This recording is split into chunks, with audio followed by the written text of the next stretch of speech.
Sorry, I've been talking. Forgot I had my mic muted. Welcome everybody. Sorry. Welcome and have. Yeah, we just been. Well, welcome. Hope everybody's doing well. Hope everybody's having a good day. Thank you for being here. How's everybody doing today? What I was saying was, we're just gonna grind out. In the next couple days, we're just gonna grind just to grind at this point, just to close out the season. But are we talking about the build, the AFK build? If so, I really liked that build. Like the idea behind the build, I loved it. Like the mapping potential seems kind of weak. Like more on par with my Rake build. But I love the idea that it's like the one item's dropping meteors by itself. Oh, you do have the running AFK build running? Oh, okay. So it's a different build. What build are you talking about then? The AFK build I really liked because, like I said, the meteors kind of do their own thing. Spectre kind of does its own thing. And your block kind of does its own thing, and then your passive from your ascendancy just does its own thing. I just love the idea. Yeah, that's what I was thinking. Have it would be really great for like bossing or like Cineraclums and stuff. Got a headhunter for the Titan. Oh god. Oh, you gotta do Reap. Oh, hell yeah. Hab, could you tell me, while you're doing that, how big the AoE of Reap is standardly? Because remember we were talking about before, is I felt like Reap wasn't gonna have a big build, like big AoE.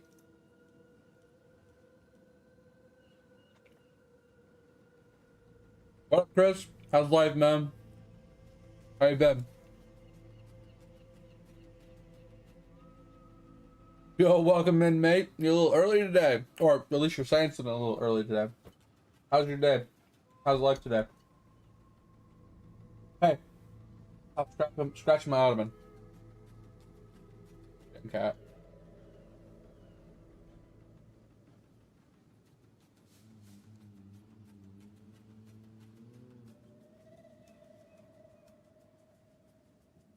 Oh, got you. Are you doing hardcore as well, Heb?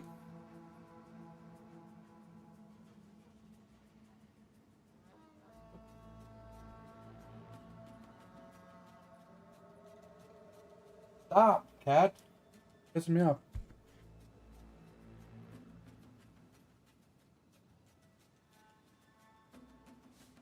Oh, got work early. Oh, okay.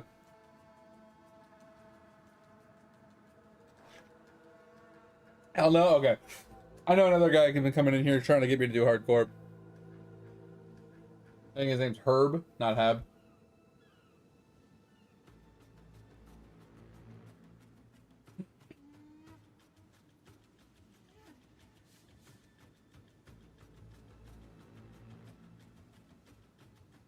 Yeah, you're not wrong, Hab. There's a few acts that are a little hard unless you get like a really good power spike. Oh, hell yeah. Hopefully that was fun and enjoyable, Chris. Welcome back.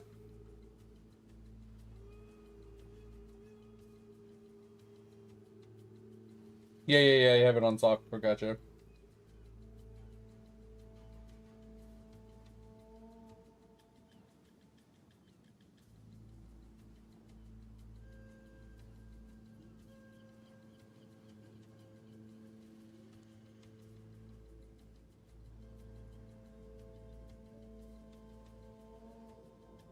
Yeah, it's always the worst, Chris, when you go on vacation, you come back and you have to be back in the real world. Um,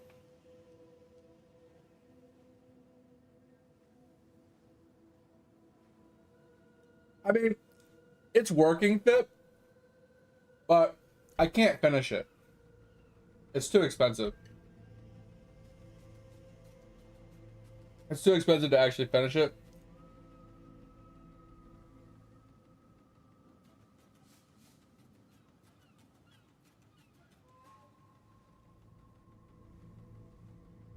I don't think it looks bad.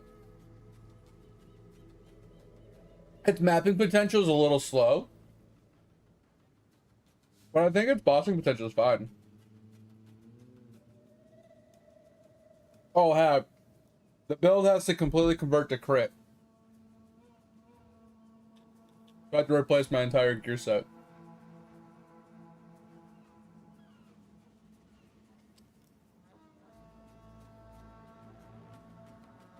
So basically, just speaking about the weapon, not too expensive, but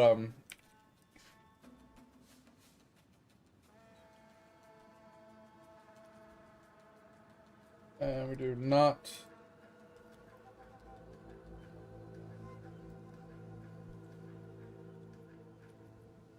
So this is a corrupted one. Not really ideal, so it's more like this one. But once again, not really ideal because it has fire on it. So like, this would be like kind of the more ideal one, 250 divines or one mirror. One mirror one is actually nuts. Would you like a cup of water? Cause you look thirsty as fuck right now. Yo, thanks for the hydrate, mate. What do you mean? His rake isn't clear. The rake clears most of the screen. Just because the build doesn't go hypersonic, like all those meme builds that you see, where people are attacking 50 times a second and blanketing the entire screen, doesn't mean it's a bad build.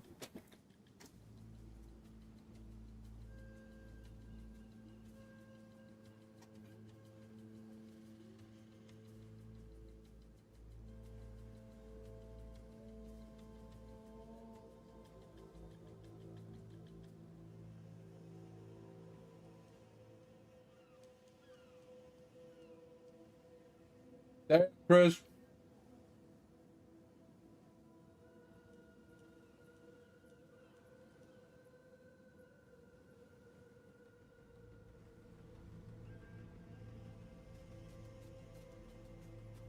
Sure.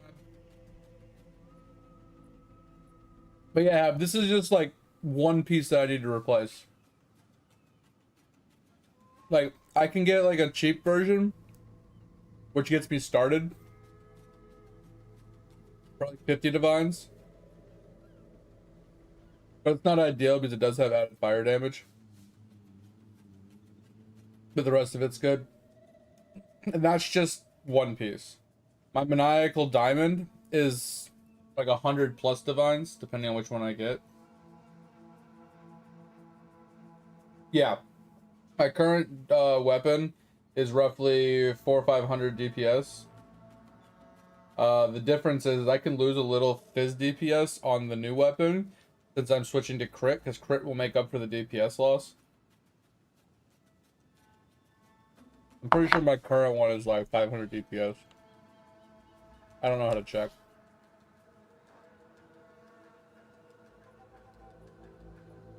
But the DPS of the weapon is slightly inflated because of the attack speed increase.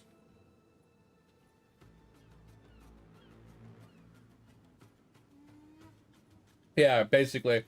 And like I said, since I'm not relying upon attack speed on this build, the attack speed inflates the DPS of this weapon.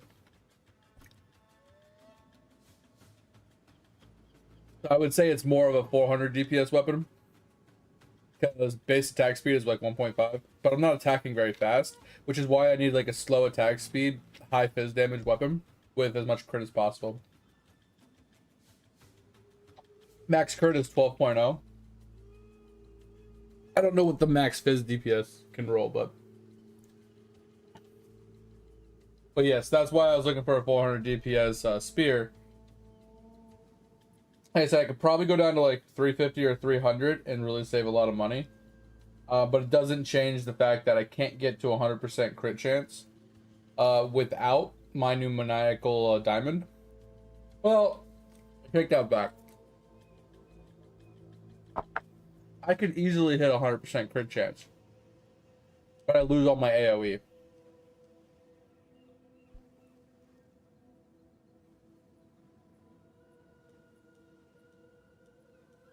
I haven't seen one on a weapon fit, but there is one. There it is on gloves. there's increased magnitude of ailments and bleed and stuff. But I haven't seen one on a weapon.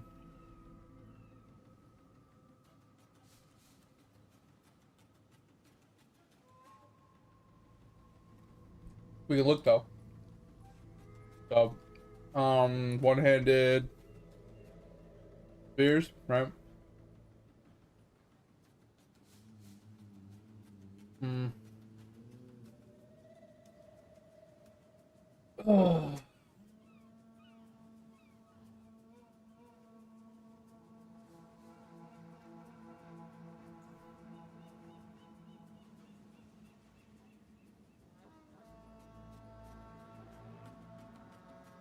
I mean, we got socketables, but I don't really pay attention to that stuff, or corruptions. Those are very RNG.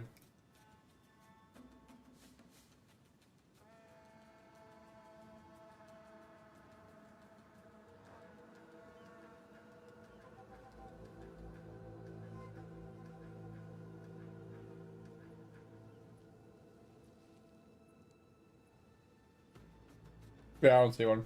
Yeah, I don't think you can get element on a weapon.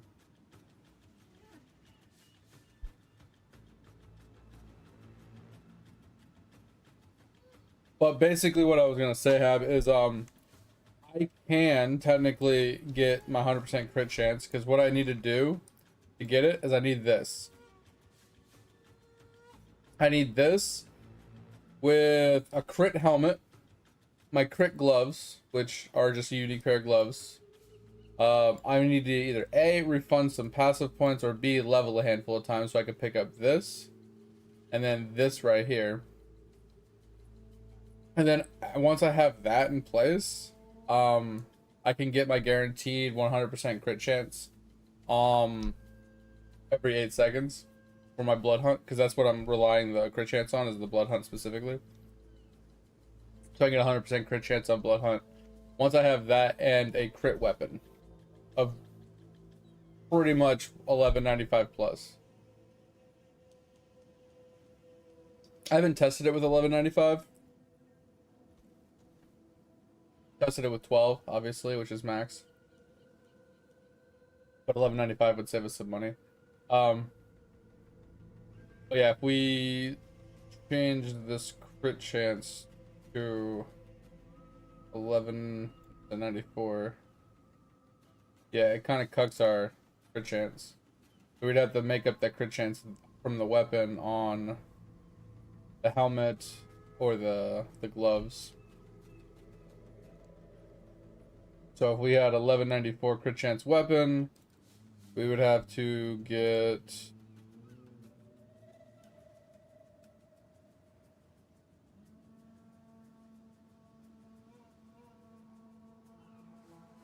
to fix it, we'd have to end up with what? 27 plus 19. What's it? 37, 46 crit chance between the two pieces.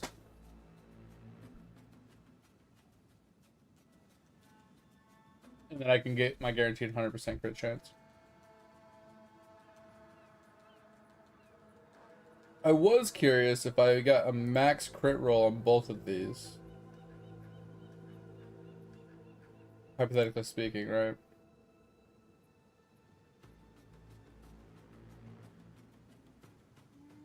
And I had a max crit roll spear.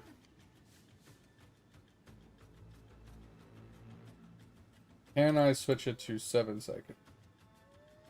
Nope. That's the problem.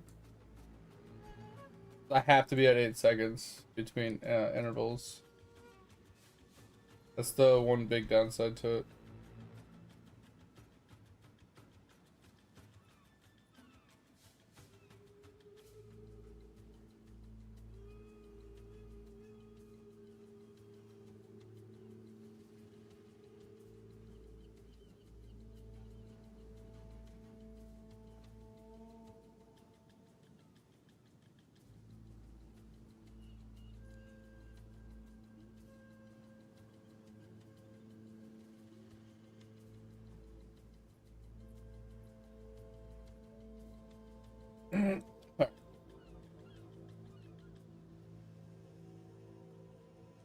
Yeah, I know.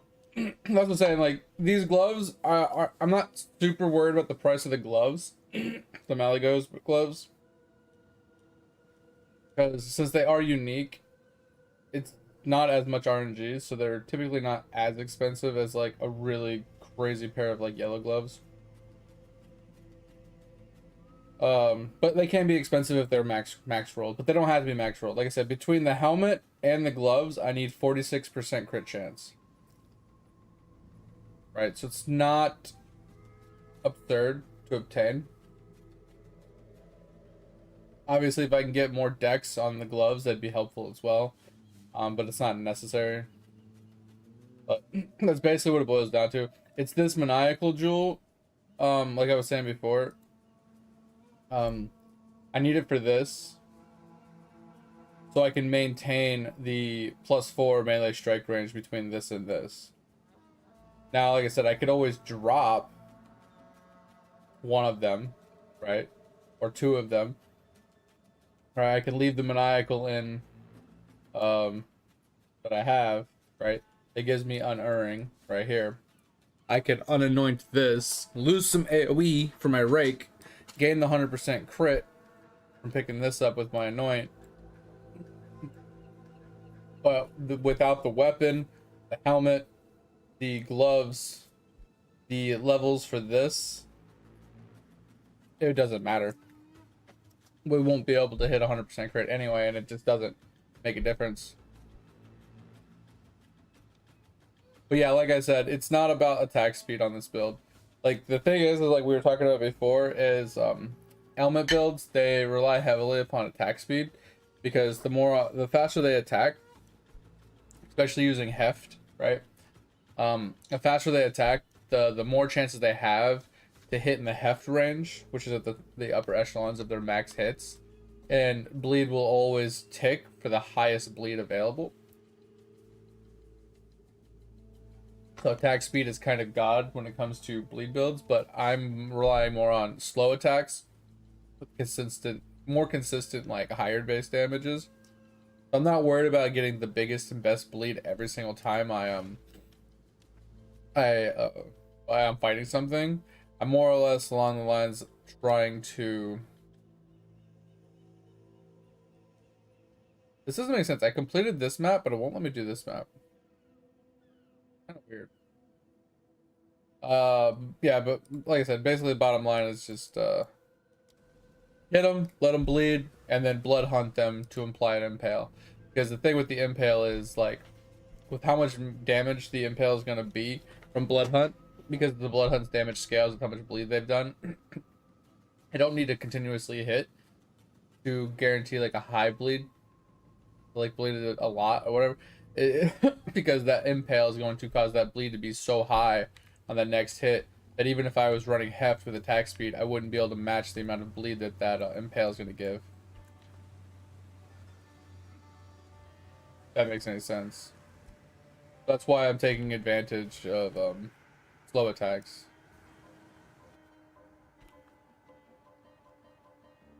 This lag, I hate this game. At the beginning of every time I launch it, like, it just does this lag.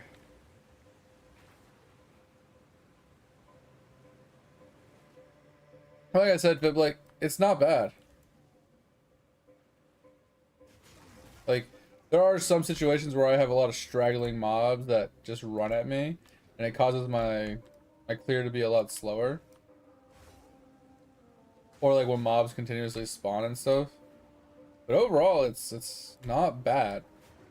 Yes, it's slow in comparison to like Kaz's build from yesterday, where he's playing the Hollow Palm Bunk, like lightning strike build or whatever, where you're just like blanketing the whole screen, or Hab's Molten Strike that blankets the whole screen, or the whirling strikes builds that people are playing, and like those like speed just mega big dick builds that everybody's just posting, like meme ass fucking speed runs. Like, yes, it's not those, but at the end of the day, like, that's not all that matters in a game. Speed clearing at Mach 7000, just, that's not what every build needs to be. Like if your definition of a good build is how fast can it clear a map, like you could probably expand your horizon a little bit and play other things and still have fun.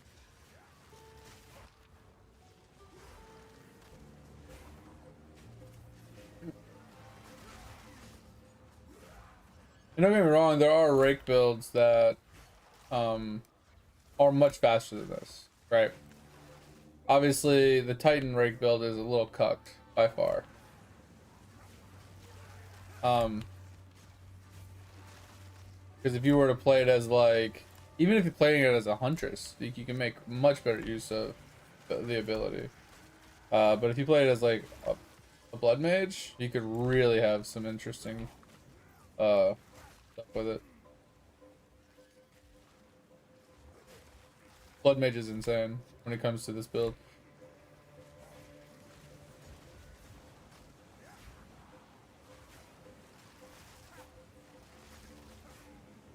And that's what I was saying earlier too, Hab, is I feel like this build map clear is probably around what your AFK build is. It's not fast. It's not fast by any means, but it's consistent. And easy. Right? Like that's the thing, is like it's consistent and easy.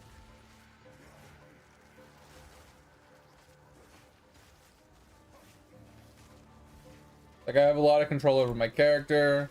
I have a lot of like, yes, I roll a lot, but I only roll so I can reposition for my next attack on another mob rather than standing in place and attacking from where I'm standing. Because a lot of times if you do that, it will just attack the same target that's in front of you instead of the next target.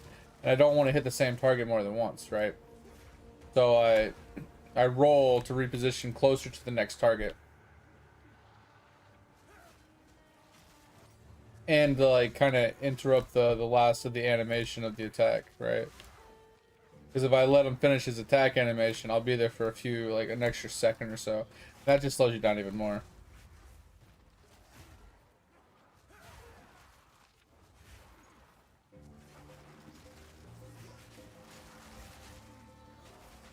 I'm being body blocked. I would say the biggest downside to the build though is the fact that since Rake dashes in, I do face tank a lot of hits to the face. Right, like I'll have like a mob or something that has like pretty big dick damage or something. And I kind of just eat it to the face, more or less.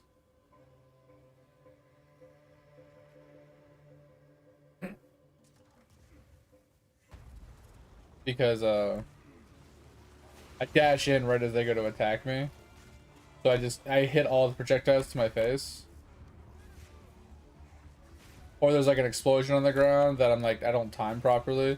And I dash in right as the explosion's gonna happen. And I just eat the damage. It's like, that's the biggest problem with the build. Oh, yeah, kind of like that. That explosion on the ground that I didn't dash out of in time. Kind of stuff like that. That's the biggest problem I have with the build.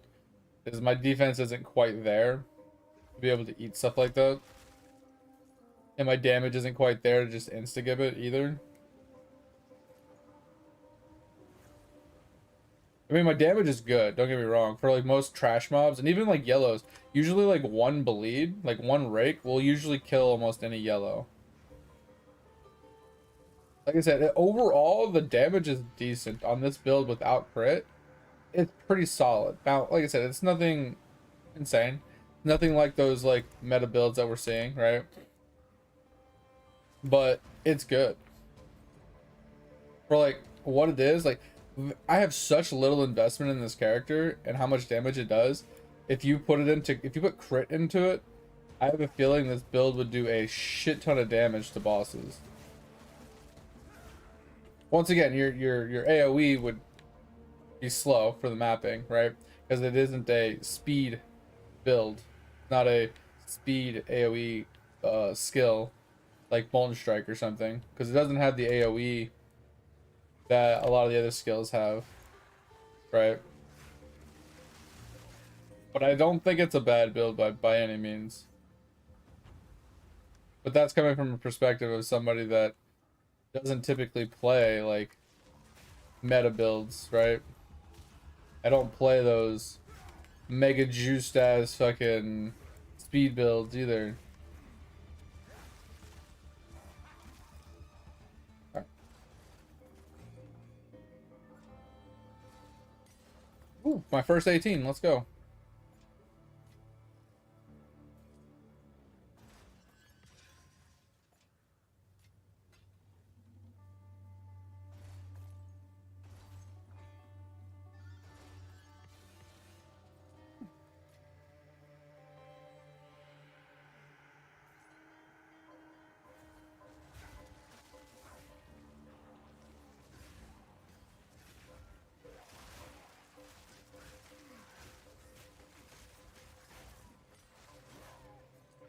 Yeah, I think the biggest problem with the clear though is since it doesn't have that much AoE, it'll it'll hit something, but then mobs will start like running at me, and it'll cause me to have like a trail of mobs that I have to like turn around and fight. Right, like I have this mob that didn't go anywhere. I have these like random mobs that are following me that I'm struggling to hit. So it slows down my clear a little bit, but then when I get to like abyssals, abyssals are a real slowdown for the build because like mobs are spawning, mobs are running off screen at me and things like that, which causes a lot of slowdown when it comes to that. Ooh, I finally found the Harbinger. What we were looking for. But I just found out yesterday how to farm, how to reliably farm, I should say, the legacy support gems.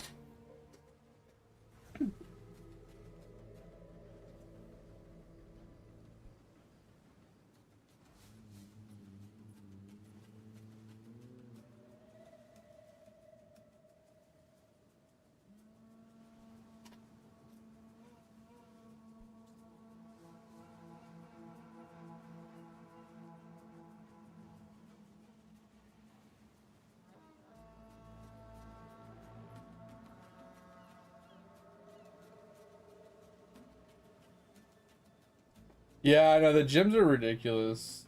Like that was the one thing that I'm disliking about this game is you get all these 13s, 14s, 15s, 16s, and you know all these like low tier gym things, and you can't do anything with them.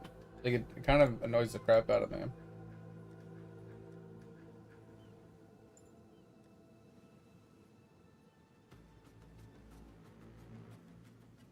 I mean, you can come in. I never said you couldn't. I'm just sitting here.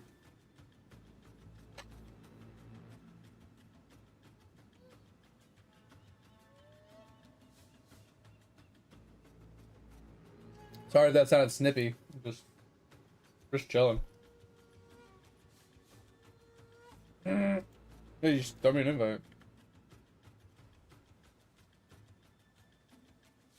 Yo, what up, Cat? Oh yeah, I mean, everything's good, man. How are you? Appreciate you stopping in. Where is...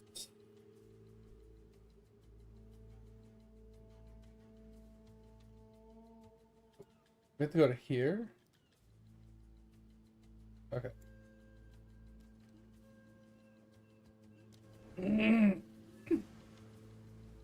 Yeah, that one was done. This is the new map.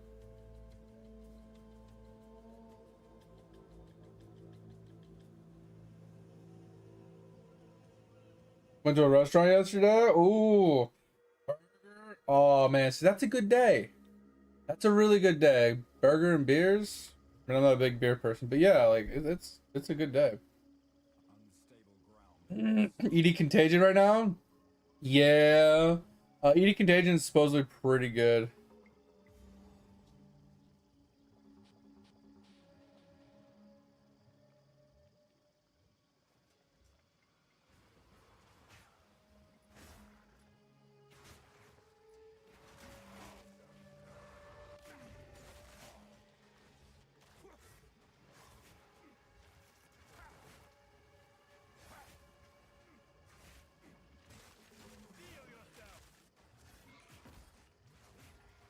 Yeah, like I said, I think your clear is cool, but you leave so much mobs behind.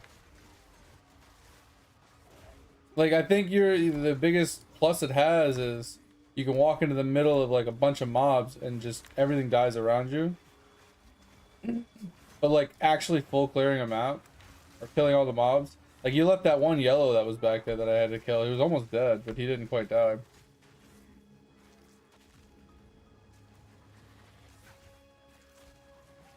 I think that's one of the things that slows me down the most when I'm clearing is I full clear, kill every mob. With a build like this, I feel like full clear isn't really worth it. Oh yeah. Your molten one would be is just insane. Molten Strike is nuts compared to like these builds. The night and day difference. It's literally apples and oranges though. You can't compare a build that's designed to kill bosses with a build that's designed to just blast. You know what I mean? Like it doesn't make sense.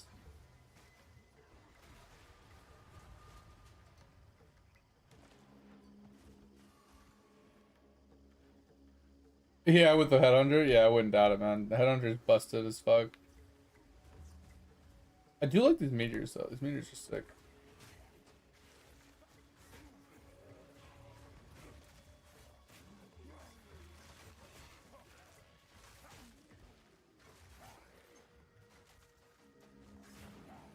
Yeah, like I can see a lot of these mobs, they have like they've had bleeding on them from where you hit them.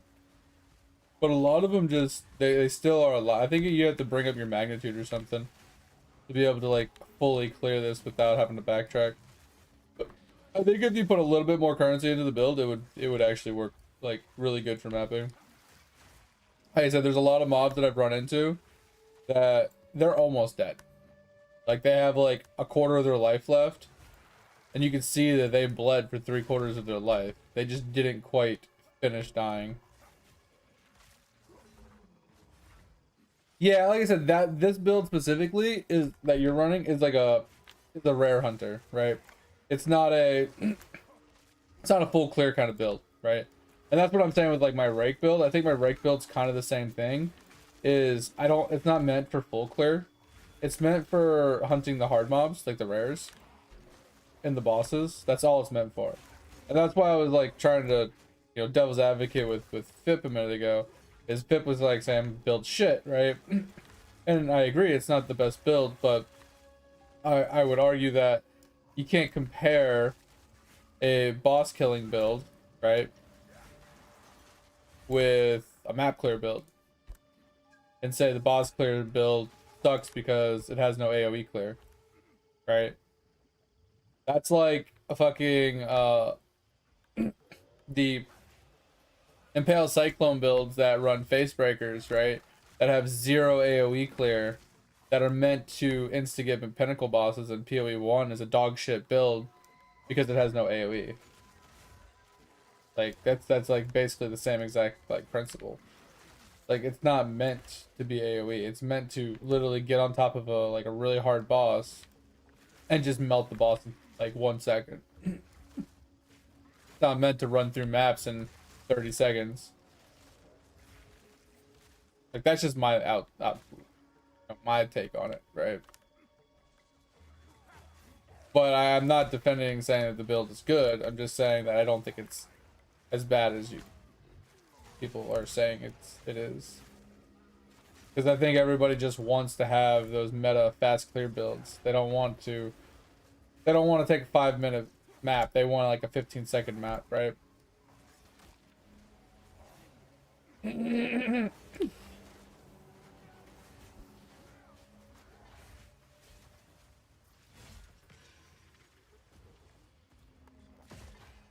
Oh shit.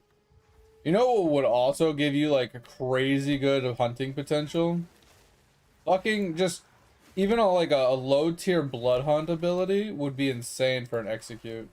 Like you don't even have to level it up. I'm not even kidding. If you had just like literally blood hunt just by itself with no support gems just to consume the bleeds that are on them, not the bleeds but the lacerations that they've lost blood from, you could instigate anything under 50% HP basically. So even on like a boss where you're sitting there like, you know, AFKing on a pinnacle boss or something, or if you're like AFKing in Cinder Lacrims, if you're on like the last guy and he's just, you know, bleeding, if you just fucking hit Blood Hunt and it saves you like, I don't know, 15-20 seconds of time. Are you kicking that boss's ass? You got this. Yeah, like this is what I'm talking about with my build though, like, right? Like, see how fast he actually bleeds and then just dead? Like, that's what I'm saying. Like my build is meant for killing bosses. It's not meant to clear a map.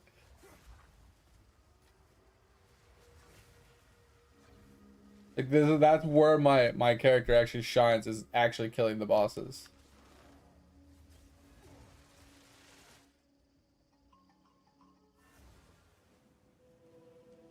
Yeah, Act 2 right now. Oh, you're gonna swap? Ember, I don't know what Ember Facade is or whatever that's called. I don't know that one.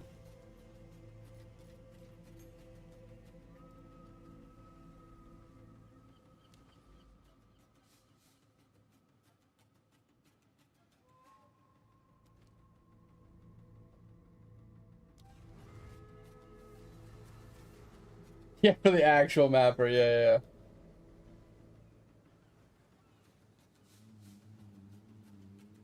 The build looks good? Ah, okay, gotcha. Yeah, I haven't even heard of that one.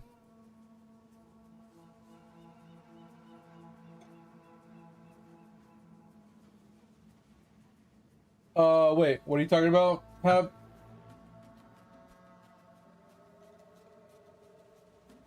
Yeah, it takes forever. What about boots or weapon skill? Wait, what are you talking about? Oh, are you talking about Blood Hunt, Hab? Blood Hunt is just it's just a skill. Right here. You just lunge at the target with a spear. Because I'm pretty sure you're using a spear, right?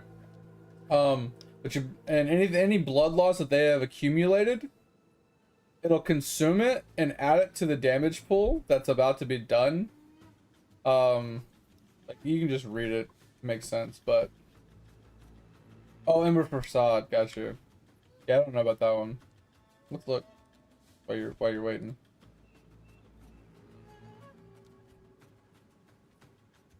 It's a skill gem, it looks like. The T5. Let's just grab a low level gem and see.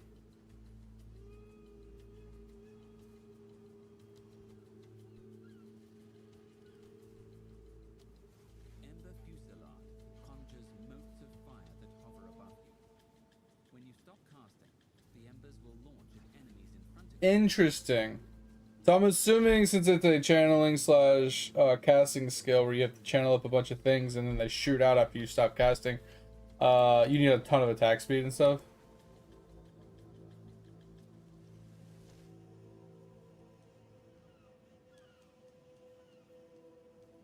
So it's just like you channel for like a second and then you have these embers that shoot everywhere.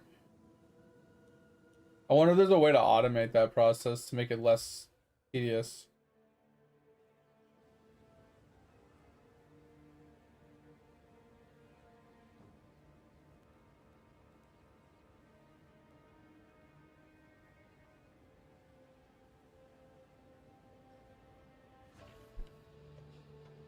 Alright, carry me to victory, speed boy.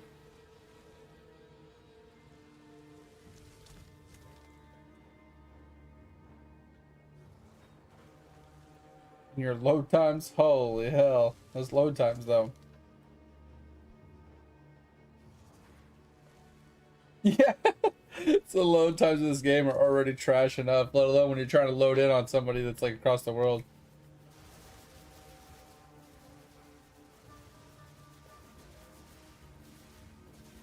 You know what's funny? I think the hardest part about the build you're playing is controlling the character so he actually goes where you want him to. What is killing me? Jesus. Because like you get stuck on fucking everything, it looks like.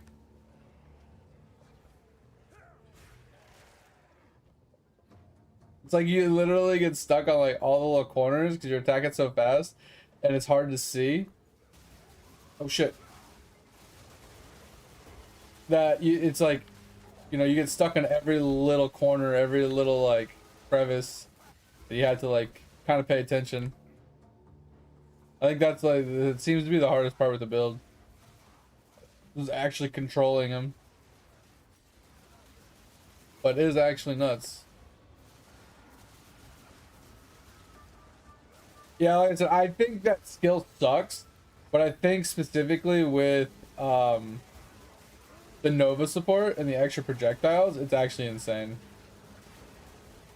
Like even if you weren't relying upon like that much attack speed, I think it looks better with all the extra projectiles. All those extra projectiles like make a massive difference, I feel like, in the actual build itself. Or the skill. The skill was so bad when I was leveling. Like, 'cause I tried putting it on while I was leveling, you know, to try and use a different skill to try and level with. And it was so fucking bad.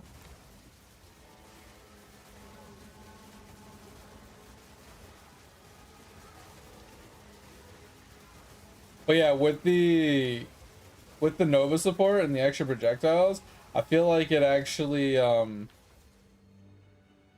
like you said, it kind of makes it feel more like a caster than an actual melee skill.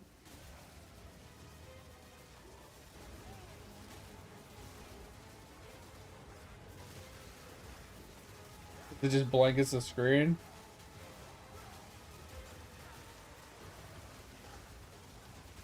You know they're probably gonna nerf it though, right? GGG's, since it's any kind of fun, they're gonna nerf it.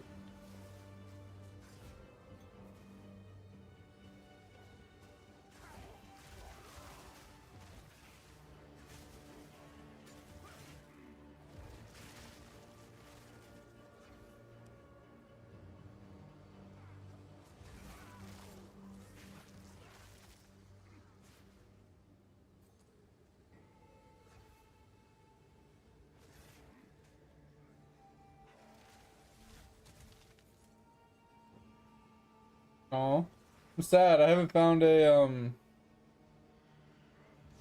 maps.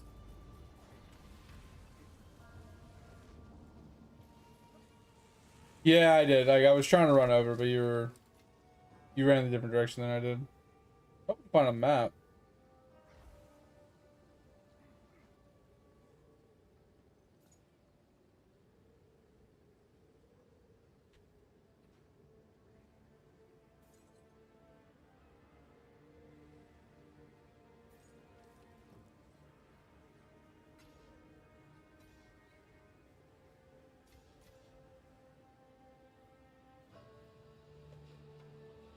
Yeah, yeah, yeah.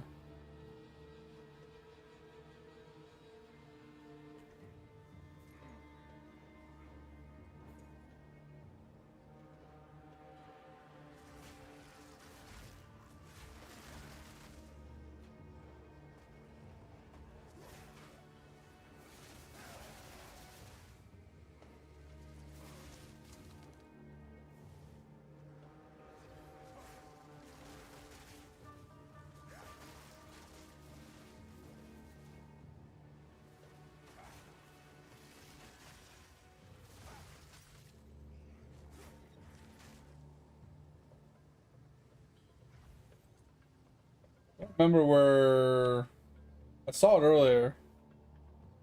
There it is.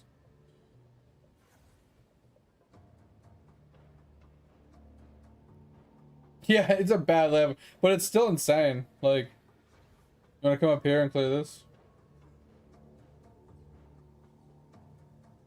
Ugh. No idea where to put these, so I'm just gonna like.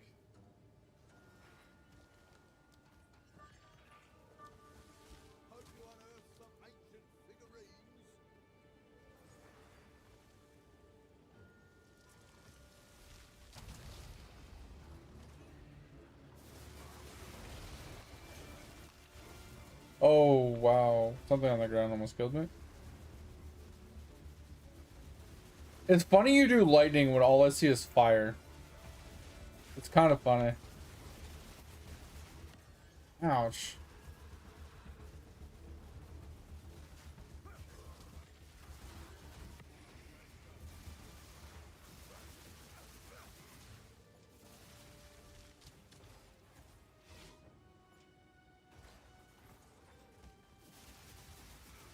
But yeah, like I said, I think your AFK build, like even though it's meant to AFK, I think it would severely benefit from, why can't I fucking move? Jesus Christ. Just for the execute on bosses from the blood hunt. Since you're already on a spear anyway and stuff, it would just give you the big potential of just like clearing out something instead of like standing there like watching him slowly die. It's like, oh, he's bled quite a bit. All right, one shot, boom, you know, just over. Yeah, still didn't get a map. Oh well, I'll just back to 13s, I guess.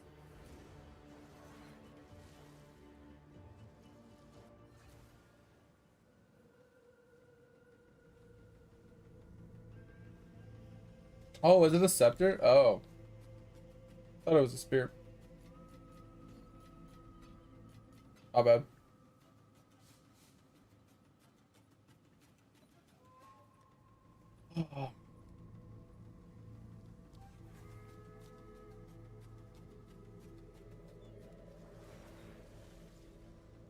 But never mind.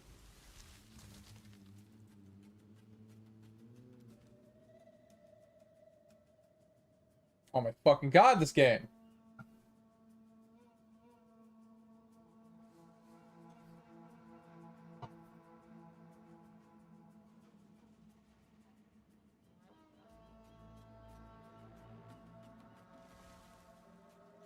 Yeah, I haven't got to 15s yet. So the thing is, like, every once in a while I'll get like 2 or 3 like 13s or whatever, right? And then I'll get one 14. And then, you know, I put the 14 in to run it. And then I sometimes don't get a return.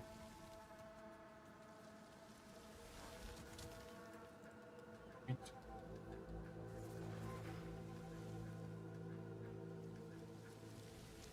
you.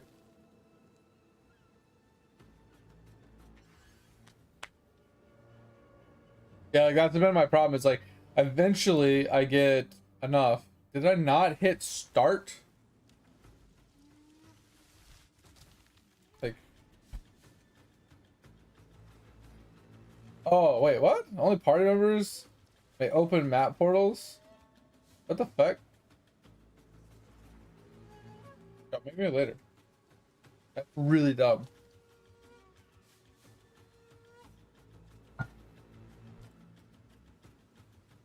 That's really dumb. You're in my hideout. I should be able to start a portal.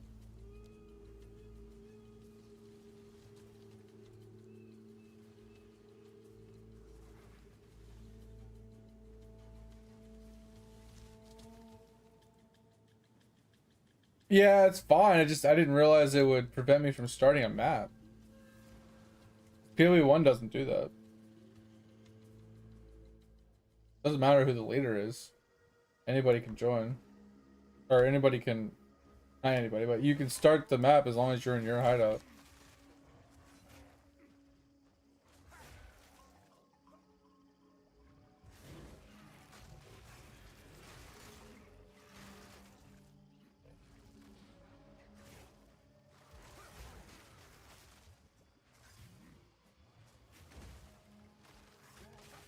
Oh, that fucking hurt.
Oh.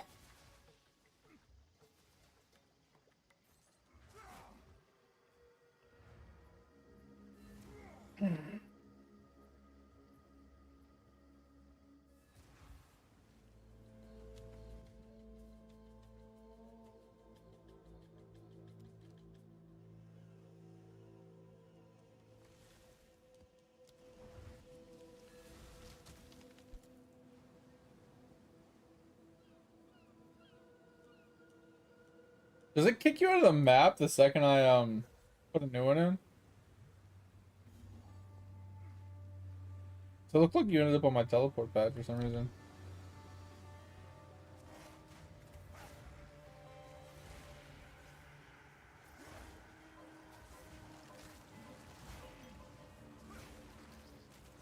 Alright, Hab. Sounds good. I appreciate you, man. Thanks for the couple maps and showing me your build. Looks pretty cool. Like I said, the fucking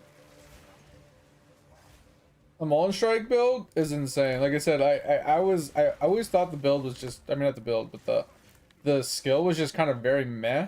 But like seeing it with like the extra projectiles on the Nova, it's just insanely different. Literally a night and day difference of the skill.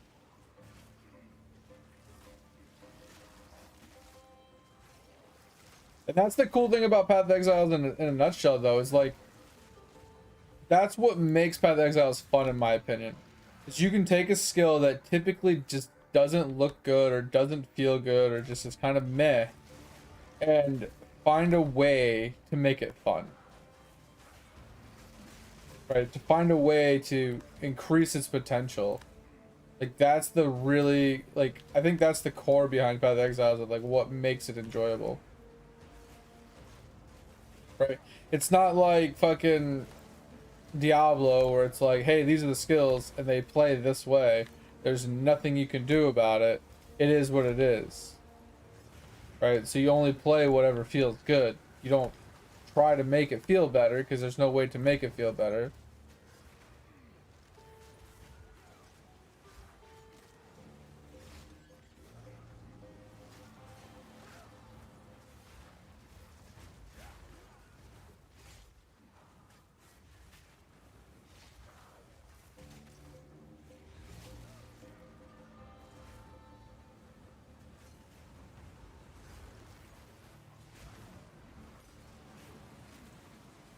And that's literally the idea behind the Titan Rake, honestly, right? Like, I had a Titan. I didn't really want to fiddle with it all too much. I didn't want to make another character. If I would have tried to make another character, I literally would have quit the game, right? I would have stopped playing the game altogether, and we wouldn't have kept playing the game, right? That's the basics behind like why we stayed on the Titan, right? Instead of just making another character to play Rake and Bloodhunt on, that would have been more effective. But like, fuck it, let's just play with a Titan, see if we can make it feel okay, right? And like I said, it's not that it feels bad. It's just there's no AoE skill that we could really use. Like, yeah, people use the spear field. Oh, I face tanked that. People use spear field, and spear field is a cool ability, but unless you stack a shit ton of attack speed, I don't feel like Spearfield is faster at clearing than Rake is.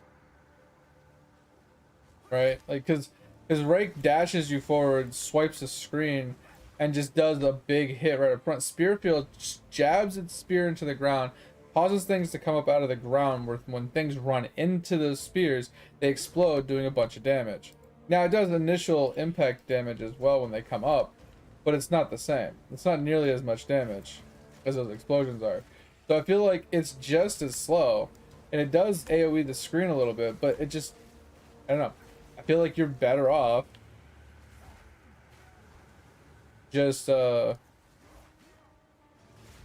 running Rake, honestly, and just getting some AoE, which is why we were testing the whole increasing the AoE as much as possible to see how it would feel with like a ridiculous amount of AoE added to it, to see if it would just clear better, feel better, be smoother. And there's no way to know unless we try it, right?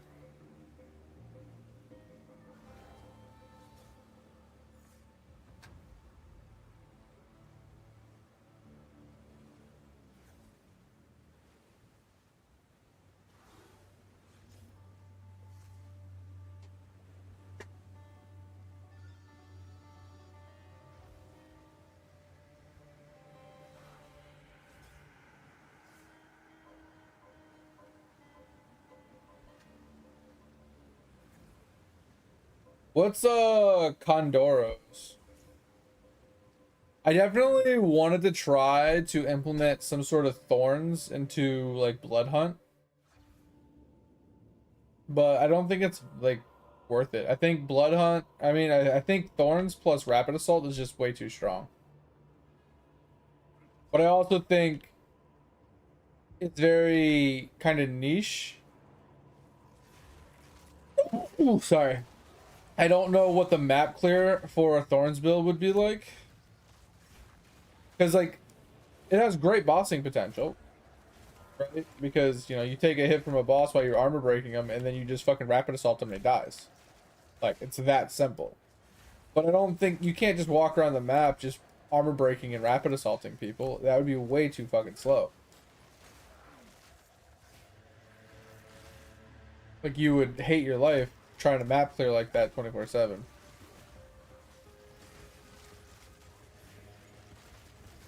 Thanks, mate. I appreciate it.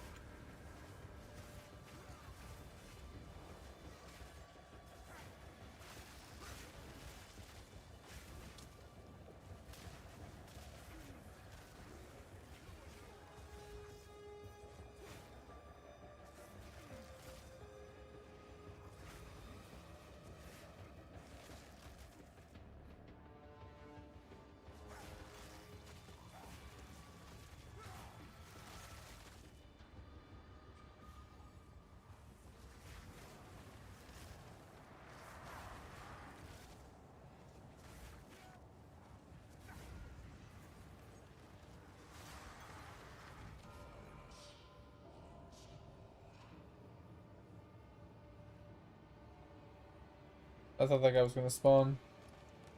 Doesn't always spawn, but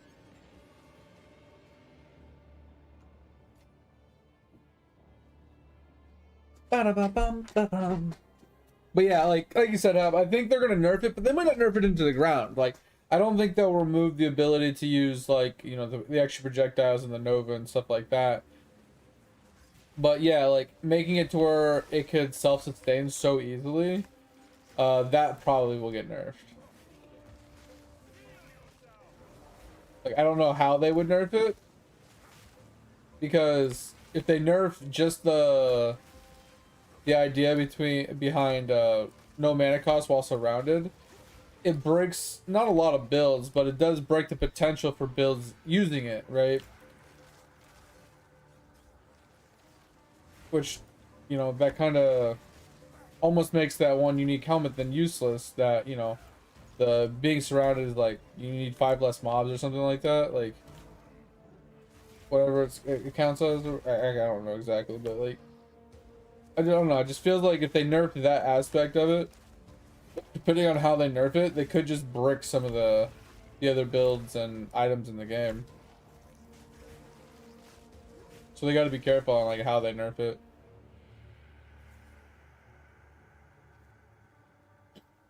Oh, Stampede got you. Interesting. Yeah, I wanted to try like when I was doing the Titan, right? The Slam build. I wanted to do a Titan Stampede build. Like that was the idea behind the character. Is I wanted to basically Stampede through the game, right? And having enough damage on Stampede and AoE that it would like, you know, kind of just clear for us, right? That was the idea. And it didn't feel good. Like obviously I wasn't doing something right and I didn't have the stats that I needed to like, you know, get it to where it needed to be. But it was just missing something. Like when it was ancestral boosted, it felt good. But the ascendancy only ancestral boost every second slam. So you'd have to stampede and then your second stampede would be ancestral boosted and then stampede and then your second ancestral boost, right? So it wasn't consistent always, you know, ancestral boosted, and if you're speed using it, you still can't maintain it, you know, but every other stampede. So just I don't know, there's ways to get more ancestral boosted, but like the other one is like the support gem, which does it every 3 seconds, which when your stampede is like less than a second, that means you have to cast it 3 times or 4 times. you know, in your fourth attack, it finally ancestral boost. It just, once again, doesn't feel good. So I'd like to see like an actual Stampede build in action. See like how they accomplish making it feel good. Because like one of the things that annoyed me was I was getting body blocked while stampeding, right? So I'd start stampeding and I'd run into like a regular white mob and I couldn't get around it. So I would just stampede in place and I wouldn't actually traverse the map. And then I'd slam, I'd kill it, and then I'd be able to start like, you know, going again. But like that would waste like my ancestral boosted version. And then my next one, like with no, it would have like no AoE, it would have like barely any damage, and none of the mobs would die. So it was just, it needed a lot of work, and I didn't have it in me to actually put the work into it to make it feel right. So I just gave up on it way too early. Ugh.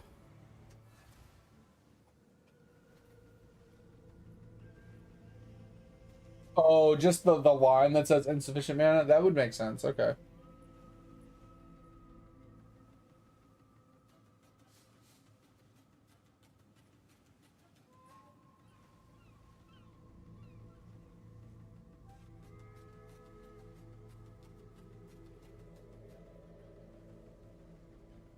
Exactly. Yeah, that's what I'm saying. It's like you're supposed to be able to just stampede and everything die, right? You're not supposed to be like, all right, guys, gotta wait and empower. Okay, gotta wait for the next like, yeah, you shouldn't have to be waiting for empowers and stuff to actually do anything of damage in AoE.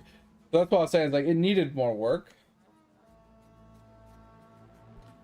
and I just didn't have it in me to actually put the work in, honestly.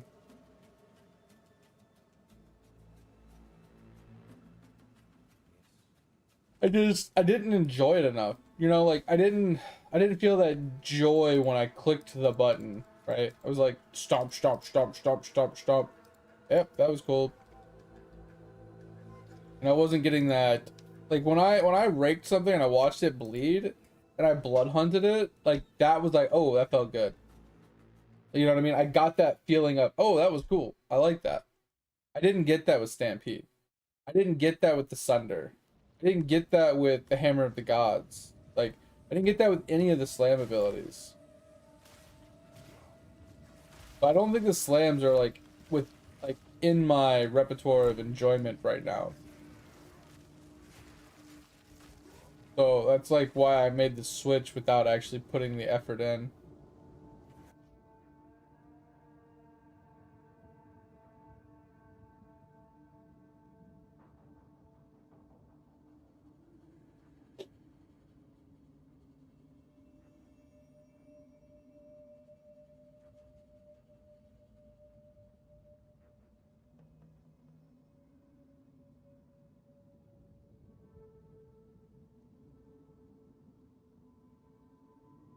Hey, this is what I need. I've been trying to farm for is this thing right here.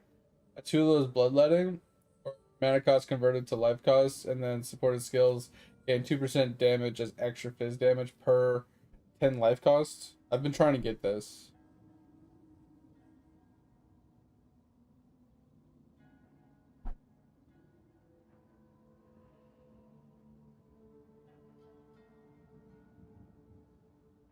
But yeah, see, this is a build that like it would be really good, but it's a lot of work, right? You throw the forge down, you throw the totem down, you infernal cry to get this to explode, while shockwave totem is like making it pulse, and then you start using rolling slam and reuse this and infernal cry to maintain the forge hammer's like pulsing damage. It's just it's cool, it's great for single target, but it's just a lot of work. Like I'm lazy, bro. I'm so lazy. But yeah, Astramentus for strength stacking. Um, Shatter. Okay, that's really cool. Um, yeah, this is the surrounded one, right? So you can keep your mana cost right down. Uh, gain damage, fire per chance to block. Yep, and you get a bunch of block chance. I don't know what this is. Is this just for the sockets?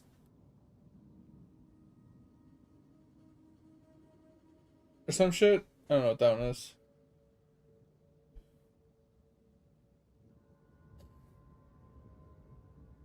Yeah, then like standard shit from there. Nothing crazy. Uh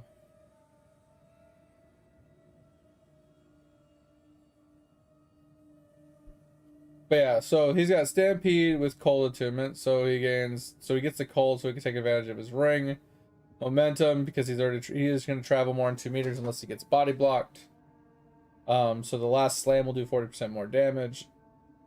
Aftershock support skills have 30% chance to cause an aftershock, which that plus the tree probably gives him 100% chance for aftershock. So he gets like double spikies and explosives. Attack support skill or ancestral boosted every 4 seconds. What I'm curious is why is he using the one for every 4 seconds instead of the one for every 3 seconds?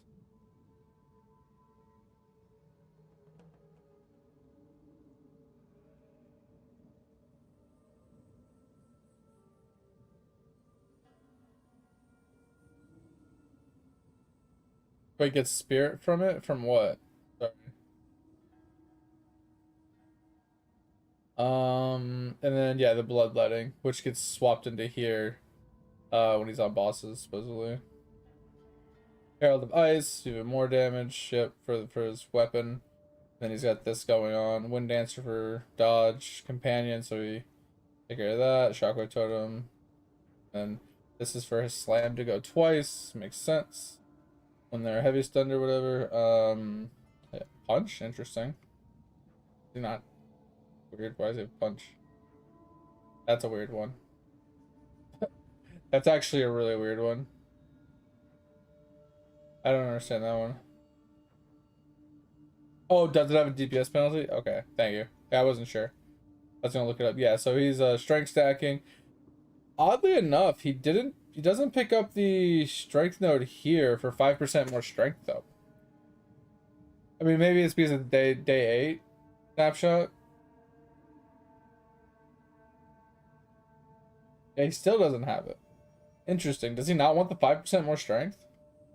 Or is 5% just not enough?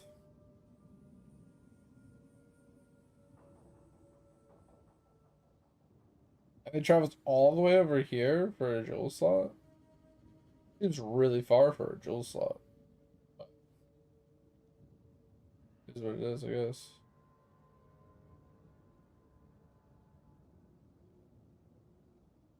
Huh.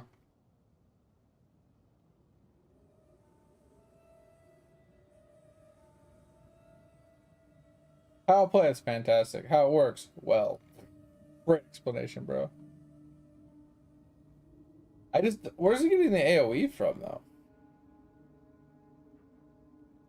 Like, cause this is block, this is stun, this is okay. This is some AoE. Okay, he's got this AoE here. That's it. Like, I don't feel like any more AoE. Huh.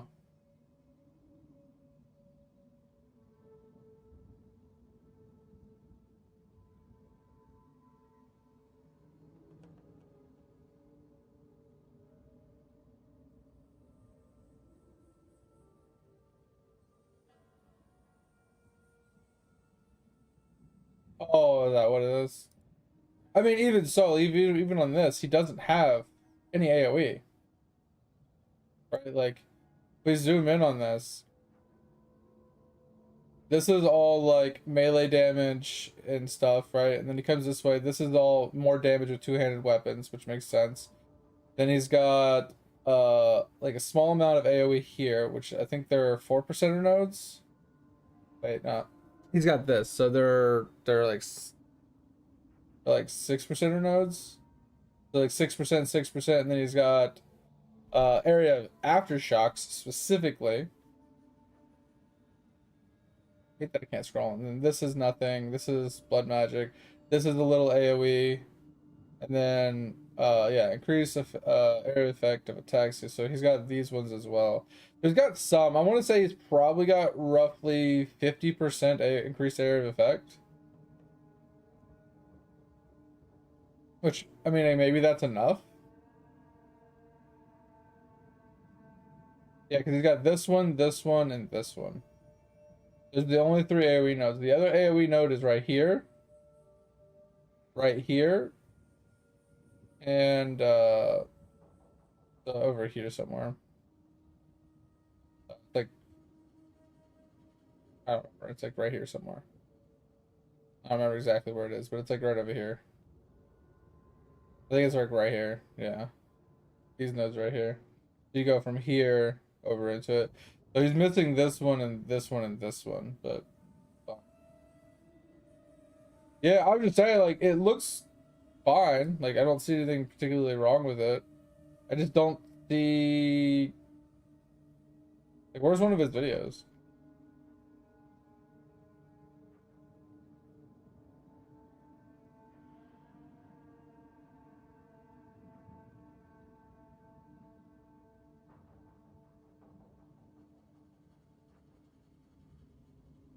I do remember this guy too, King Kongor.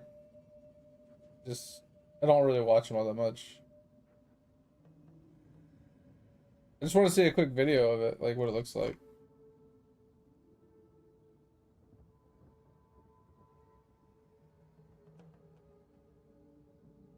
I just want to see what the ancestral or what the slam looks like.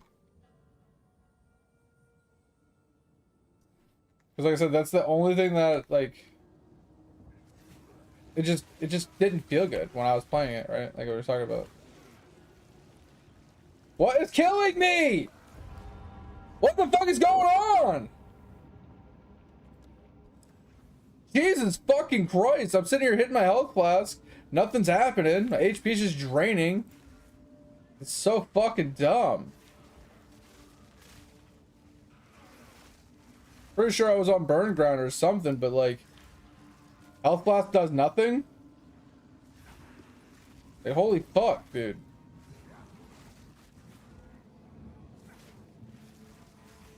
Thought maybe my hands were in the wrong spot or something. And I was like not hitting the 1 key or something. I don't know. That shit pissed me off. I hate dying to stupid shit like that. Look at this. I'm standing on this and I'm not dying. Well, I kind of am. Like, look at this. I'm not dying. So there it goes. So what the fuck was killing me? Like I was just literally just draining. Like crazy. I mean, maybe I would say with EE. The random EE debuff that's on the gets passed on the ground. I don't fucking know. That shit was annoying. I gotta talk about it.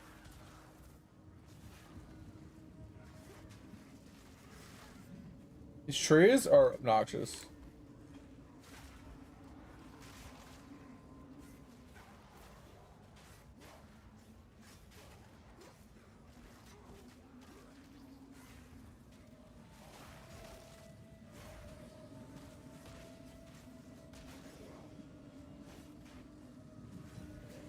Oh.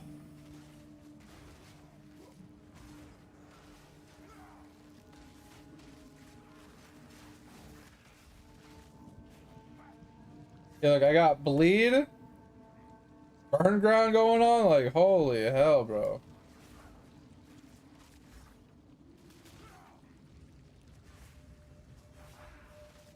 It's really trying to kill me. I said this weekend, Topher. This weekend was our last weekend. The fire beam could have had a dot on it. It could have ripped my fire res off. It's possible.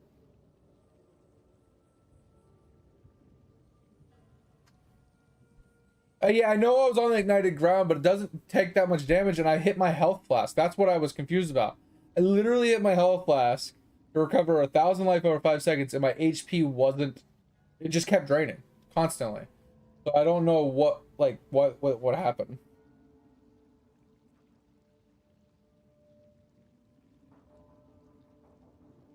And yeah, you're right. You're right. Hap. Like I don't have a problem. Like I just don't die very often. And when I do die, sometimes it's like, okay, that happened. Okay. Or I die to something that's like one hits me from like almost off screen out of nowhere, and I'm just completely confused on what killed me. Or in a situation like that where I don't understand why my health flask isn't countering whatever degen is hitting me. It just doesn't make any sense. But yeah, I didn't see the video on the guide. Like I was literally scrolling through here and I did not see a video on this guide. Like, where's this video? Like, is it this? Oh, let's talk about it. I thought this was an ad. If I'm being honest, I thought this was an ad.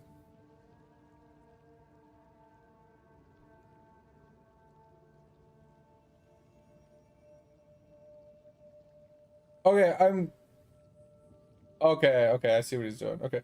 I was confused. I'm like, how is he stampeding and then teleporting? But it's a dodge roll with a lot of movement speed. Okay, I'm even more confused on what's going on here. I'm even more confused. Okay. Hold the fuck on. So, what is this big random explosion? Because he's not stampeding.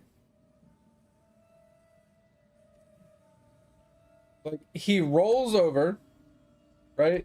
And just gets an explosion. Look, he just rolled. It just... What happened? You know shit, Tover. What is that? He's rolling and then getting an explosion. I don't understand. See, he's not even... I'm so confused. What? But he doesn't have shield rush. He has rolling slam, forge, cry, totem, auto attack, stampede, and then shield raise. Unless he's raising his shield, getting a block, and causing an explosion. I'm really confused on that explosion. Because he's not stampeding. You see the stampede. Right, not here. Right, this is his rolling slam. Right? Rolling slam. Okay. You see the stampede. That's a stampede. Boom. That's the stampede. He just rolled. Right after his stampede, he does an actual dodge roll. Right after he does this stampede, he dodge rolls to the left and gets another explosion where he wasn't originally at, right? So stampede, rolls, another explosion. Rolls, another explosion. Rolls, that was a stampede. Then he rolled, stampeded, rolled, stampeded, boom, rolled. And then that after that roll, he gets a random explosion. Right? Like, he does a stampede. He rolls right here. He just literally stampede slammed and he rolled. And just another explosion. I didn't see a stampede in there. Rolled, slum. Rolled, boom. There's no stampedes. Like, there was no stampede there either. There's no stampede there either. There's no stampede. He's just dodge rolling. Okay, see? He even proved it. He must be talking about it right here. That has to be his shield raise. There's no way. He was backpedaling, looking one direction, and just an explosion happened. So it has to be his shield raise. That makes more sense. Let's find his shield raise. So he's got... So how does this thing fucking work? Shield bash. Your shield, blocking all incoming hits, releases immediately after blocking when an enemy is close. Oh, close to perform a shield bash, damaging something. So yeah, it causes a shield bash and just does some damage, and that's just cascading the screen. That's actually insane. That's actually insane. Nah, it's fine. I know what it is. It's his shield. It's his shield raise.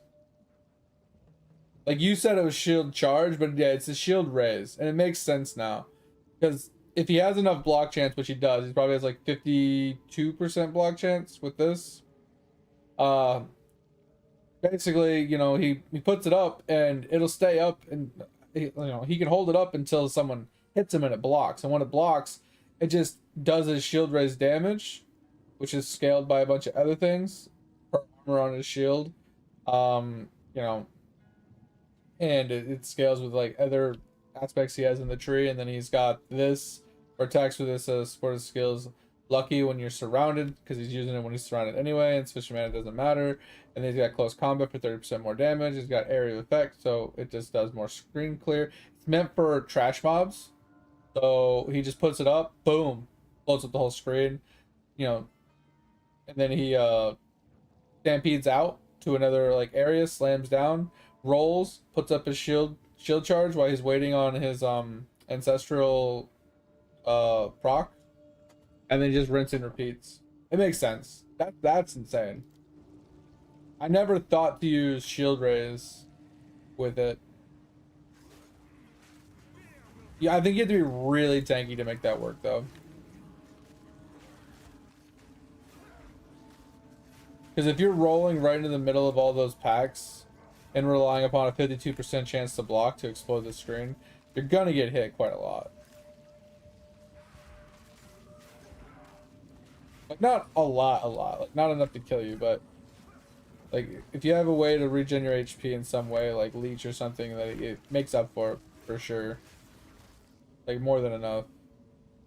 Alright, so these mobs look like they're dropping poison on the ground as well.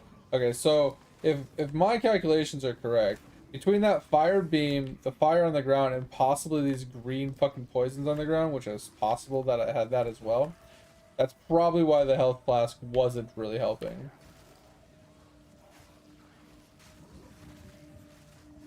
Yeah, that's pretty cool though, Heb. Like I said, it's just, you can see in his build what I mean about, like, it's not that it's clunky. That clunky's not the right word, but you can see how, like, how warpy and like how you get stuck on mobs pretty regularly. Right? Like when you go into Stampede, if there's a mob there, you just literally Stampede in place. And that's why he dodge rolls. Because the dodge roll helps like warp around them, kind of. And it like, causes you to desync past them. And then he's using the shield raise to get the clear when he does that. Because without the shield raise clear, his Stampede wouldn't be able to get through to really do a whole lot.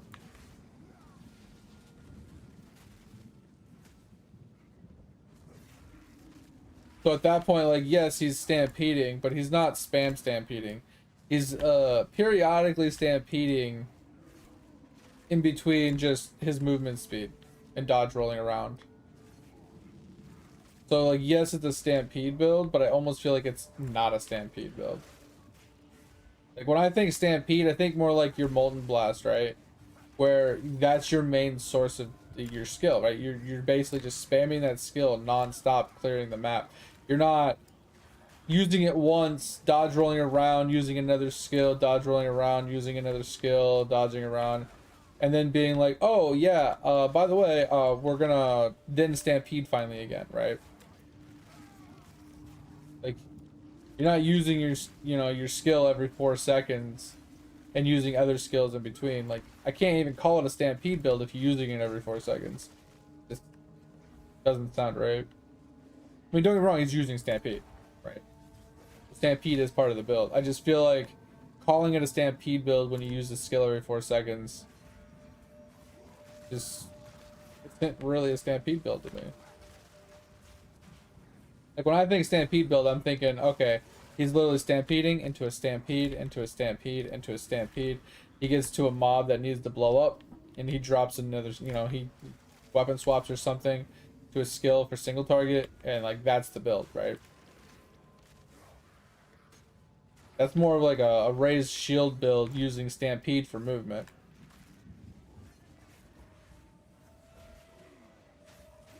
Don't get me wrong, the raised shield is insane.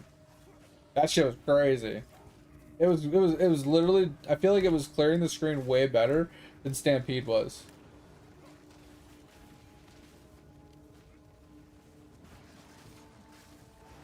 Like, Stampede was doing okay, but that shield raise was nuts. Okay, okay. Nice body block. Love it.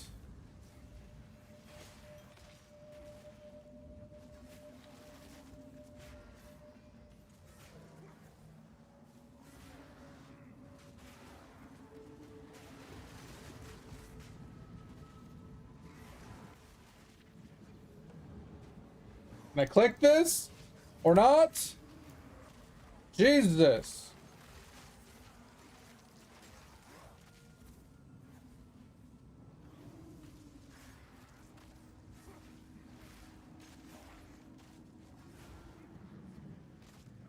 But yeah, you're not wrong. That's pretty cool.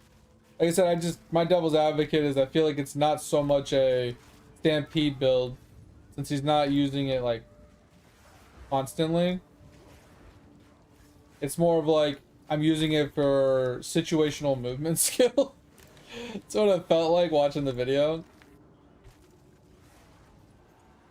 Because majority of the video is him just rolling around. Like I think he rolled about 30 times and stampeded like 5.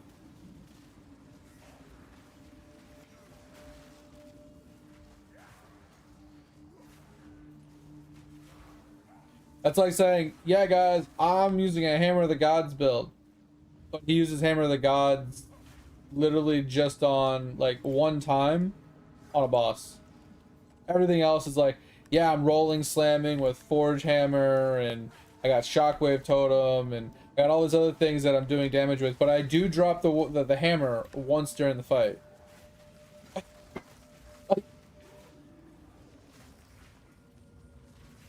And don't get me wrong, you can call it a hammer build, like, you know, a hammer of the Gods build, because you are using Hammer of the Gods.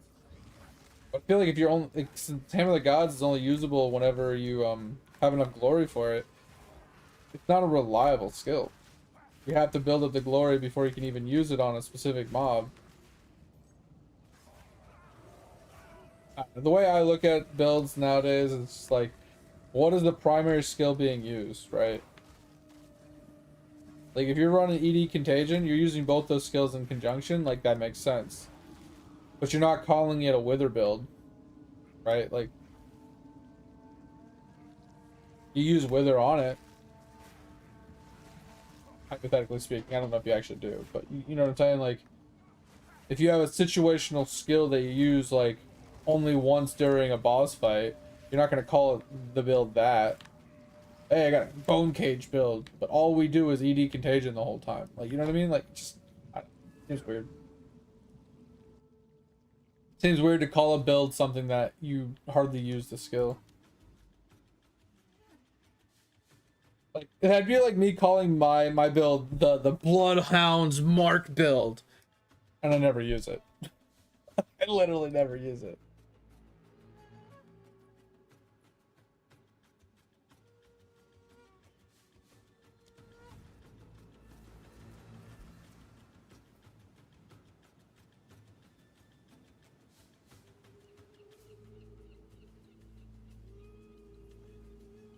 Well, he wasn't rolling slamming in the part of the video that I was showing him. Like, there's literally not a single rolling slam in that part of the video that I was showing in the very beginning. Like I said, I'll reopen it and I'll show you what I mean. So, what he just did, I'll back up. So that is a roll into a... Okay, see how he was backpedaling? So he rolled into a backpedal. In a very small second here, he's going to raise his shield, which is already raised. The second he blocks, it's going to blow up the screen. He is not rolling slamming. He is not stampeding. Right?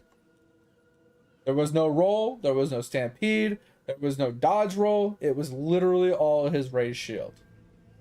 Over here, he rolled.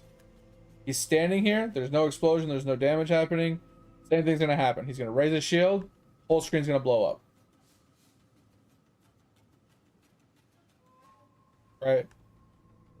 Right here, he rolled, and then he rolled, and then you see that like explosion? I'm gonna slow it down, bro. Like, I had to put this bitch at like as slow down as possible. Where's the playback speed? Put this bitch down, like he's walking, he rolls. In the middle of his dodge roll, he literally just hit spacebar. The explosion happened. There was no Herald of Ice proc. I mean, the Herald of Ice procs after after the explosion happens. But this all caused and happened. Like, this isn't on cooldown. Like, we can go back a smidgen and you can see what I mean. Like, See how he's dodge rolling? Nothing is being used down here. This entirely is being done by his raised shield. Dodge rolled again. Dodge rolled again. Look, nothing is being used. Nothing is being used. But whole screen exploded. It's all, literally all of it is done by his raised shield. This is why I was arguing, like, I can't even call it a stampede build, because most of the video that he shows in this intro is him just rolling around and just, look, nothing's being used, boom, big explosion. He walks in here, he stands there, he literally, this is proof more than anything, he literally walks up, you don't even see him move, he stands there. Okay, this one he actually dodge rolled. Right here, he's gonna walk into this mob, not push a single button. He just stands there and it just explodes.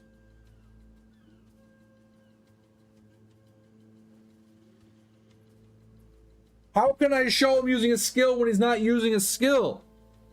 The raised shield doesn't have an animation. Have you never used raised shield? Look, bro, raised shield does not have an animation. I'll show you right now. This is what it looks like. This is what he's doing. This is literally what he's doing. This is literally what he's doing. He rolls with his raised shield on, and when he gets a block, it explodes the screen. That's all it's doing. There's no animation for the skill. Like, this is, how am I supposed to show something that doesn't exist?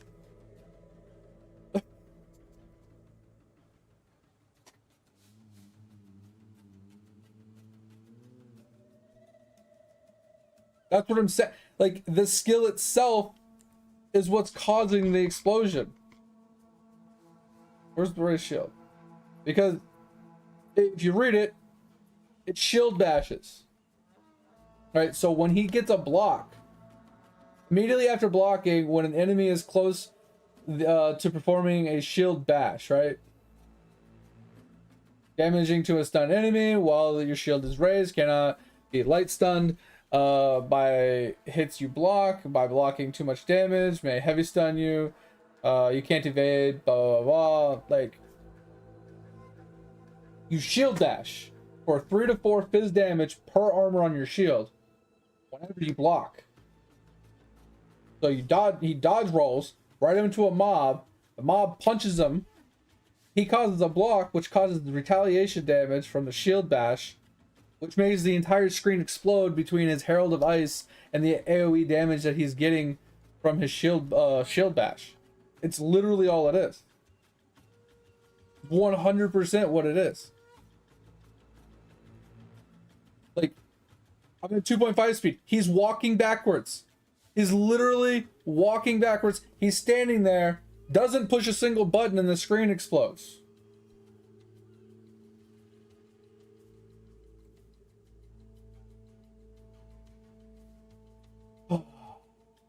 Let's read Herald of Ash.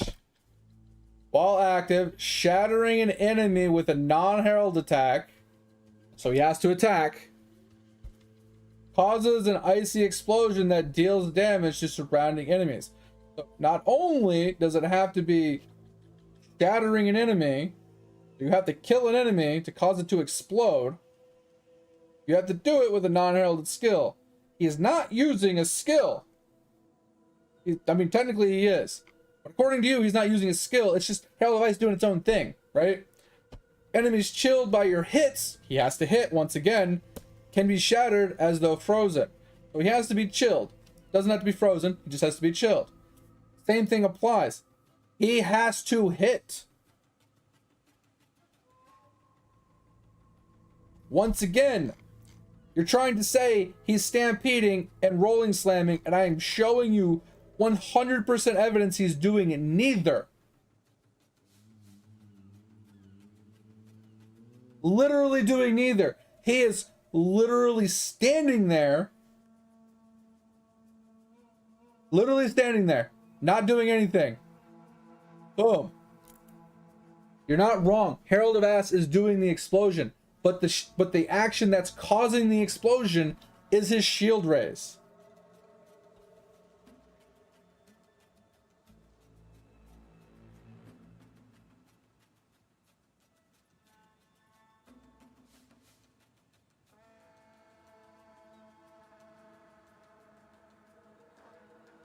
No, I know what you're saying. The explosion that's cascading the whole screen is his Herald of Ash. I was never discrediting that. It's nothing that I wasn't even talking about that in any shape or form. What I was talking about is the fact I was curious on what was causing the explosion. What skill he was using to cause the big boom on his screen. And you keep saying it's Herald of Ash, but Herald of Ash can't do it on its own. There has to be some sort of retaliation damage or some sort of skill being used to do damage to cause it to happen. So I was looking for what was doing it. I found it, and you tried telling me it wasn't that. You tried telling me, no, it's because of Herald of Ash, or Herald of Ice. Yes, Herald of Ice is the thing. The ring doesn't cause the damage. Literally, it gives armor, technically resist, hold res, hold damage, mana, strength, and enemies chilled by your hits can be shattered. You still have to hit. Exactly. Hab, the ring doesn't do damage. So how can the ring cause it to explode? You're trying to tell me if I put this ring on and I walked up to a mob and I took my hands off the mouse keyboard and I put them above my head and I walked out of the room, there would be explosions happening? It would cascade and just do explosions because I have a ring attached? Yeah, let's go buy one of these rings and let's go test this out. Because if that's how the ring works, I'm just gonna make an automatic build with that. POLC. POLC. Let's go buy one of these dog shit ass rings.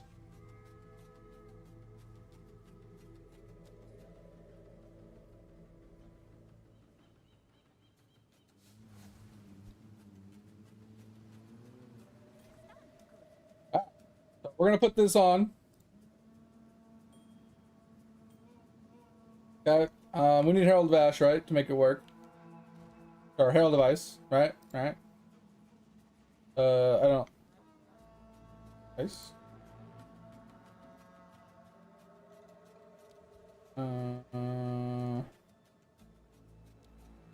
Where would it be? Is it? Oh, it's an aura, right?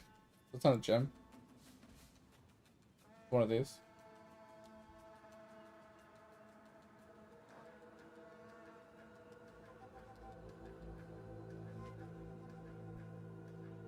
Yeah, shit. Get a lower level one. Oh, this one.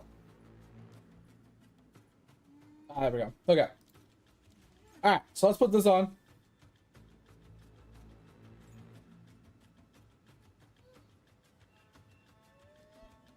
Let's put this on. Let's activate it. Okay. Herald device is now activated. So it'll cause an explosion. 100% of explosion, physical damage converted, whatever. And then we have the ring on. So let's go stand somewhere. I might have thorns. I don't know if I have thorns, but let's go stand somewhere.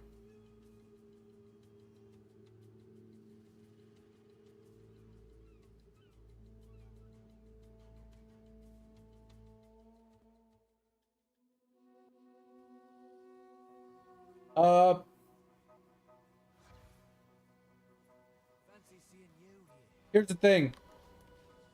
Here's the thing. Yes, I don't have cold damage, but I'm curious on what's actually killing them. I think I have thorns. Do I have thorns? I'm curious on what's actually killing them. For me just standing here, because I'm doing. Oh yeah, I do have thorns. Yeah, I have fire thorns. I don't know what causes my thorns. So like you said, like it needs to be cold damage. Yeah, fire thorns. Okay. We'll take that off. So here's what I'm trying to explain, Hab.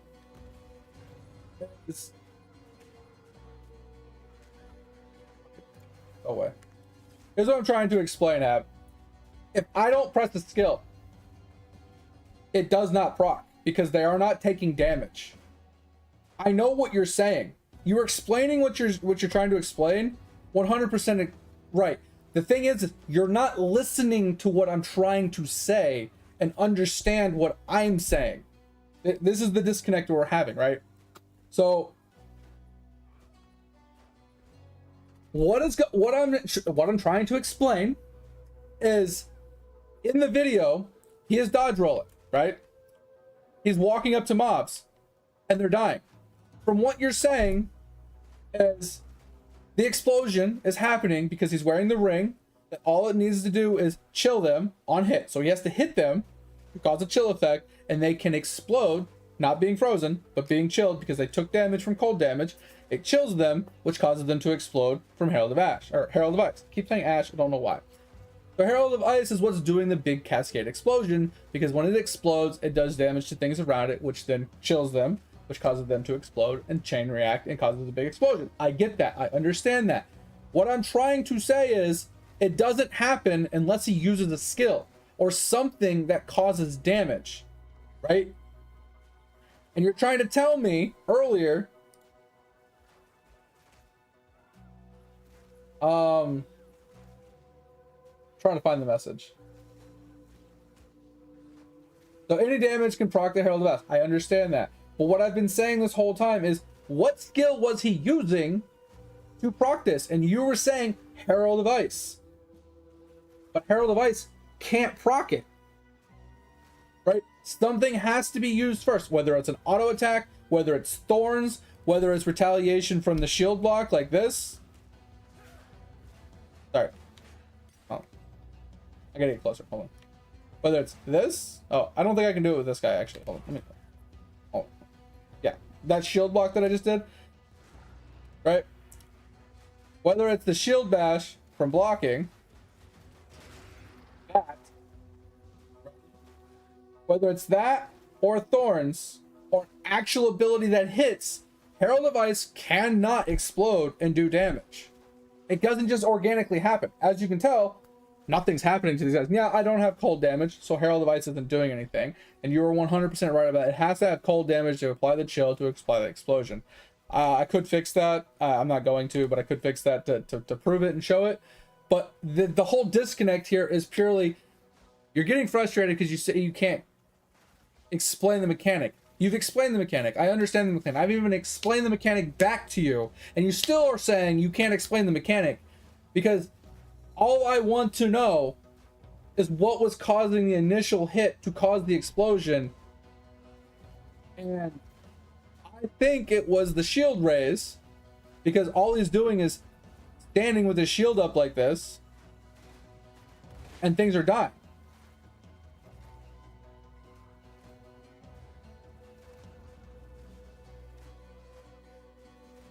Answer?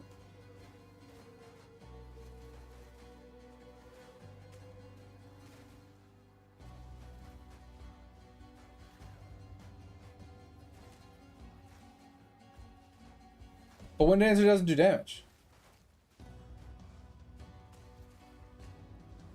Does it? Grant stages of a buff that gives you more evasion per stage. Being hit by an enemy while you have this buff consumes all the charges. Oh! See? This is what I was asking! That's exactly what I was asking. Thank you. Well, it does, after you read the whole thing, I was reading the bottom where it says plus 3 stages, 10% more evasion per stage on being hit by an enemy, consumes all charges to trigger Gale Force. I didn't know what Gale Force was. That's why I decided to read the entire description. But I was reading the bottom because it even says gain stage every 1 to 1.5 seconds or whatever. So this makes sense. This is what I was asking. This is what I was trying to find out. Like, what was causing the explosion?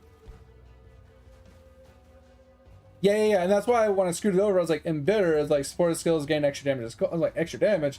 And that's why I went to actually read the description part where it says while active periodically grants stages, blah, blah, blah. I actually went to read that whole thing to see, because in the bottom part, it doesn't state it does damage. So this makes sense. This I can understand. This is This makes a lot of sense of how it's automated instead of having to use the shield bash or shield raise. Because I feel like the shield raise is also part of the thing, but not quite as much. But anyway, so this makes sense.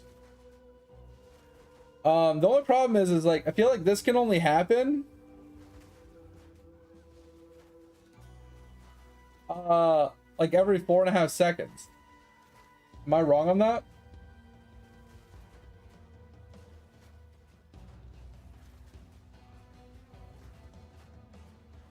I never said the build didn't work. When did I say the build didn't work?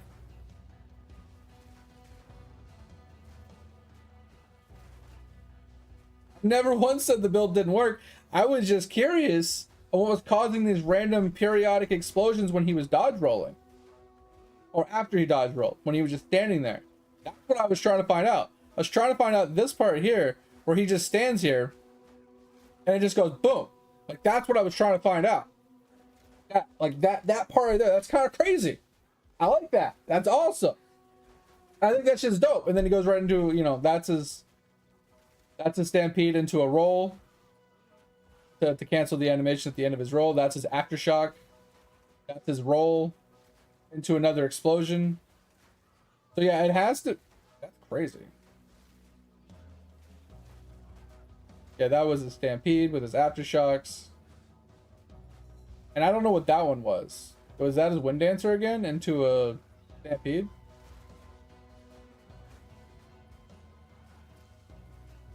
Stampede, boom, roll.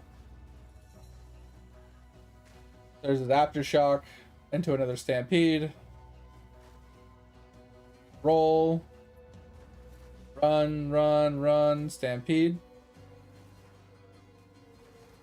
Like, that's what I was confused about, is like he would do a dodge roll and then get an explosion. That part there. That's the part that didn't make sense to me. But now knowing that Wind Dancer causes a big explosion, it makes a lot more sense. Because I was confused. I'm like, how the hell is he getting these random explosions when he's not using a skill? Right, the only skill I was fathoming was the shield raise, because it doesn't have a cooldown, and you can just put it up and it doesn't have an animation. So it's not aftershocks, because aftershocks would happen where he had it. See how it exploded behind him? It's 100% Wind Dancer.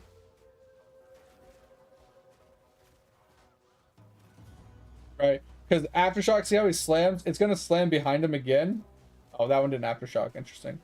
So aftershock happens in the same place that where it was.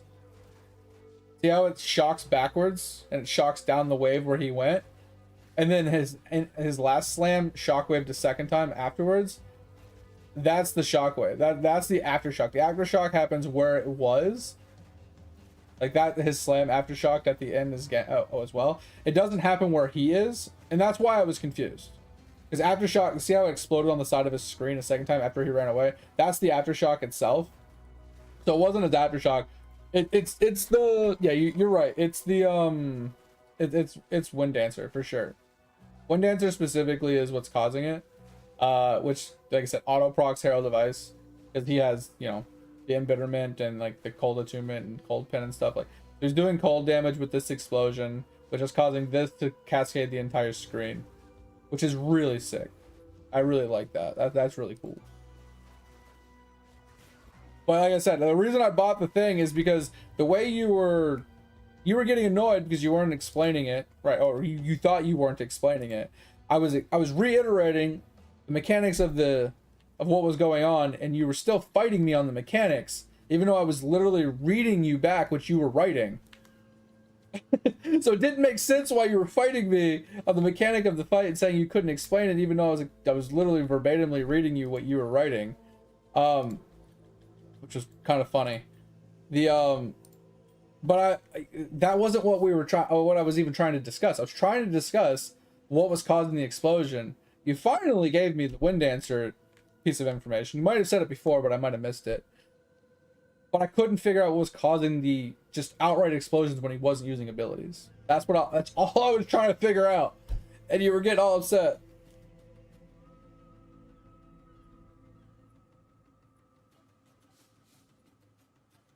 Bro, don't get upset. I'm not picking on you. I'm not trying to put you down.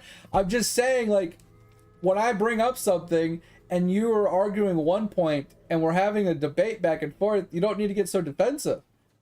Just try and listen to what I'm saying and try to answer what I'm saying instead of bashing a dead horse, right? Like, you literally kept bashing the same dead horse. It's Herald of Ice. It's Herald of Ice. It's Herald of Ice. Herald of Ice is doing the explosion. He's doing cold damage. He's doing Herald of Ice. But you kept saying over and over again, and that's not what I was asking. Like, I agree. Herald of Ice is what the explosion is happening. But I even read you the ring. You even said, it's the ring. The ring's causing it. The ring's doing it. The ring technically doesn't do it. It doesn't cause anything. It just allows for chill damage to make them shatter, which allows for Herald of Ice to do those big explosions without actually freezing them. But all of that stems from an initial damage indicator coming from another skill. And that, like I said, if you were listening to what I was saying, that is what I was trying to figure out, what was causing the initial starting point, that initial spark. It does. Well, any cold damage to cause an explosion. Yes. The ring makes any cold damage be able to cause an explosion. Or not able, I guess it just guarantees that it will explode as long as it does, as long as it's chilled, right? As long as it does cold damage, it will explode. Which is why, like I said, once again, Herald of Ice converts fizz damage to cold. Boom. So Herald of Ice, the explosion from the chill explosion will cause, or the explosion from the Herald of Ice will cause more explosions, and that's where the big boom comes from. But the initial starting point, the initial ignition, the spark that starts it all, has to have cold damage to start that first chill explosion to cascade with Herald of Ice. Yeah, without the ring and without cold damage, Wind Dancer would do nothing. Without Herald of Ice, I still feel like it wouldn't be as effective. So I feel like without the ring, without Herald of Ice, and without doing cold damage in some way, shape, or form, there wouldn't be that big cascade. But like I said, the ignition point is where I was lost, right? That's where the whole conversation fell apart, because you were harping on Herald of Ice and the ring the whole time, and I needed the ignition point. I didn't need the cascading effect. I didn't need the end result. I needed to know what was starting it. Because that's what I was lost on. I was confused. It's like, okay, he has the ring, he has Herald of Ice, I get those two explosions, but what's starting it, right? It's like when you're making a bonfire, man, you don't just put wood on there and put gasoline on there and be like, damn, that's a nice fire. You have to start it. You have to have an ignition point. You have to have something that causes it to go poof, right?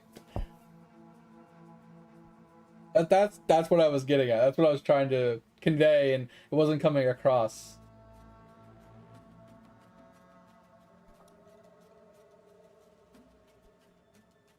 Oh, did we finish this map? I don't remember.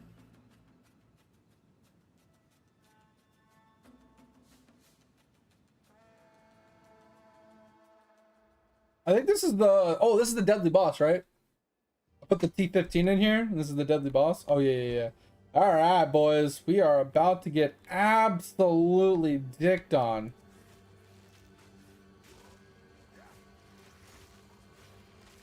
Kind of dislike this map layout because it's just a lot of rooms.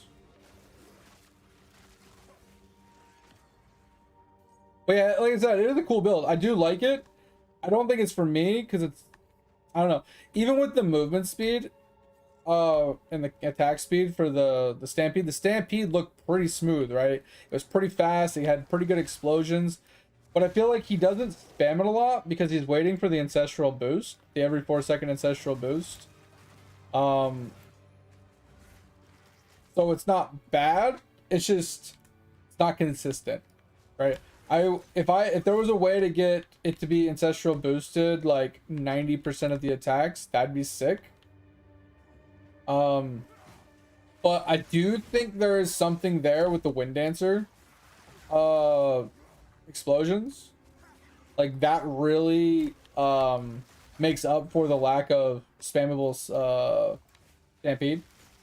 Because it gives you a lot of clear, it gives you a lot of explosion, just like your Stampede does.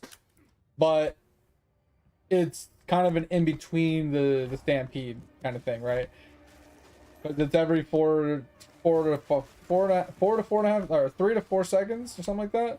Because it was like 1.1 second delay or per stage to like 1.5 second per stage, and you needed to have 3 stages. Like you had to have max stages for it to explode. So you needed to get all 3 stages before it would explode, which, like I said, takes like 4.5 seconds to get, and your ancestral boost is every 4 seconds. So it's like you do a stampede into a wind dancer explosion, right? But then you have like a 3 second downtime where you're waiting for big explosions again. I don't know, just it seemed, obviously there's something else to it. It just seemed like it was like it was very, I don't even know what the word I'm looking for. Sporadic, I guess. Oh, I just tripped. It just felt like it didn't look sporadic in the video, but like numerically looking at like the cooldowns of the skills and stuff, it seems like it's more sporadic than it actually is. Like I said, with knowing that the ancestral boost is every 4 seconds and that the wind dancer is like every 4 seconds, it just feels like, okay, if you have a 4 second delay between all your big booms, like where are you getting your consistent clear speed from? You know what I mean? Like that's what I'm looking at, that's what I'm thinking, right?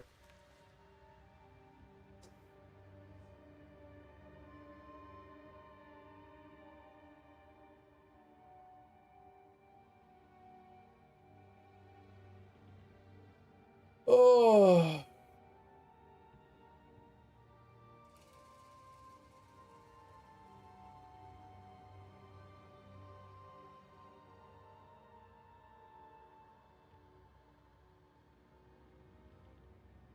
No, this is the boss in the middle.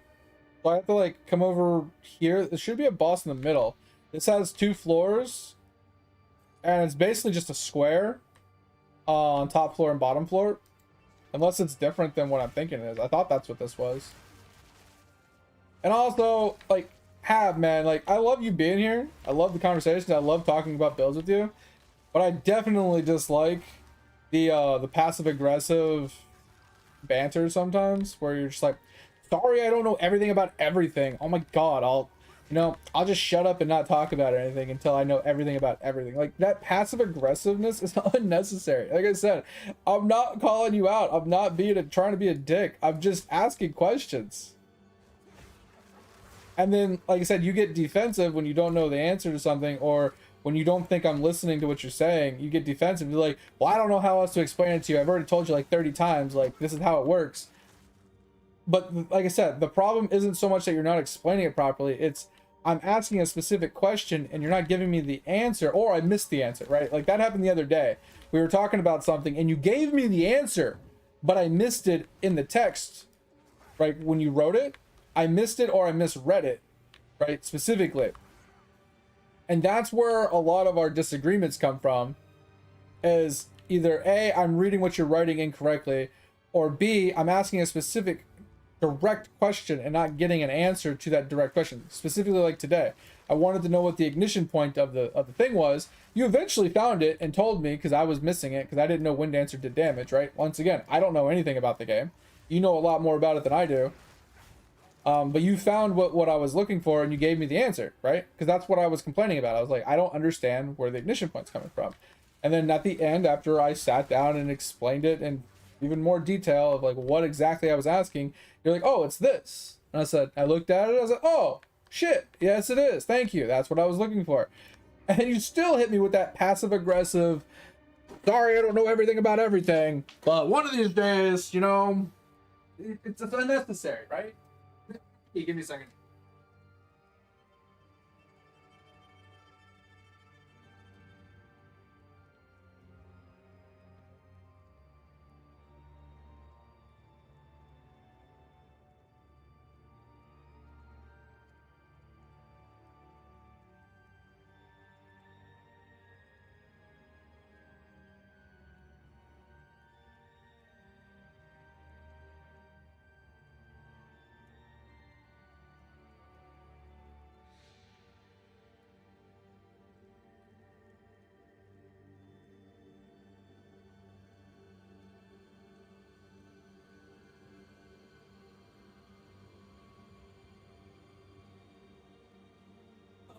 Sorry, I feel better. But yeah, like, I don't know. Just looking at the... Yeah, I know that's the thing too, have like between like the language barrier, right? Like and whatnot, it's just sometimes what I say could be confusing, or vice versa. I read what you write and it could be confusing to me. Like there is a lot of confusion, and that's why I try not to get pissy. That's why I try not to get mad. That's why I try to reiterate what I'm saying multiple ways and multiple times to try and like convey it in a way that is either clears up the confusion or isn't confusing to begin with. So we can actually finish the conversation. Hey, no, that's what we've talked about it before too, Ab, is like, that's just my tone. I have this dickhead tone in my voice. I don't know what it is. You can ask my wife. It's just a tone I have when I talk. And if you ask anybody else here, you'll know I don't mean it intentionally. It's just my tone. It's the way that my tone comes out when I'm talking, especially when I'm excited about something, right? Or I'm passionate about, like, because I love video games and I'm passionate about video games. So when we talk about games and I'm wanting and I love to learn, right? It kind of comes out really abrasive sometimes. Comes out really loud and kind of like I'm jumping down your throat, and that's not the intention. It's just the way I talk. And I've tried to tell you that before. You know, I'm not trying to attack you. I'm not trying to be a dick. I even said it earlier in this conversation. I'm not trying to be a dick. I'm just asking a question. I'm curious. I want to know, right? And then between, like, you know, like I said, the language barrier, the confusion and things, or like me reading one thing one way when it's meant another way, like confusion on my part, it happens. That's why I try to reiterate multiple times. I'm not trying to be a dick. I just need an answer to this one part so we can like put it together, right? It's just missing an aspect. And like I said, I do my best to try to tone it down. It's just hard sometimes, especially when I get really hyped up.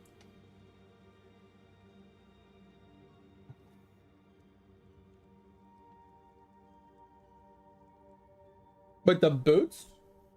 Oh, the boost. Got you. Yeah, I mean, you're not wrong. I think the aftershocks do quite a lot. But at the same time, I honestly feel like most of the... Because the thing, I was looking at the build, right? When I was looking at it, obviously in super slow-mo, it seemed okay. I feel like the clear is much better than my Rake, right? Because it's got movement, it's got AoE clear, you can move from pack to pack. I definitely think it's not the best for 100% clear, because you are going to miss some straggler mobs on the side that your AoE doesn't reach, and you don't want to backtrack for like one or two mobs. Makes sense. But it's good for like AoE big clears of big rooms and big areas and like abyssals and I want to say blight for some reason, but breach and things like that. Like anything that has like hordes of mobs, it's really good at clearing things quickly, getting from zone to zone pretty fast, pack to pack, mob to mob, and it's really good bossing potential with the forge hammer and the rolling slam and the shockwave totem. Like that has great potential. It has really good boss kill. It has pretty decent like AoE clear. I just feel like it's not as fast, or as I feel like it's not a 10 out of 10 for map clear. I would say it's more like an 8 out of a 10, purely because it does have that. It has a lot of movement speed. It has a lot of like stampede speed and AoE. It's just it's not going to 100% clear as easily as say like your Molten Slam build, hammer strike build, right? Because that thing blankets the whole screen and you attack really fast and you move really fast. I feel like that is more of like what a 10 would be. Mine's more of like a 5, right? It's really slow, but it's methodical and it clears everything, and I can put, you know what I mean? I can just move from pack to pack. So his is, I would say his is more like an 8. That's true. There's only ever one 10 out of 10 per se, right? You think Molten Shell's map clear is a 6? Really? Nah, bro. Nah, I think you should switch those two. I think your build map clear is much better than his does. I personally believe yours does way better because it's much faster. Like his is more sporadic. Like he charges, slams, dodge rolls, gets an explosion, charges, slams, right? He's going back and forth. You're literally just, oh my god. Bro, That's no fair.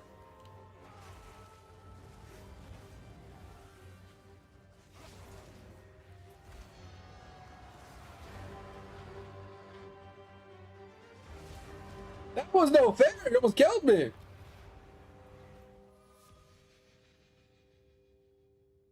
Okay, I'm not gonna disagree. He definitely does have more movement speed, but what I'm getting at isn't so much that he doesn't have a lot of movement speed and his ability doesn't travel fast. I feel like yours blankets the screen more evenly and consistently and kills things, like everything, right? I feel like with the way Stampede works, he has like a small circle, small circle, small circle, and then he has this big circle, right? Off the side of the screen. And then that shockwaves. And if there's mobs here, which isn't within the circle, if this mob doesn't die and explode and that explosion's not big enough to kill the mobs over here, he leaves stragglers, so he has to backtrack to kill things. If you're attacking down the middle of the screen, you're killing everything on the screen. That's why I'm saying I think yours is more consistent at map clearing versus his. Personally, like without like putting them side by side and testing both of them, I just feel like yours would be better. There it is. I was like, where the hell is this staircase at? I thought I was gonna die to that boss. He hit me twice with that fire, and that shit hurt. Like I said, I could be completely wrong, but just organically looking at the video and like seeing yours in action, I just feel like yours has better map potential. But his build is definitely better than mine, for sure. Like 1,000 times. Like I don't know. I have to like I can't compare my boss damage to his boss damage. Because I haven't fought that boss that he fought, that he was chunking the shit out of. But I have a feeling like his is just way stronger than mine, obviously, by far. But I'm wondering if I got, like, if I crit version to this, if my damage, my boss damage could be, like, could keep up with his. That's what I'm curious on. Like, my map clear is, like, definitely half of what his is. If not a third of what it is. My map clear is completely dog shit compared to his. But I personally feel like yours was better. Like I said, I could be wrong, but from my perspective, from my outside looking in, it just looks like yours would be more consistent. Like, don't get me wrong, if he's just rare hunting, right? And he's just running through to clear rares out as fast as possible, he has the movement speed to get to the rares faster than you. Oh, bitch. I dodge rolled, hit my health flask, and it wasn't enough. So in theory, yes, if we're just going based off of, motherfucker, who can get the map completion on the side of the map faster, like this over here, where it says map completed, extra content. If we're just going based off of that, not how many mobs are left on the map, then I definitely think his would win because he has the movement speed like you're saying. But I'm talking in terms of like full clear. I'm talking about like getting it below 50 mobs on, you know, on the map, killing most of the mobs on the screen, and, you know, clearing most of the content, most of the stuff, you know, looting, you know, all the abyssal chests and doing the abyssals, and like, you know what I mean, like doing most of the stuff within the zone, not just how fast can I get the map completion stuff on the side though, right? That's what that's the criteria I'm going off of. I don't know if that's different than what you were thinking, right? And yeah, it depends on the map, right? But at the same time, if you put a Stampede in a map like this, it would struggle, right? Because Stampede excels on like either tunnel maps, you know, maps that like have hallways and stuff, but not small rooms, right? Stampede going through this room would suck because it runs in a straight line, and it does damage in a kind of a straight line. So if you have like hallways and you have tunnels, it works really well. If you have open areas, it can struggle a bit. If you have really small closed off rooms, it's also going to struggle. Because like this, I'd have to Stampede into the middle of the room to kill everything, but then I'd have to like run over here, and I'd have to Stampede through this room, which there's nothing in. I'd have to Stampede down this hallway, but then I'd have to like backtrack and come down into this room, which is just a single small room, which would be more of like a wind dancer explosion probably. I don't know, I just feel like yours would just be much it'd be simpler, it'd be quicker, it'd be faster. And like, yes, yours doesn't excel at rooms like this either, but I think it excels at it more than the Stampede does. Just because of the way the Stampede skill just organically works. Not because it's like slow, not because it's clunky, not because it doesn't do a lot of damage, but just because of the way that the Stampede skill like just functions.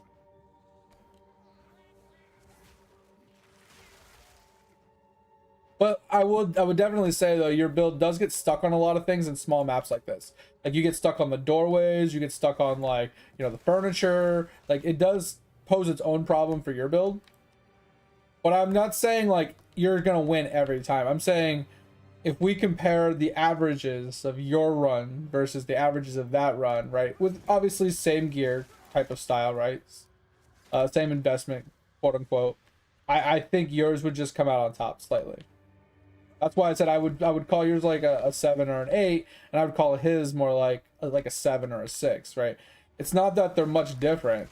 I just think that yours is just a step, like a slight step above, specifically in map clear. I don't know about the boss potential, because you did kill that boss pretty quick earlier, but yeah, like I said, specifically as full map clear, not elite hunting or just going in to do the rituals or something.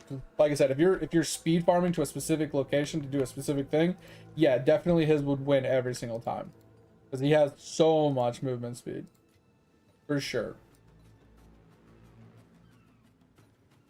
Let us identify. I don't think I need to disenchant anything. Let's put Ruby over here. Like never. Honestly, I really don't even know why I pick up stuff. I honestly don't even care about like this league anymore. I'm just playing it to kind of play it right now. Alright, so we did get 2 15s out of that. So we can put this 14 and this 14 away. We'll keep this one just in case, and we'll run these ones.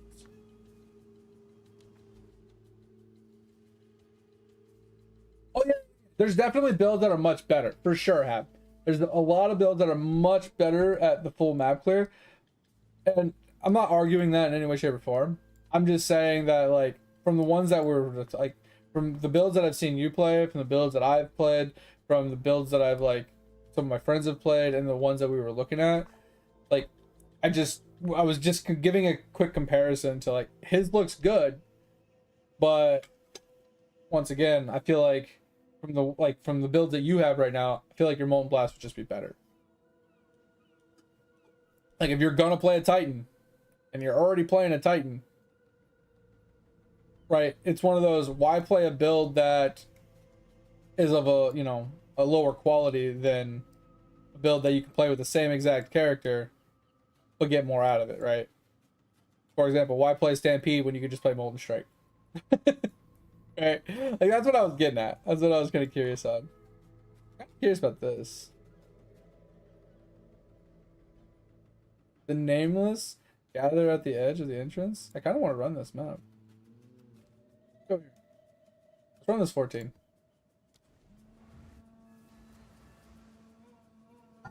Really? You'd rather have his build? Interesting.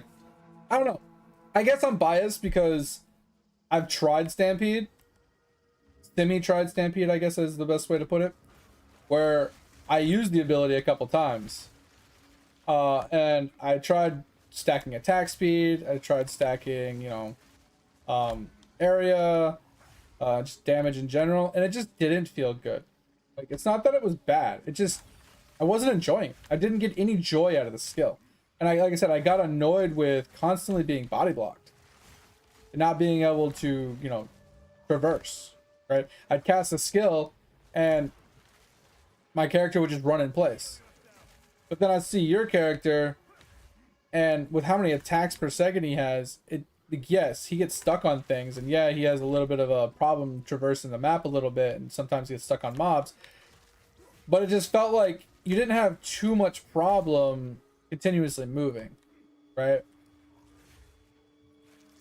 Yeah, his build is 100% Herald of Ice, not so much Stampede. Like, if we take Stampede out of the equation and just use it as a movement skill, and we had another skill for like your AoE clear, then yeah, 100% I would say his build is much better. you would just have to, I feel like you'd have to find a skill that's more consistent at blanketing the screen to take advantage of the Herald of Ice explosions for cascade clear, kind of like an auto bomber. And I think the skill would be I think it would be much better, right? I definitely agree as well that maybe Stampede could work even without the ancestral boost and, like, you know, being kind of hit or miss if you converted it all to cold. If you did a cold Stampede version with that ring and Herald of Ice, I think it would be much better, because as long as you kill like one or two of the mobs, the Herald of Ice explosions would cascade the screen, making it a much more consistent feeling. So I mean, with the caveat of like, without, okay, so to put it in perspective, I think his build without any modifications, I would prefer your Molten Blast for map clear and stuff for sure. Because like I said, yours just feels more consistent and constant. I don't have like a lot of downtime. I don't have to, like, I feel like you don't have to dodge roll a whole lot. It's like, if you look at his, he dodge rolled just like I do.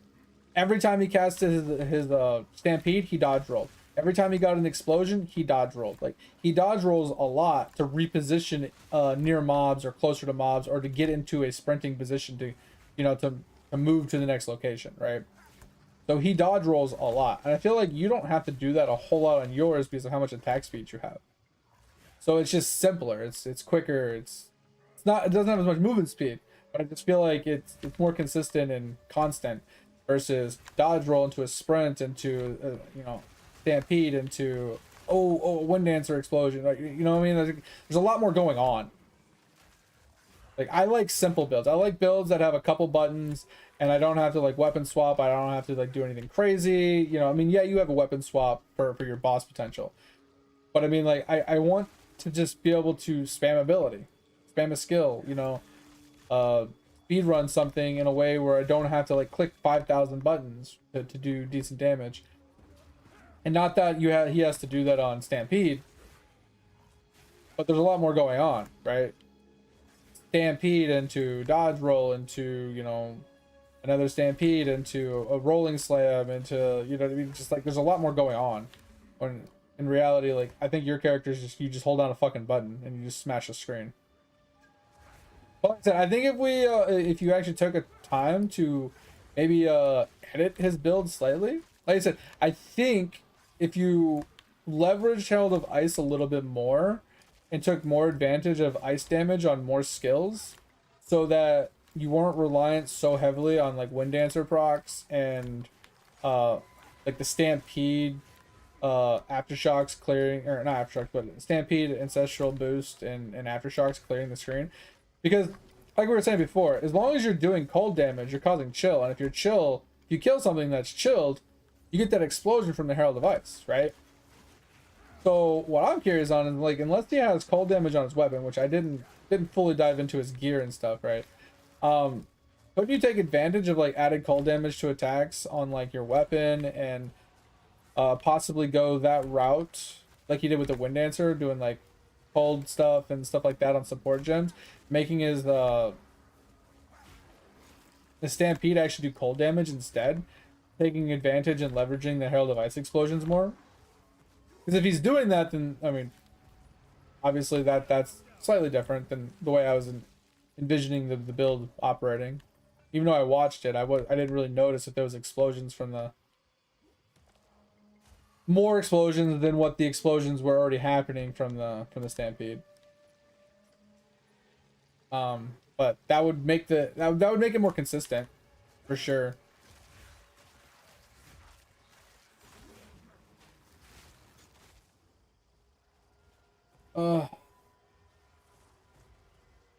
Oh, you get actively punished for dodge rolling? Damn. That's actually insane. Yeah, I think cold thorns would be nuts, Hab. You just have auto retaliation thorns with maybe Herald of Ice. So when something dies to your thorns, it just cascades. That'd be nuts, wouldn't it?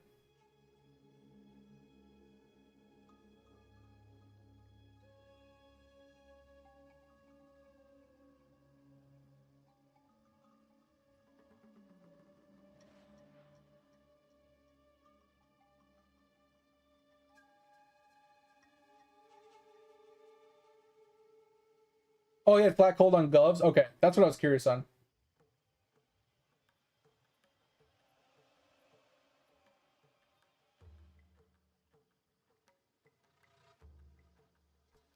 I think you need to kill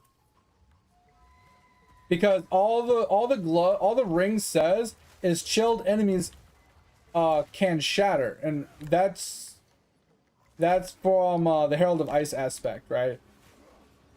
So whenever a mob is frozen, like organically, it shatters when you kill it.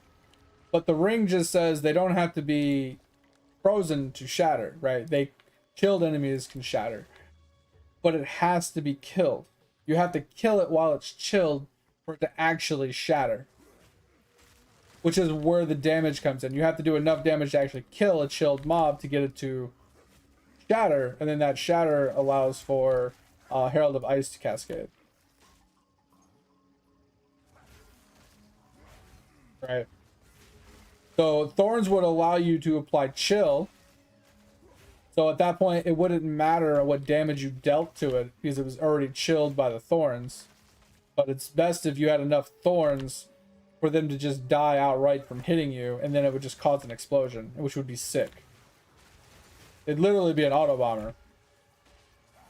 Because you could literally just run in, face tank whatever hit you in the face, and it would retaliate damage because you'd obviously need what is it, the helmet? All damage can do damage, right? Or can thorns? I think it's the helmet we were talking about before. So yeah, you would basically just need to do that. Wear the helmet so if an arrow hits you or magic hits you or whatever, it would retaliate the thorns and it would just cause them to take damage. And then if it was enough damage to kill them, they just die, explode, and kill everything around them. I think it would be sick. I think it would actually be sick. Oh, fuck, I hate these maps.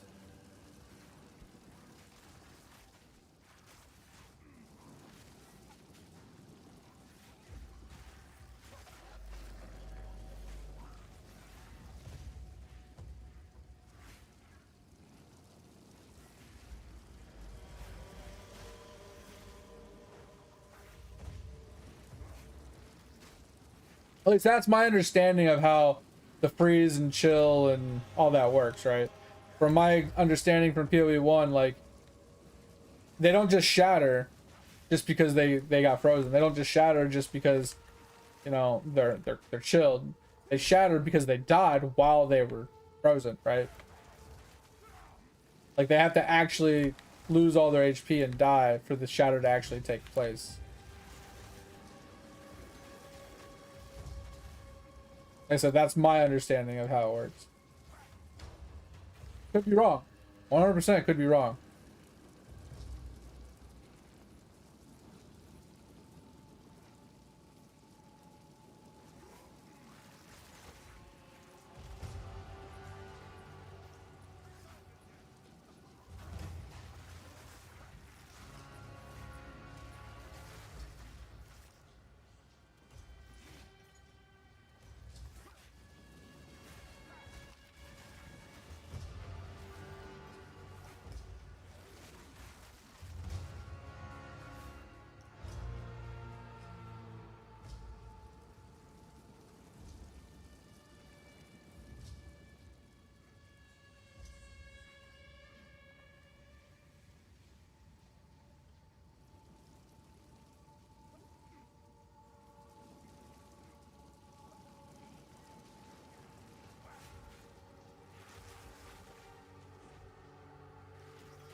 Oh shit, I didn't know that's how it worked.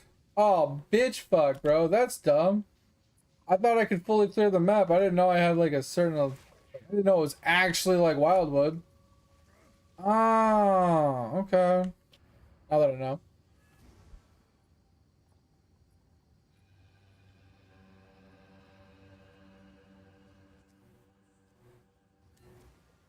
Did you put cold thorns on? You know what's funny? I was thinking about it, like while we were talking about it. Could you imagine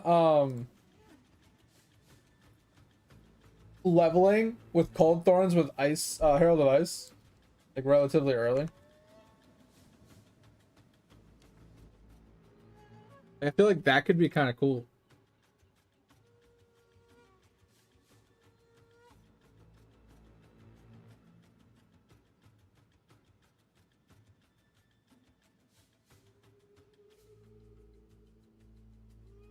That thing looks sick.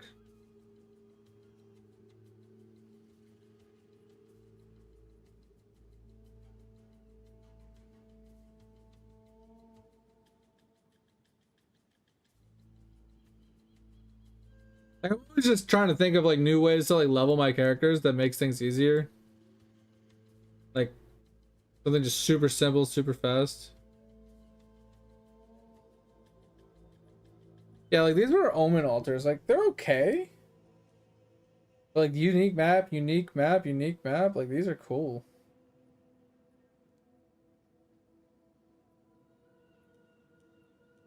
I like running unique maps. I think we can run this one. Requires like a T11.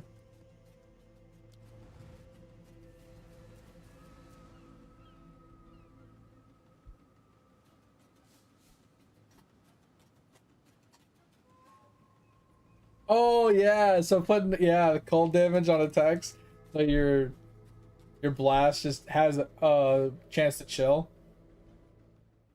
Is it causing any like anything crazy? So I feel like you would also want to have Herald of Ice with it. Like I feel like just the ring with cold damage isn't quite enough to really make it insane. I think the Herald of Ice is really what makes it insane, because you get the you get that crazy sorry, trying to kill this boss. You get that crazy explosion from it. You know what I mean? Interesting. That was a fast map. Like no mobs here? This is an interesting map. Oh bro, now I can't fight the rest of these? Oh, this is bullshit.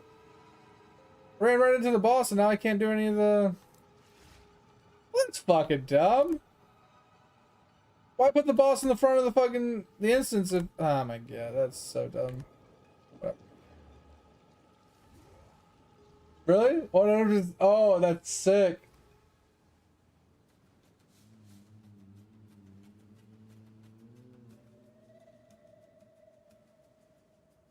Trying to skip, bro, that would be sick.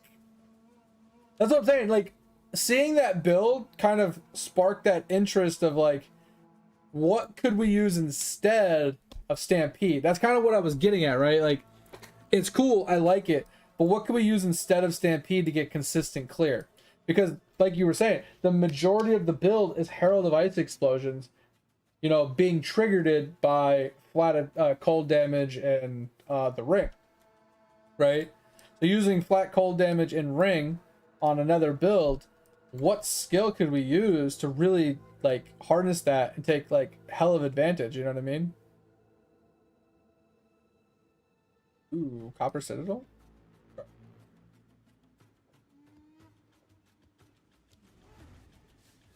Right, that's kind of what I was getting at. Like, I feel like your blast build, like you're doing right now, and saying it's pretty cool. Something like that, where it just blankets the whole screen. If we could take advantage of Herald of Ice explosions on top of that to get more cascading effects further off screen, I feel like you could really juice that build out further for map clear. right? Give you even more potential at map clear for faster.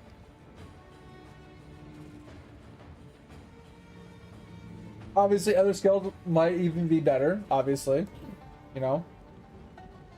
But I think it could still be like great potential.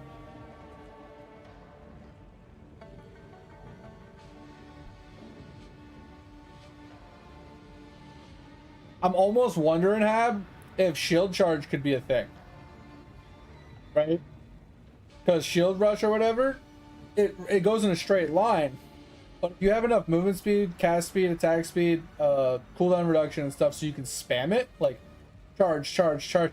Every time you hit something, it causes an explosion. Like it does damage, and if you can hit that, cause the chain reaction explosion with Herald of Ice and just charge on like past it and keep going, that could be a sick build. It could be really fast, especially with enough movement speed. But I'm thinking, what if we took into consideration the whole movement speed aspect of his build, 135% movement speed. We didn't have to sprint. We could just regular run. We don't have the chance of tripping. And we just run at things so it hits us and causes thorns to cause the explosion. Instead of relying upon actually using a skill. Like something really janky like that. It'd have to have enough like HP regen, possibly block, and stuff like that to really work, because you'd have to be able to sustain taking all the damage, so life recouped on hit. So maybe something in terms of like the AFK build you have, where you have that chest piece, right, with the amulet, and like you running the mind over matter with, you know, ES regen and life regen and mana regen all on hit. So all that is recouped. If you ran some sort of defensive layer like that with flat cold thorns and just ran at things. Yeah, that's what I'm saying. The thorns will work, but you need enough damage. You need to scale the thorns so significantly. You're going to need a bunch of jewels to give you thorns damage. You're going to have to like fully build into thorns with movement speed and a defensive layer, I feel like. Are we ever going to load into this map? I think it could work. I think it'd be very niche. It wouldn't be a boss killer unless you added a specific skill to do boss damage. But I think if you went full bore, big dick thorns build, like I said, with that defensive layer of all that damage recouped his life, so you can literally just run at people with that helmet, obviously to convert any damage dealt or any damage taken as thorn damage, retaliation damage. I think it could be cool. Because like I said, in order to make the build work in my mind, where you're just running at everything and not actually attacking them, letting the thorns do all the kills and letting Herald of Ice with the ring do the explosions for map clear, I feel like you would have to have some sort of recoup, life regen, sustainability to take that damage and just keep running at people. Right? But in theory, you could use shield charge. Shield charge could swap in instead of just straight running at people. So you shield charge at a mob, and if you get hit while you're doing it, retaliates the damage, it works. The shield charge itself would do some damage as well, causing more of a cascade. Could use that for map traversal and doing damage and X, Y, and Z. But like I said, almost all of your build would have to rely heavily in building into thorns. Bro, I can't load. I don't know what happened, but bro, we're just chilling. We're just chilling. Did you load into the map already or something?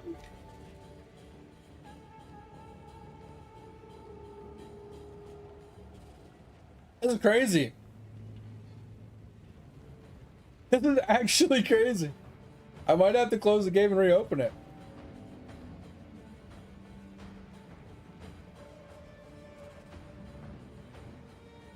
Oh, gotcha, okay. Bro, like seriously, what is going on? I've never been into the Copper Citadel before, but this is insane.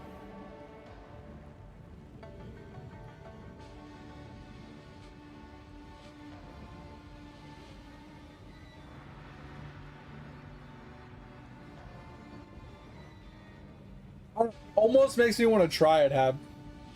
Because I've always wanted to do a Thorns build. Because I think the Thorns build could also work for single target. Because you remember how we were talking about before is like, for single target bosses, you use Rapid Assault, right? With that gem, so your Thorns damage gets applied to the next 6 hits or whatever. And then you just armor break. So you go full Thorns build, but you run it with Herald of Ice and you go cold damage and stuff like that. With the ring. Granted, like I said, you'd have to probably run a handful of uniques because you'd need the unique helmet, you'd need the unique boots, you'd need the unique gloves. So gearing would be a little pain in the ass, and then you'd need to get a bunch of jewel slots to scale your Thorns at a bunch of other Thorns locations and stuff like that. But you'd have decent single target after you know, shield resonance, broke their armor, and then rapid assaulted them. I think you could probably take down a boss pretty quickly, and then just rely upon the Thorns build for clear. Like I said, the Thorns just being enough to like kill like a mob or two, which causes the cascading effect of Herald of Ice.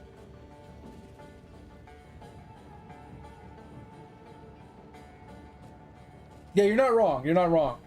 I'm wondering if there's a way to just convert, because you don't have to do full cold damage, or have, you only need to do cold damage in general. It doesn't have to be full cold damage for the Thorns. I'm saying go full Thorns build with specifically just a small amount of cold damage on your Thorns. You know what I'm saying? But it just has to have it just needs to be able to chill to make it work. And like, what unique would it be? Like, is it like a unique jewel or is it a specific item? Because if you ran just one of the uniques just to give you some cold Thorns, it'd be fine. You know what I'm saying? Because that's all you would need. You just need a little bit of cold Thorns to make it work. And like I said, even if you didn't want to do cold Thorns, which I would personally think cold Thorns would be the best. Chest piece? I mean, that's tolerable, I think. It does, like I said, it does kind of eat into your yellow slots, so gearing might be a little pain in the ass. Shield is worse. That's fine. Yeah. What I'm saying is, like, you'd be running a shield, you'd probably be running a spear with the build, right? With this build specifically, not like yours, but this build specifically. You'd be able to shield resonance to break armor on bosses and stuff like that. You could also take advantage of shield rush for map traversal, map, you know, clearing. Because the thing with like the shield rush is you could charge at a mob, and when you hit them, you could do damage, right? So if you had cold damage anywhere on the skill or whatever, that would cause the explosion as well. Let alone if you had cold damage on your Thorns, right? Anything from range that hits you while you were traversing from point A to point B would also take the cold damage to be able to explode. It could be cool.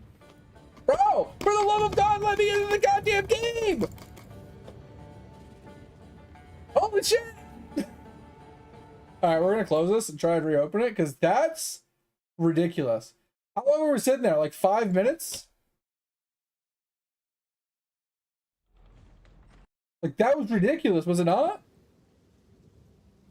I feel like we literally sat there for 5 minutes trying to load that map. That was straight ridiculous.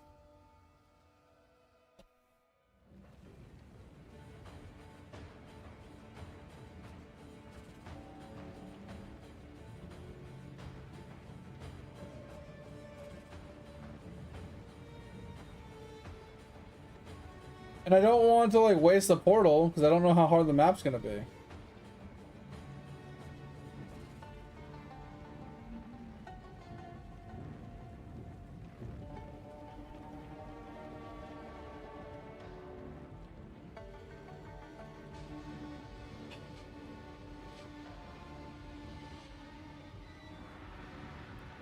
Yeah, I don't know, Ab. It's one of those trial and error kind of builds. Like, it could sound cool on paper and be terrible in reality, or it could sound kind of meh, but be actually really cool if you actually got it up and running properly.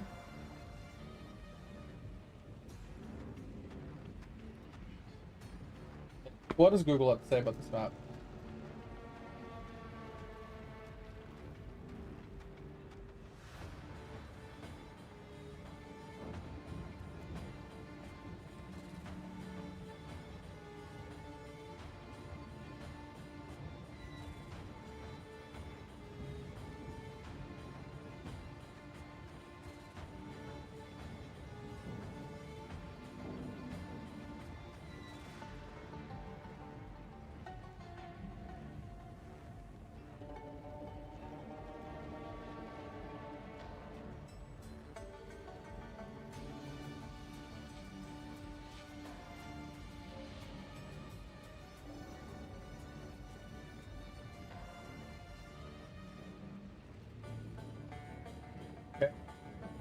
So according to Google, my character is stuck in an infinite crashing loop, which is why I can't log in.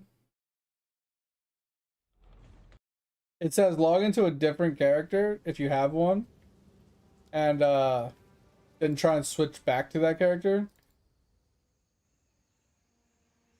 Oh, maybe it'll like reset the zone or the instance or whatever. The only other thing I can think of is control clicking my character, consuming that portal, and see if I can log into it after that.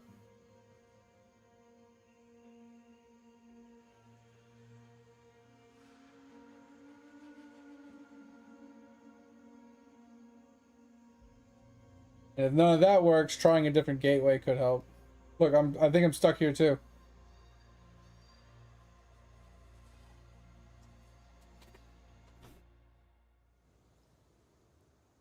Completely different character. Loading into a completely different zone. There we go. Holy hell. Alright. Take the character screen. Try logging into him again.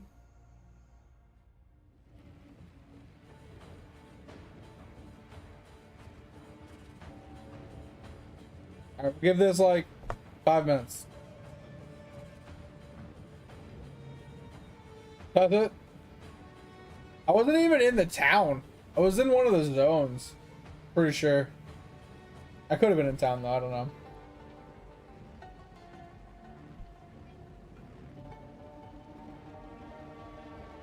Also, Topher, what were you saying earlier?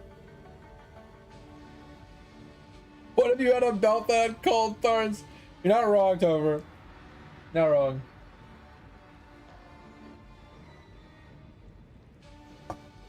I have the belt that has the fire thorns on it. You're not wrong. Ah! Seriously? What the fuck? Load, please. Alright, we'll try a different gateway in a second here, and if that doesn't help, we'll control click our character to see if we can load into it a second time. That might just be bugged.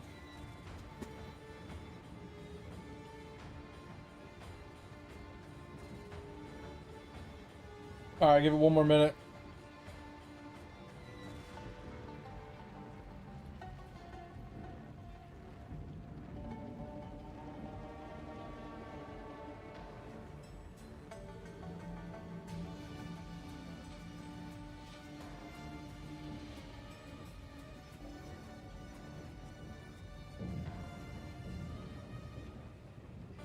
Yeah, so that's what I was wondering, Have, is like, if you actually invested into it as you were going through the X, could it actually clear the X pretty quickly and like reliably? And then could it scale into maps? That's what I'm wondering. Like, I've seen Thorns in like high tier gameplay play well, but I've not seen it played as Cold Thorns before, or at least Herald of Ice Thorns, right? I haven't seen someone play it with the Herald of Ice setup. With the ring.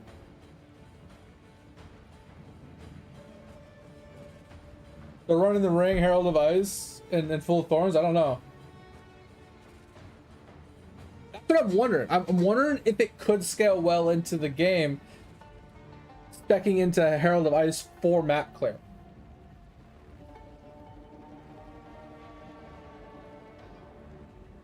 True. I mean, the auras could be better. Hold on. We need to get into this fucking map, bro. This is ridiculous. Just let me in. Can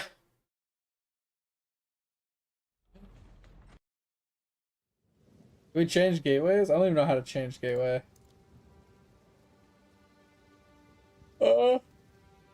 Let's try Texas.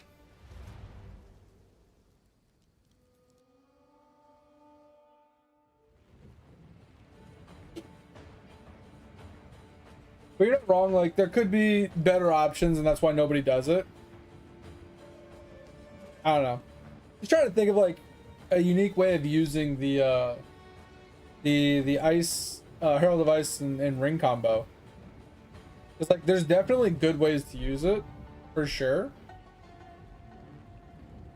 I'm just kind of curious. Right? I can't even get into this fucking map. Let's tinker around in here. So what is that ring again? POLC, the Polchich or whatever.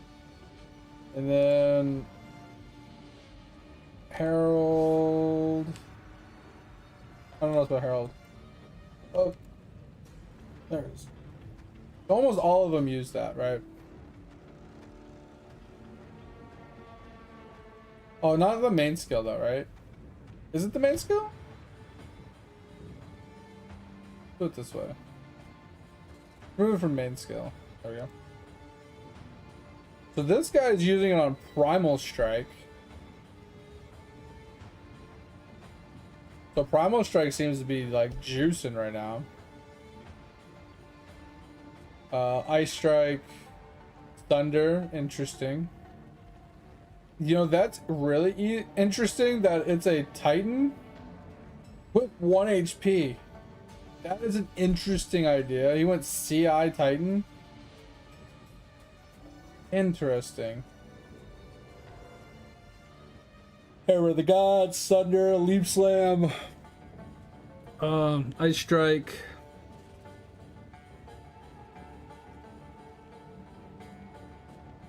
Burst for Fin Toad? The fuck is that?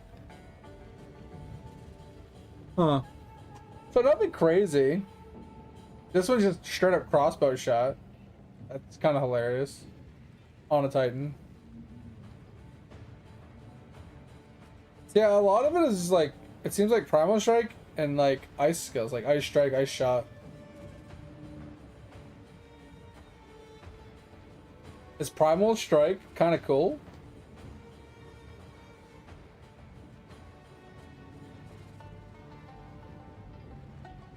Dude, I'm gonna lose my fucking mind. I just want to get into this damn map.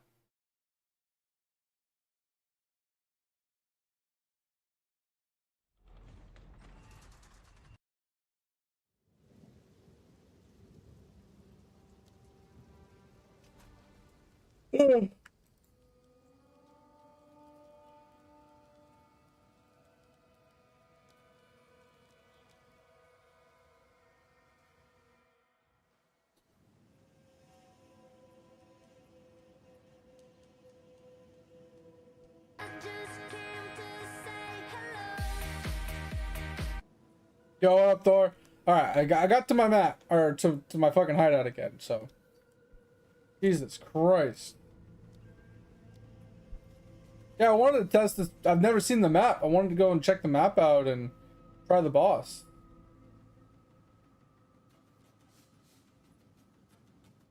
I don't even know what the boss is.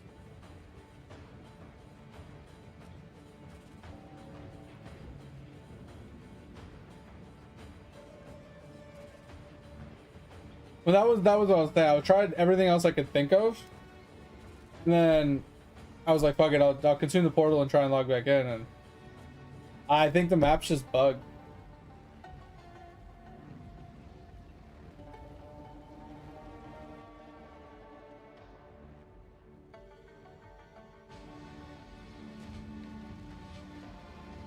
You're in? I can't get in.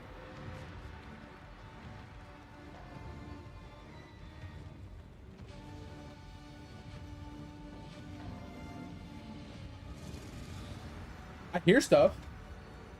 I think I heard like a dragon or something.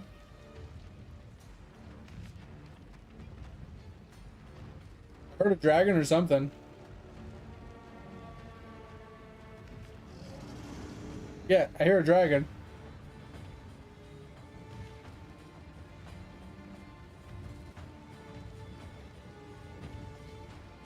Like growling at me and shit.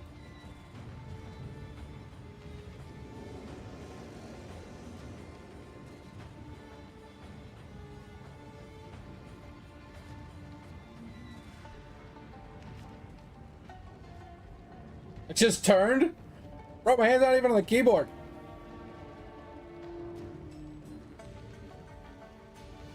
What about right click? Did I attack?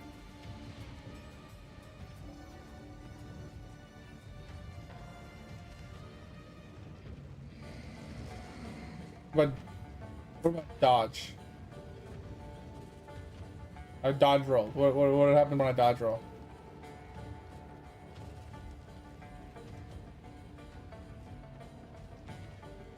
Did a 180? I don't know, man. Yeah, I don't know, man. I don't know what to do. It's just busted. Go clear the map.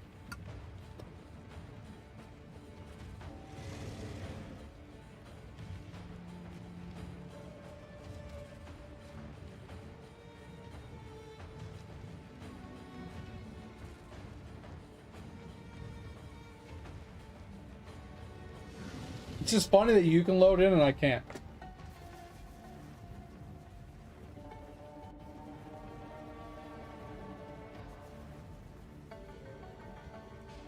I wonder if you bring something over to me to kill me, Hab. If you can revive me and it'll like break my shit.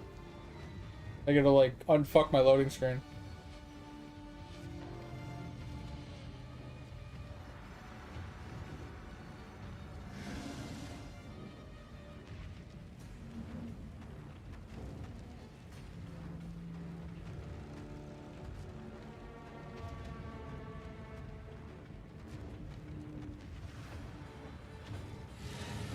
Oh.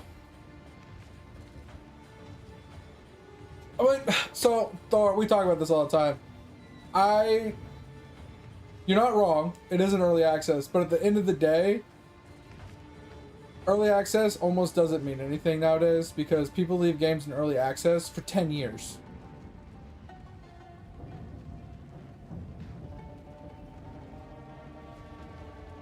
Oh, you wouldn't live? Oh, that's not good then. I just wondered if you could just like, I don't know what's in the map. I don't know if it's like a single mob. I don't know if it's like there's a lot of like mobs, or I don't know what the map even looks like. So I was all saying like there's a single mob you can just drag over to me just to beat me to death. Like they're like a little small mob, something that won't kill you. But I'm gonna go to the bathroom. I'll be back. I'm annoyed.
Yo, I don't know what you did, but it worked.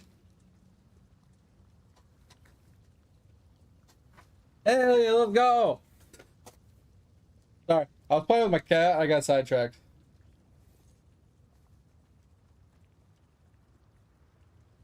So I assume you cleared the map. Oh, is this the boss? Wait, did you already clear the whole map? Or I'm so confused. What did I miss?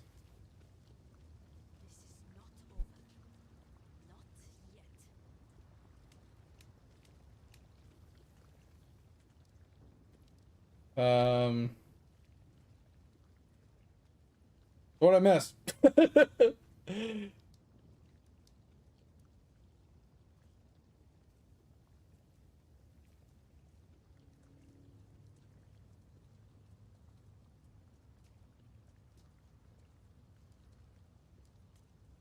Oh, so when it ported me to the other zone, it worked. Got you. So you had to do all the carts and everything all the way to the end. Gotcha, gotcha, gotcha. Well, that sucks. I kind of wanted to do the map, but it's fine. All right. Well, sure. That was fun.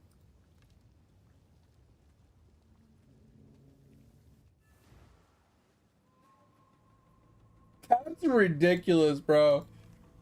That zone, that map was so fucked.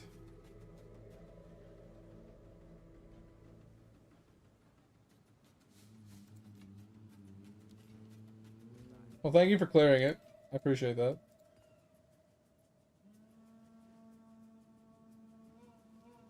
What is this faded prices fragment?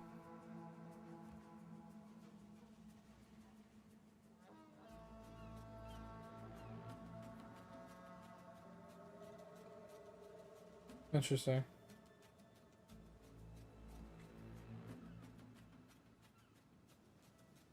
Okay, great game. Nothing wrong with it. No problems. I mean, like Thor said, it is still early access, but at the end of the day, like, I feel like early access is very meh nowadays. Like, I feel like that doesn't play much of a factor. Now, early into early access makes sense, right? Like, early on in the early access, it makes a lot more sense because it's still early. It's a new release, right? But this thing has been in early access for what, almost a year? Like, you can't really blame everything on early access after a year.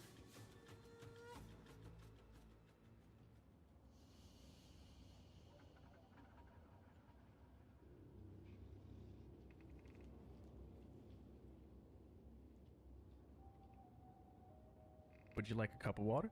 Yo, 'Cause you look mate, thirsty thanks as for that. fuck right now. Yep, that's the last of my water.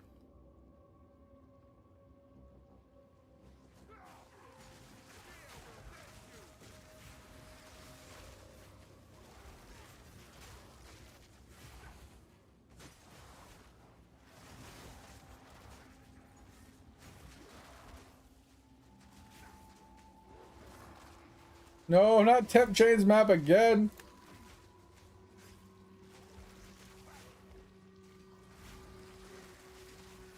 Like I said, early access does hold some like leeway and like acceptability of like things being a problem, right? There's definitely truth to that. But what I mean is just like it's not so much like, hey, it's early access, so it can be busted until it's eventually out of early access, right? It's one of those, it only gives you so much leeway, I feel like. Because like how long can you be in early access before you're not really early access? You know what I mean? Like, yeah, it's in early access until they eventually take the tag off of it. But in reality, like early access means basically beta. It means before like the game is ready for release, right? People over abuse the tag so much that, I mean, how much can you rely upon it? Like I said, where's the cutoff? Where is it? Where is that fine line between, hey, it's fully released versus it's not fully released, right? Like, take 7 days to die. They put out a new update, right? and they said, hey, it's now 1.0 on this update. And that update added a few things and stuff. But in the grand scheme of things, what was the difference between the before and the after of that update? You know, early access versus not early access. I honestly feel like there's like almost no difference in most cases. When they finally decide, hey, yeah, it's good enough to be out of early access now. Bro, I am so fucking slow and so tired of this stupid ass fucking debuff, dude. It's so annoying. And that's just my argument about it, right? In general, like, my argument solely is the where is that defining line between early access and not early access, right? Like, yes, there's the tag difference, right? Whenever the company decides to say it's no longer early access. But at the end of the day, like, true early access is alphas and betas, right? That is the true meaning of early access. Not, hey guys, we're gonna give you the game, but we're gonna leave it in with a tag of early access just so you guys are aware that we're still working on it. Here's the thing. Even when a game is fully released, you're still working on the game. Like, there's no difference between an early access tag and a non-early access tag, in my opinion. Because no matter how you look at it, they're both being worked on constantly. They both have problems. They both have, you know, updates coming out. They both have, you know, fixes and nerfs and buffs and, you know what I mean? Like, they all have the same things that they're doing. So at the end of the day, like I said, what's really the difference between the early access tag and non-early access tag? So I don't like using the scapegoat reasoning of, well, it's okay, it's broken. It's acceptable that it's broken. It's acceptable, you know, it's expected to have these problems because it's early access. It's got an early access tag. It's fine. It's fine. It's early access. Like, no, it's not. Like, yes, you know, it's acceptable to have problems, right? Dude, this yellow is fucking destroying me back here.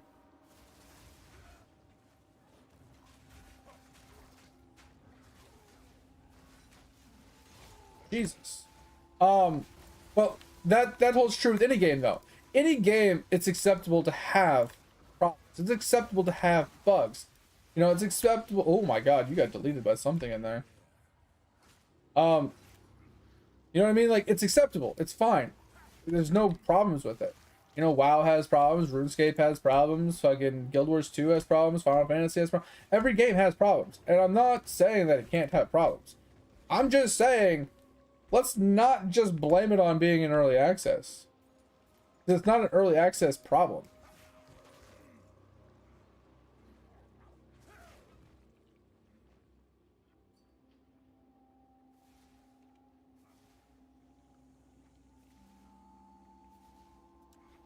Oh. Oh, yeah, that's got me a few times.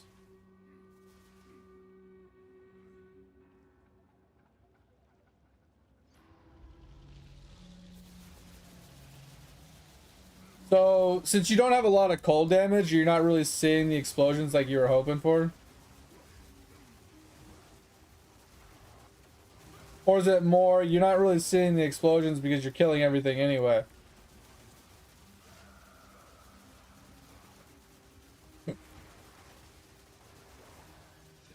You know what I mean? Since you're already blanketing the screen and blowing everything up, like, maybe that's the reason why you're not really seeing the explosions?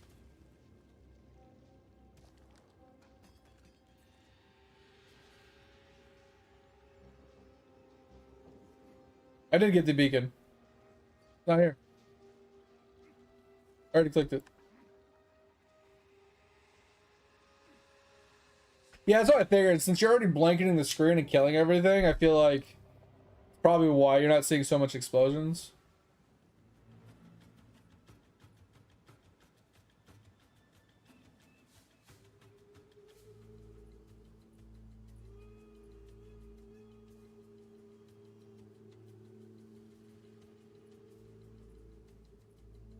And that's also a problem too, Thor. It's like early access isn't designed for long periods of time, right? Like I said, the term early access,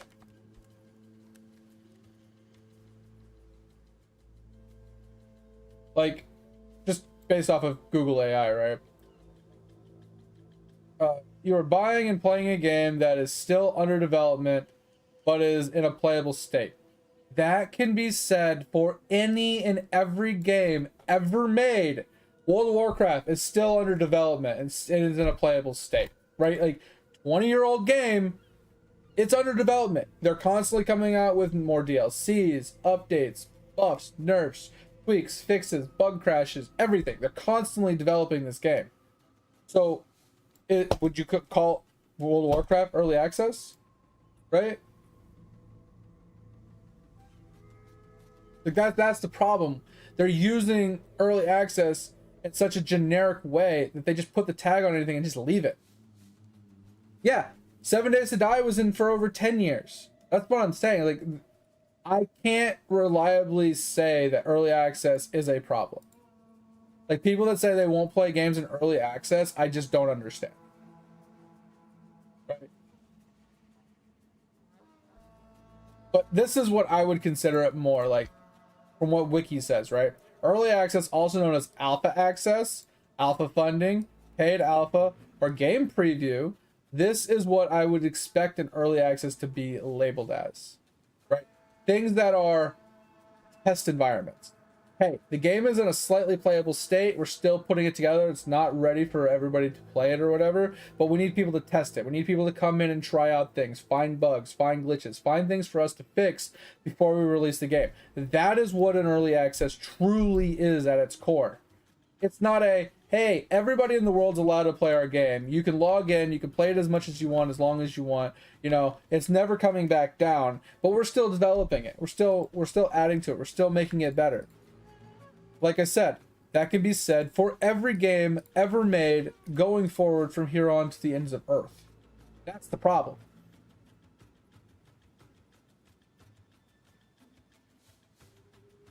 I will agree with that, though. I shouldn't have to pay for alphas or betas, right? Like, free access to a video game.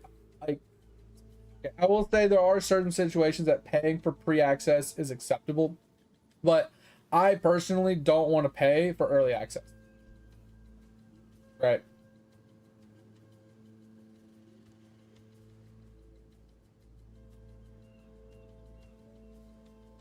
Yeah, like, I think this game is in a great state. I wouldn't consider it alpha. I would consider it, I mean, I wouldn't consider this early access. I would consider this a fully released game, ready to play, while they still develop the, you know, more aspects of the game. Path of Exiles 1, that's not early access, but they're still adding to it. They're still changing things.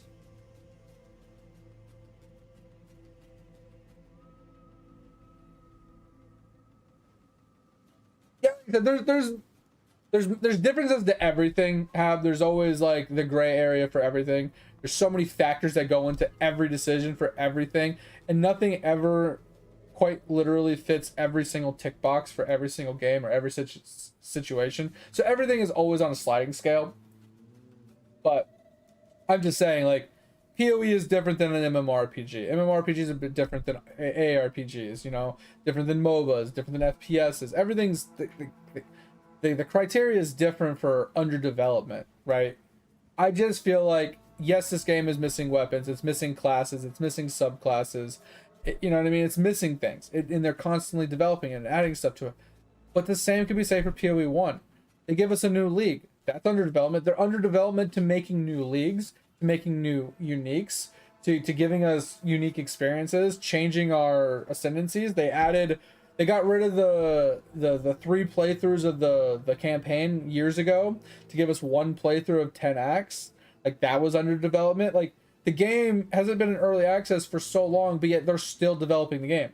In my mind, based off of the definition we read, that early access is a game that's under development. Every game is under development unless they're in maintenance mode, right?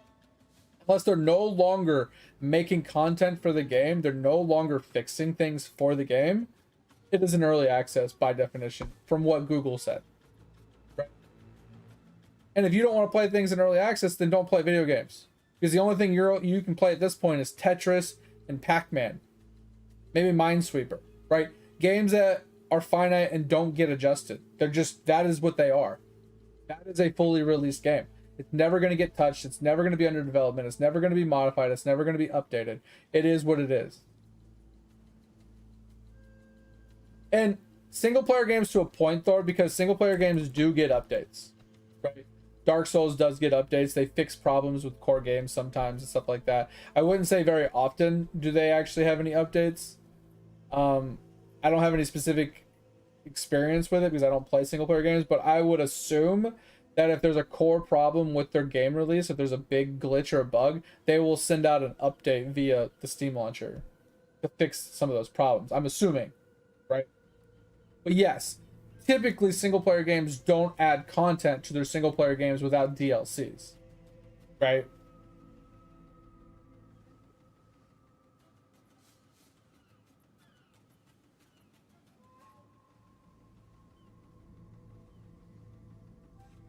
And yeah, I have. So there is the time where people quote unquote release the game before they want to release the game, before they're fully ready to say it's released. And this is why they started using the early access tag.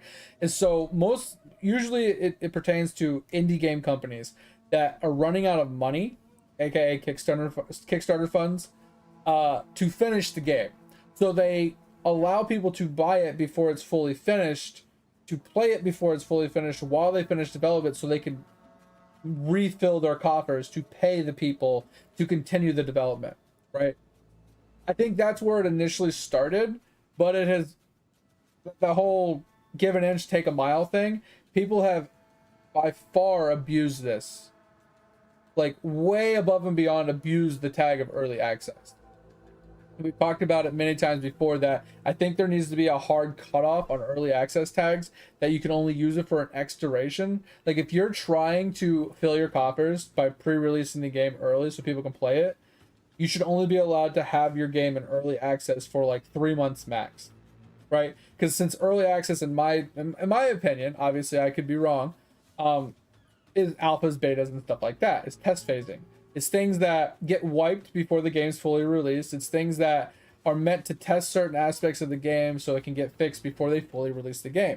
So if you want people to pay for that access, you can. If you want people to get into the game early, you can do that. But I feel like you can't do all of that. You can't be like, hey guys, we're going to give you the game for $30, right? You can pay $30 to get the game. We're going to open it up early for early access. It's not going to be a beta. It's a full release, but it's an early access full release. And we're going to leave it in early access for 15 years before we finally say, all right, we're at a point where we want to say it's fully released. Bullshit. That's bullshit. Your game has been released for 15 straight years. You can't say it's now a full release. Like, that's stupid. And that's the thing too, Thor, is like having long betas is fine. But the thing with early access is that all of that content shouldn't carry over to the real game, right? When you have an early access, when you have a beta, when you have an alpha, if you play the alpha for 50 hours and you may get a max level character with max level gear, and then they close that alpha and then open the beta, you no longer have that alpha information. You don't have that character, you don't have that gear, you don't have any of the currency. But in the terms of way people are using early access now, you get to keep your character, all of its gear and all of its currency from the start of the early access. And that's not what early access is. Now there is the fight on the other side of early access of being able to access the game early before its original release date. So Call of Duty sometimes does this, and other games where the release date is set for Tuesday, but if you pay $100, you can get it on Monday. Right? Or you can get it a few days early. You can log in a few days before everybody else can log in because you paid for the deluxe package or whatever. That, in my opinion, is an acceptable early access, because you're paying for the early access for a few days early, but it is actually the release of the game. You're just logging in earlier than everybody else can that doesn't pay the money. Once again, that is where the start of the early access started, where people were like, hey, we can make money for letting people get into our game sooner. how can we take this a step further? Oh, we're running out of money, but our game's not ready. How about we just launch it now, but say it's early access, so you know people are under aware that we're still dealing with things, blah blah blah, and that'll give us money so we can keep funding it. Like, I feel like it's been corrupted, it's been abused, and it's been stretched so thin now that something has to change. Like, I don't think early access can even be considered early access anymore, because like I said, after a certain time threshold, everybody has their own time threshold, but I feel like after a certain time threshold, when do you stop considering it early access? Is it after 6 months? Is it after a year? Is it after 5 years? Is it after 15 years? Like, when do you consider this game no longer to be early access? You know what I'm saying? Just because it has a tag of early access, like, by definition, when does that, like, that doesn't make any sense. Like, if you're just going, oh, it has a tag of early access, okay, so early access to you just means it has a tag that says early access? Like, do you not have a brain? You know what I'm saying? Like, a tag doesn't mean one way or the other. Bro, you can put a tag on anything. You can say, hey, this is a multiplayer game and it doesn't have multiplayer functions. Oh, I'm not going to play it because it has a multiplayer tag, but it doesn't, you can't even play multiplayer in it because it's not even in the game. Like, you know what I'm saying? Like, just because they put a tag on it doesn't mean it's true. Like, you can't lie on the internet. You know what I mean? Like, it's not possible.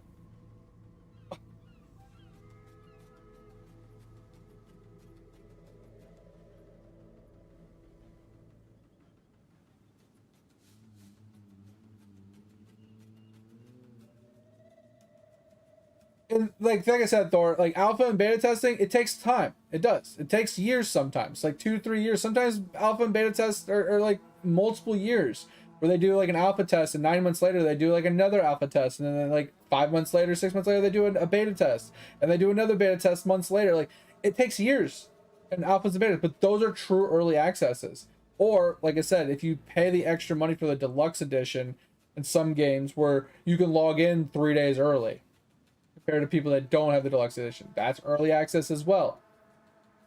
But it doesn't mean that the game's still not under development. It doesn't mean that, you know what I mean? It's just, it's such a fucking load of horseshit, and it's a big cop out to just put early access tag on your game. It is. Like, obviously, everybody's gonna feel differently about it, but that's my take on it.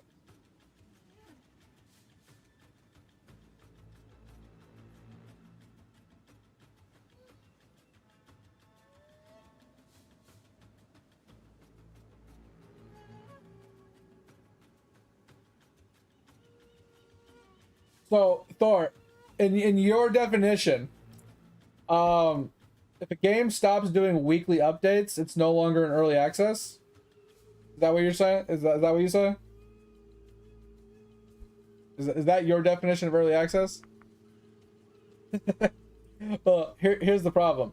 World of Warcraft does weekly updates. EVE Online does weekly updates. Black Desert Online does weekly updates. New World does weekly updates. Like, those are just 4 off the, I'm pretty sure Guild Wars 2 does weekly updates. Final Fantasy 7, I'm pretty sure does weekly updates. Like, obviously those are all MMORPGs, and obviously every genre is different.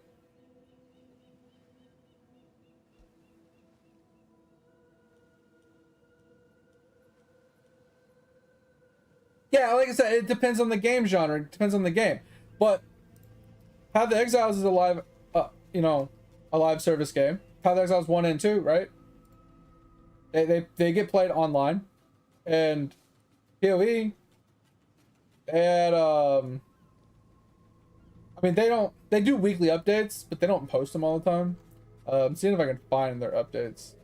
See if I can launch it. Oh, maybe if I launch it, it'll show you. Oh, let me launch it.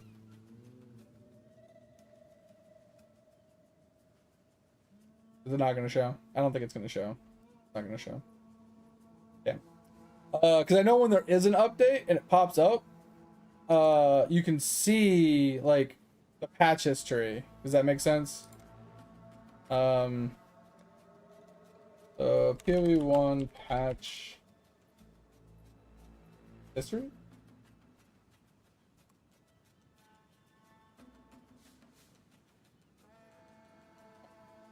So this is hard to show because it's not going to really show. But like, for example, like version 3.26, right? So you had 3.26. 3 days later, they had an update. 2 days later, they had an update. And then they had like a 2-week update before this one, right? And then they had a big gap, and then that another. But they're constantly doing updates, right? So yeah, it's not weekly, but whenever they have problems, they update, and they do it regularly, right? Same thing down here. Like, so would you consider a game like this to be early access still? It's been out for almost like what, 10, 15 years. Like it came out in 2010. It's been 14 years. 15 years.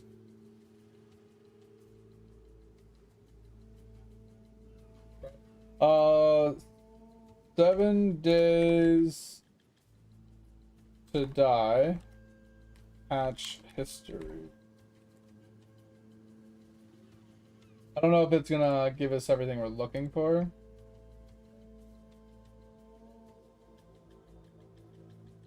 I'm looking for like dates, right? So like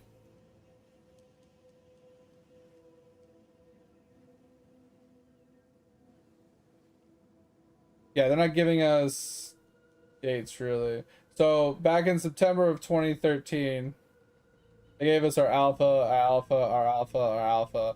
Look, like 17 fucking alphas later, right? Finally in 7 like experimental, we had like what? December, January. This is an early access too. By your definition, early access is weekly updates. These aren't even weekly updates, right? Like they are big chunks, like May to October to go to 18, right? And then October to November, November to December. Like they're doing monthly updates. And this was technically early access for like ever. Like I said, I feel like saying a game having weekly updates is concurrent with early access isn't fine-toothed enough, or like, you know, pinpoint enough.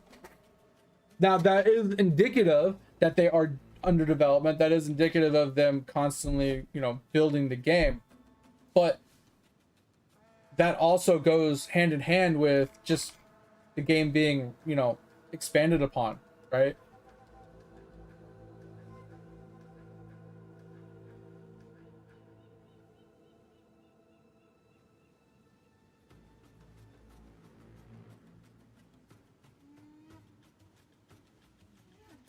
And that's the thing, Thor, is like alpha, beta, those are typically done in short increments. It's like, hey, we're gonna be in alpha for a month. I need you guys to log in, play the game through, tell us, give us feedback, right? Finding bugs, fixing things. They take the game down, they fix stuff. You know, 5-6 months later, 3 months later, 2 months later, they put up another alpha, do it again, take it down, fix the stuff, put up a beta, put up another beta, do a stress test beta, do another beta, and then they release the game. That's a traditional release schedule of like games where they use the betas and they use the alphas to do all the testing and stuff, and then they fully release the game, and they're constantly still finding on full releases of any game there's always bugs. There's always a bug to be had. When they update something, there's a bug made. When they change something, there's a bug made. When they add something, there's a bug made. So there's always bugs, there's always things to fix, there's always glitches being found and developed and being implemented into the game. Yo, what up, Bandit? So PoE 2 early access is fine. We're just hashing out like people's ideas of like what early access truly is. Like, because we got into this because I was trying to log into a map and the map wouldn't let me log in. Literally, the map was busted and I couldn't zone into it, but somebody else could, so they cleared the map for me. And then it finally loaded in after he killed the boss, which is really stupid. And Thor, one of my good viewers here that I really enjoy chatting with and hanging out with, made a comment like, yeah, but it's an early access. But I mean, like, this is, and then we got down in the rabbit hole of like, what does early access truly mean? Like, early access is, for me, by definition, is access to the video game before it's ready to be released to the public, which is like alphas and betas, right? But nowadays, people use early access for everything, right? we just go to the store page, I wonder if we can even filter by this. I have no idea. Can we just filter by... How do we...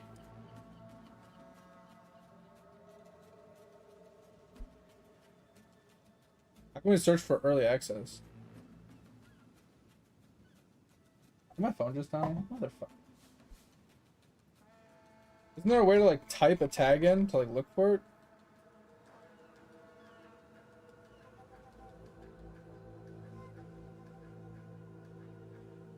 Yeah. Early access. Okay. 9,460 games on Steam tagged as early access. Okay. Some of them are definitely true. Like this game, I'm pretty sure it actually just came out, but it's still tagged as early access. Really dope game. Played it. Played the demo. This one just came out. Makes sense. No idea what that is. This has been out for a while. It's $10. It released in February. Still early access, supposedly. I don't see the tag here that says early access, but supposedly it's still early access. Scheduled 1. Been out since March. I mean, I'm more accepting of indie companies, like single devs, being in early access for longer because they need money to keep going and it takes them longer to do things. But bro, VR chat, it's been out since 2017, still considered early access. Ark Survival, bro, there ain't no fucking way this game is early access. Ain't no fucking way, right?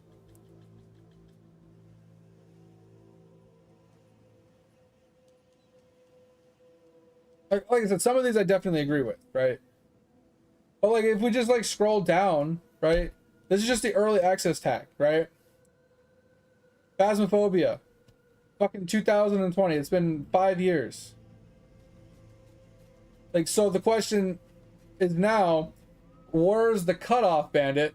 Where is that line of which you consider a game still early access at what time? Like, is it a month in? Is it 2 months in? Is it a year in? Is it 2 years in? Is it 5 years in? Is it 15 years in? Like, where is your cutoff of where having the tag as early access makes sense or doesn't make sense anymore? You know what I mean?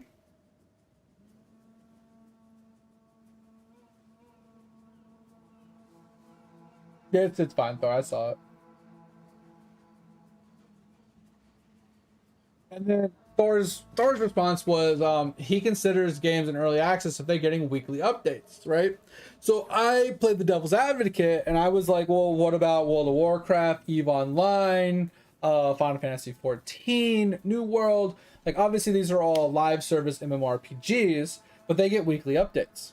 They get BDO, Black Desert Online, stuff like that. They get weekly updates. Every week they get a new update that, you know, expands upon the game, right? And by definition, early access is a game that's still under development. But if you think about that, games are constantly under development. World of Warcraft has been out for over 20 years and it's still under development. They're still making content for it. They're still adding things and changing things with the game every week, every year, every month. They're constantly doing stuff. So is World of Warcraft early access for the last 20 years because they're still building upon it? Like this is like the problem. And I have this really annoyance, like one of my pet peeves is games leaving their games in early access for extended periods of time and people saying, oh well, it has a bug because it's in early access. Oh, it's acceptable that this is a problem because it's early access. Now don't get me wrong, let me backtrack that a little bit. I'm not saying that a game can't have problems. I'm not saying it can't have, you know, issues. Fully released games have issues all the time and I have no problem with it. It's expected. Games are always going to have problems. They're going to have glitches. They're going to have problems, especially as they develop and expand and grow and so on and so forth. But I don't like the cop out and the simplicity behind saying, oh well, it's fine because it's early access. Yeah, it's fine that there's a problem. They need to address it, obviously. But at the end of the day, it's not because it's early access. It's because it just got found or they just haven't fixed it yet. Right? At the end of the day, it just boils down to putting effort into fixing your shit. Like, New World, for example, I talk about this all the time. New World pisses me off beyond belief because instead of fixing something, they just remove it. It's easier for them to just remove something than it is for them to actually fix it, and it pisses me off. Manor Lords has been out for a little while. That was actually a really cool game I wanted to get into. See, most of these games I don't really play and I don't really know much about. They're not like very old games. Like they're relatively new games. There are a few.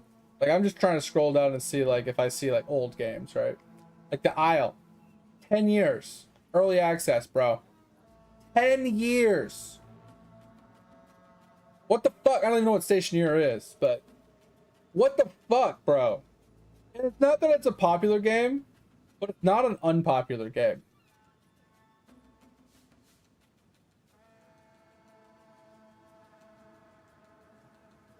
But here's my point, Thorpe. Here's my point. Like the crux of the whole argument, right, isn't so much like giving them the benefit of the doubt because it's in early access. It's where's that fine line, right? If a game says, "Hey guys, we're full released on Monday," right? You've been playing the game for 10 years. And on Sunday, they tell you, "Hey, tomorrow we're going to fully release the game." Okay. So now your whole mentality changes from, "Oh, well, now there's problems in your game past Monday. It's not acceptable because it's not early access anymore." Versus on Sunday, if that same issue was in the game, you'd been like, "It's acceptable," right? Like that's what I'm saying is like, where is this like the switch that gets flipped between a tag saying early access and a tag not saying early access? Doesn't make sense. That's like saying, "Hey, I don't know, I'm trying to think of a good scenario, but like let's say someone was in charge, right, and they're in a trial basis to being in charge of the company, right? So they're going to be in charge for the next year, but since it's only a trial period, it's okay that they run the company into the ground and they go bankrupt in a year because they don't know what they're doing. But after that year is over and now they're in charge, now they can be held liable for it. Now you can be mad at them for it because there's no longer a trial period. You see, like that's the problem. It's like just because you have a title that says you're new doesn't mean you shouldn't be held reliable for the same shit that you would be held liable the next day if you weren't on trial period anymore.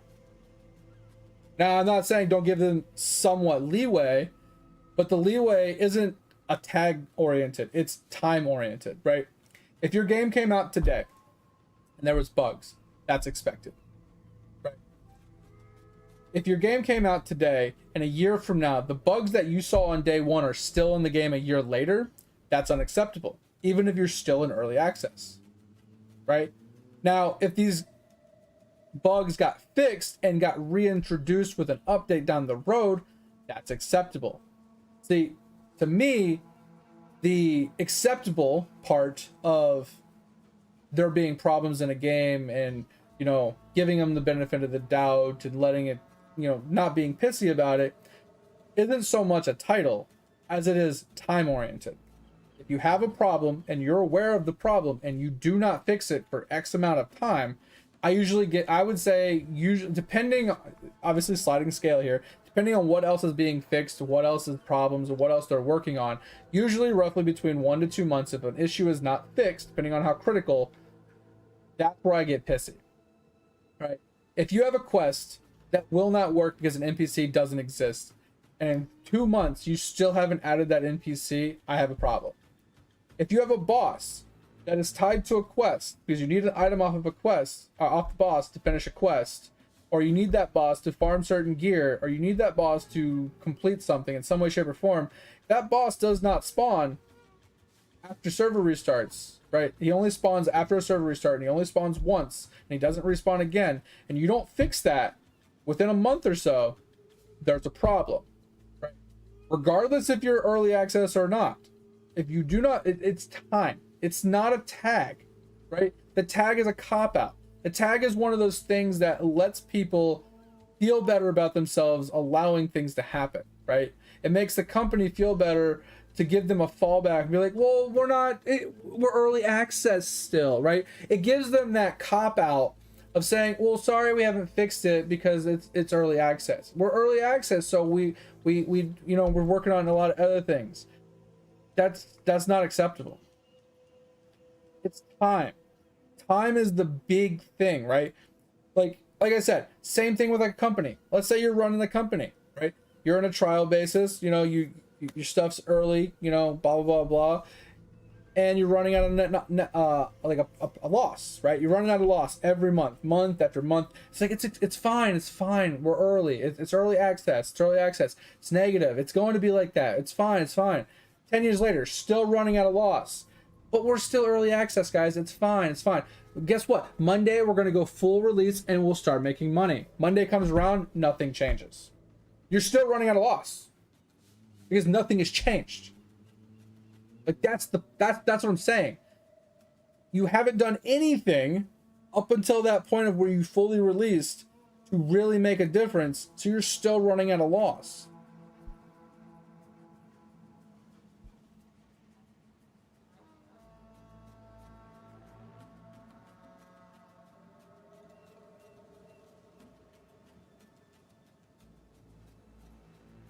And that's my point, Bandit, is like, I don't think the updates are a key pivotal point of being able to call it an early access. I don't think when it releases, right, is a pivotal point. Like I said, companies are over abusing and overusing and just falling back and using it as a crux and like a cop out to put early access title tag on their games. They're just abusing it, right? Instead of using it properly, aka alphas and betas. That's literally all it's supposed to be. And with the slight tiny option for you paying for a deluxe edition to get like a week early access to the game before everybody else does, right? Before you like you're releasing the game on Monday, if you pay like $50, you can get it the Monday before, and you can play for 7 days before everybody else that doesn't pay the money can get in. Those are the only two ways that I can see early access being used, because nowadays companies are just abusing it, and it just doesn't make sense. It just doesn't. And like I said, I'm not faulting you, Thor. Like, everybody's entitled to their own opinion. I personally don't agree with being, oh, it's fine because it's early access. It's fine because, you know, it's only been out for 10 years and you haven't fully released the game. Like, no. That's my opinion. Like, that's my take on it. No. Just no. Everything, in my opinion, it should be on a timeline, right? Like, if you have a game and it's under development, everything gets shifted, everything gets changed depending on, you know, like amount of employees, amount of roadblocks you run into, issues you come across, problems that arise out of the blue, and like things like that push development, right? That push updates and stuff like that. So like, you might be slated to deploy it in January of 2025, but something might happen. You might have to push it to, you know, December or the next year or whatever. It happens. It's fine. But releasing your game in January and saying, hey guys, early access, expect problems, blah blah blah, okay, that's fine to a point. But that's where that's what I'm getting at here, is like the whole question is, how long can you expect you to release a game and say it's early access, that, hey, we're going to leave this game running going forward, but it's currently in early access. How long is it acceptable to have the tag of early access at that point?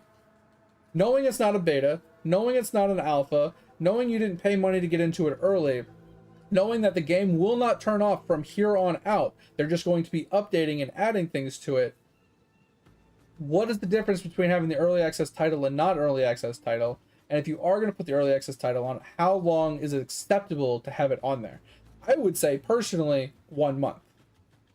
Right? They have 1 month of releasing it with the early access title to say, hey, we have a core problem. We're going to take the servers down for a day. We're going to fix it. We're going to put it back up.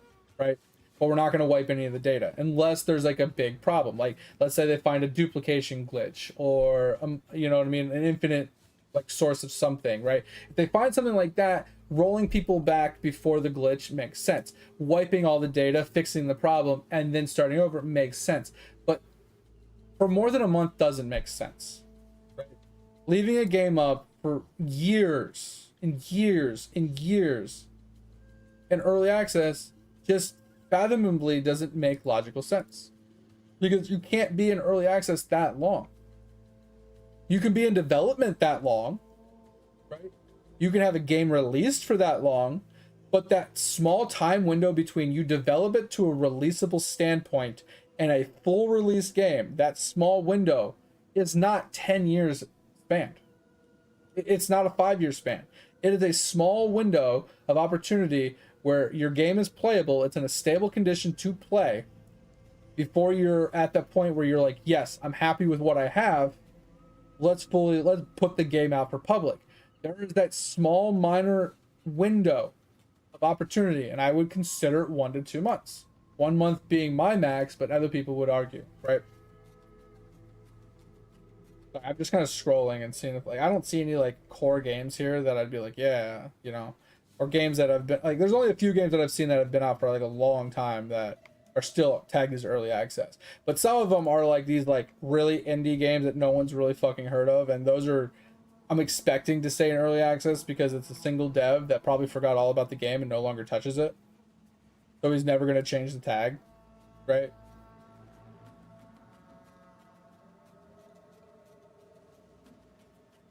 Anyway, but like that's just my whole argument on it, man. Like I don't agree with it.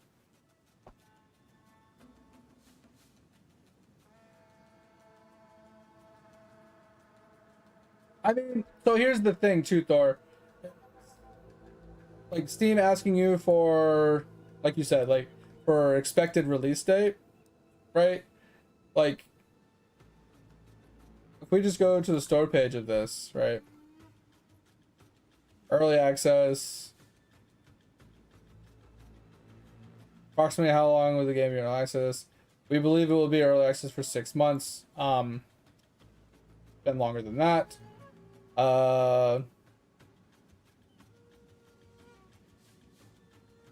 Not early access release date was December. Release date was December, same day. So yeah, it was released on the same day it was an early access release. See my point? Just as a game alone, like I could probably find other ones. Right? I don't know what other games I have that are quote unquote early access. Like, I mean, obviously this one's, I can't really count this one, but I'm just gonna go to it just to make, you know, it was released in April of 2021, but it is early access, right?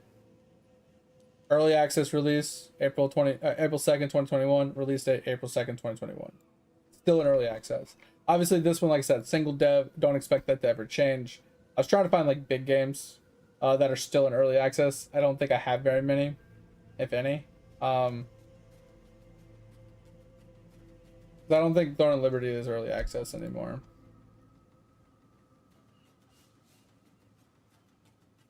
Yeah, not early access anymore. Yeah, I have to figure out which games were early access and click on them, but I agree you should have a quote unquote estimated time of full release, but like 7 Days to Die, I'm pretty sure didn't have one, right?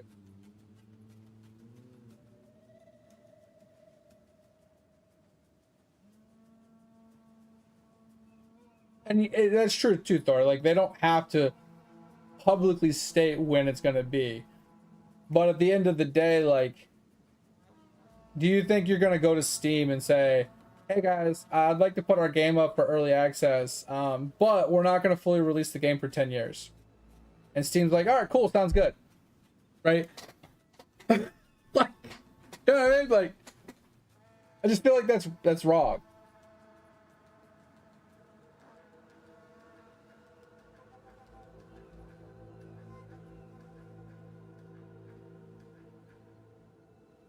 And also, two Thors, like, so back to your statement is if it's fully released and you're gonna give them a hard time for major bugs. So it's fine to give them a hard time about any bug, major or minor, but if they release an update today and within 5 hours of the release, or like a couple hours of the release being released, there's a major problem with the game that wasn't there before, there's a major bug, right? You find it, are you going to put them on blast and be like, you guys are a dog shit company?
I muted myself by mistake. That was such a good conversation too. So what I was saying, Thor, is back to your message on the giving them a hard time if there's a major update or a major problem when they're fully released. I was going to play devil's advocate and ask, I guess it's not devil's advocate, but basically what I was saying was, I agree that if there's a problem with the game, you should bust their balls, right? You should be full out Karen at a certain point. But I feel like full release versus not full release doesn't really make the difference in if you should be a full Karen, right? To me, it boils down to the same thing. They put out an update on Monday, and by Monday, like an hour or two after the update, they notice there's a bug. Now, this is where the full Karen comes out or not. I'll read your message in a second, mate. Give me 2 minutes. It's the time thing. Once again, it boils down to the whole, if there's an issue, how fast do you rectify the situation? How fast do you fix it or disable it or make it not such of a problem and address it, right? So if you have a company, we'll take Lord of the Rings for example. They put out an update and a week later we're still having problems, and they haven't disabled the problem, they haven't rectified the problem, they haven't put any effort into the problem up front publicly. They might be in the background. That's when you go like full Karen, right? But if they put it out on Monday and they fix it by Tuesday, if you go full Karen, really? Right? Just because they're a full release game, they can't have a bug. Just because they have their full release, they can't have issues that they have to rectify. Like, that doesn't make sense, right? Saying that a game is full released and if you discover a bug, you go full Karen on them doesn't make sense. Because if it was 24 hours prior and they weren't full released and they had the same problem, you're like, it's fine, the early access, it's bad. And then the very next day, not fine because you're not early access anymore. Like, that hard line in the sand doesn't make sense. Like I said, the time though, the sliding curve of the time, that makes sense. It's, to me, logically speaking, it makes a lot more sense to be pissy about things, not because of a title, but because of an expedient thing, right? That's like someone robbed your house, stole all your money, sold all your goods. The cops find them, they arrest them, they put them in prison for X amount of time, and you went through all this process, and a year later, you still haven't gotten your money back. You still haven't gotten any of your items back. Nothing has changed. You're still broke. You still have no items, but it's okay because they caught the guy. Like, you see, that's kind of like what we're talking about here is like, it's okay that all this is happening. It's okay that nothing works because it's early access. But the next day, if it's not early access, it's not okay. Right? Versus, hey, something happened. Something's an issue. We're having a problem. 3 weeks later, we're still having the same problem. I don't see any progress on this. Raise the level of it a little bit. Hey, when are we going to get an update on this? When are we going to get a fix on this? 3 weeks later, still nothing. full Karen, right? Like, regardless of early access or not, early access has no bearing on that. It has to do with their priorities and how expedient they are at fixing problems versus not.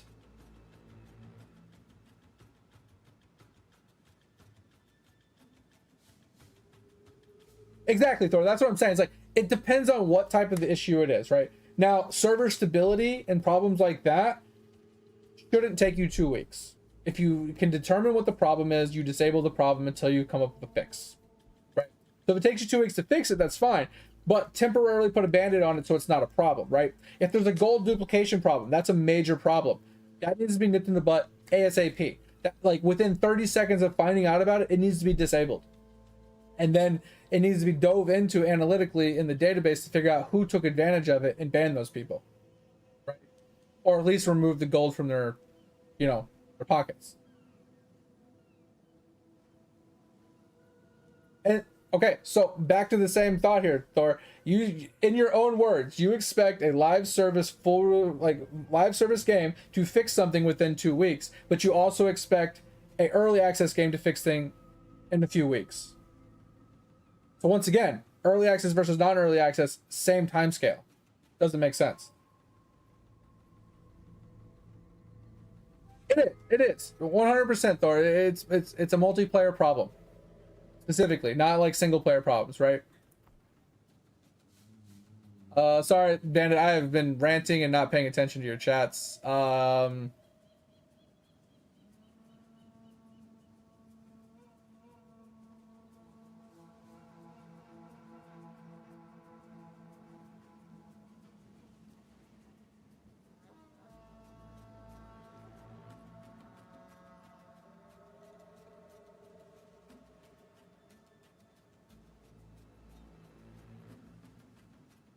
Yeah, Bandit. So in your situation, I kind of see where you're going with it. Is it's kind of the same thing, but also slightly different.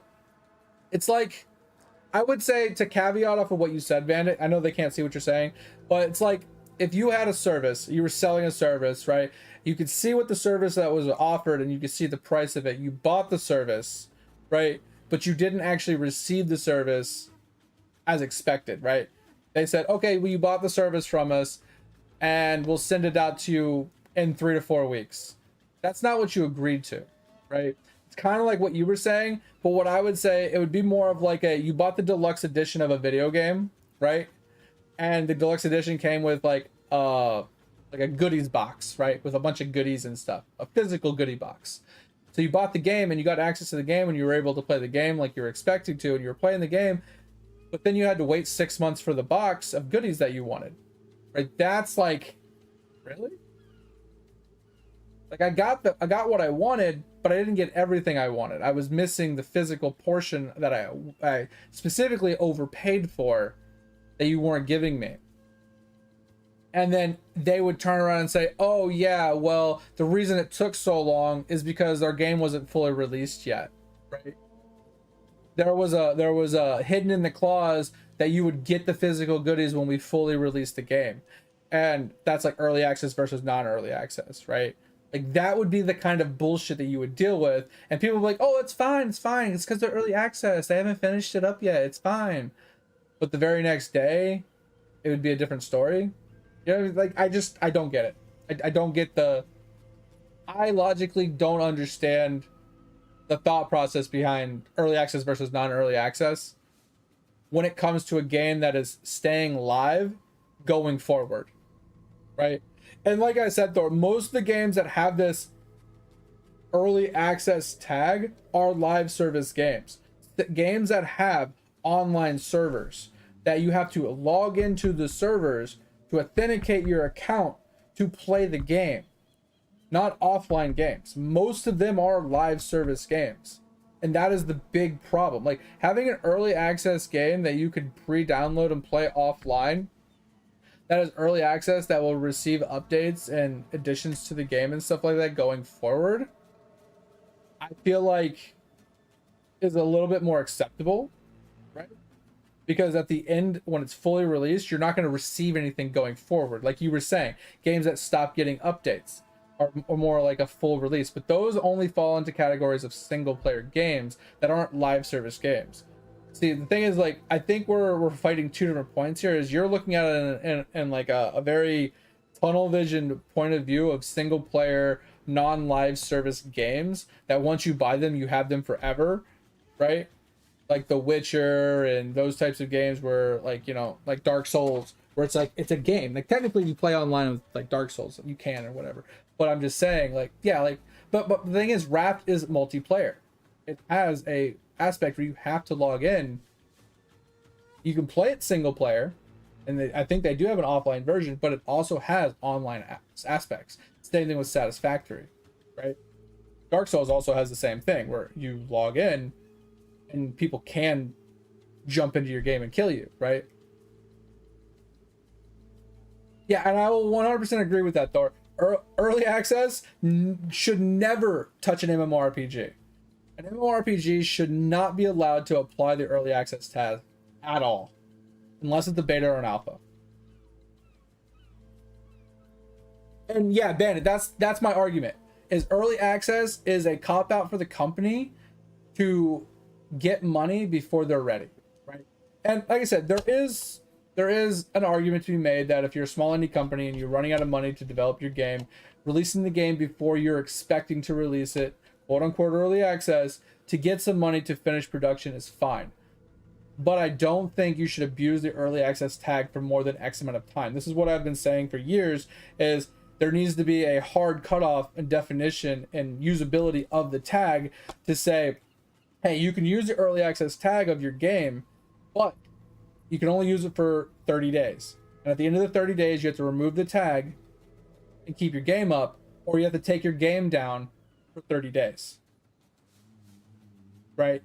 So this way, it forces companies to not stay in early access, or if they want to stay in early access, they have to take it down just like a beta or an alpha, and then put it back up 30 days later at minimum.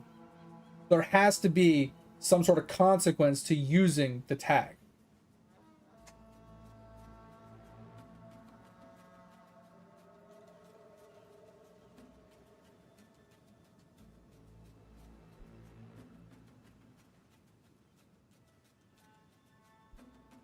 Borderlands 4, yeah, no shot, man, and I know exactly what I'm saying. Yeah, your question. So you asked, next stream tomorrow. Tomorrow, same day, same time. Sorry, appreciate it.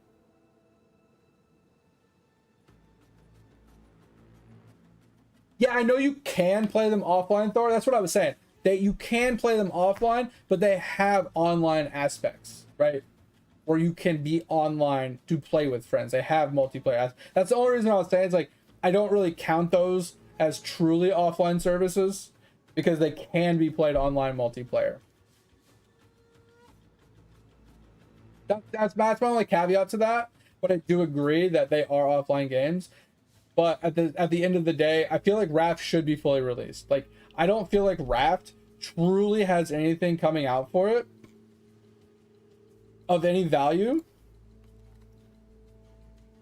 that it should be fully released.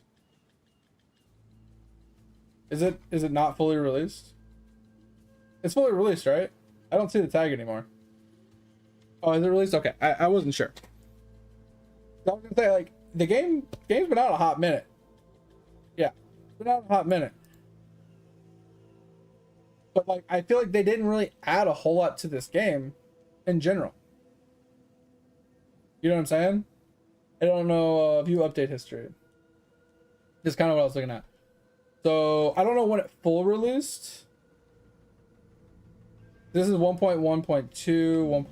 So I think 1.0 is usually, yeah, final chapter out now, right? So June 20th of 2022, right? So they did a hotfix.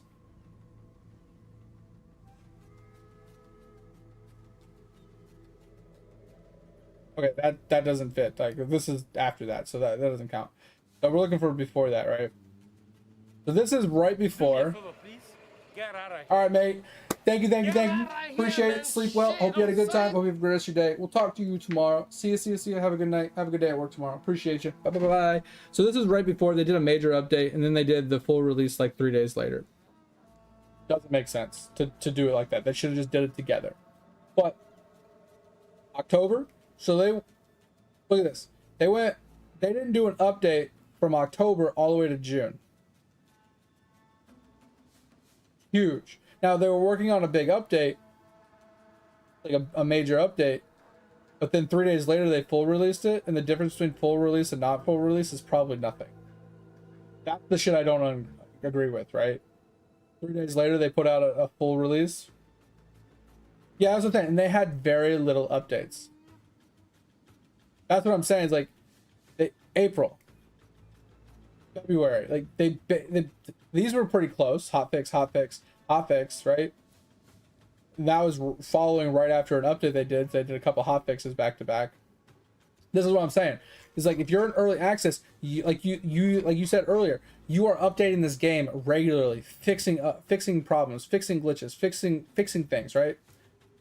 And look at this. Raft update 1.0.1. Technically, 1.0 is full release of a game, but they mark it in 2018 as early access. Small updates, you know what I mean? Release announcement, blah, blah, blah. Like, I don't agree with this. None of this makes any sense. This is what I'm saying. It's like, none of that falls into line with being early access. None of it does. They wanted it out to get money to continue developing the game, which is fine, but don't tag it as early access. It's an abuse of power, in my opinion.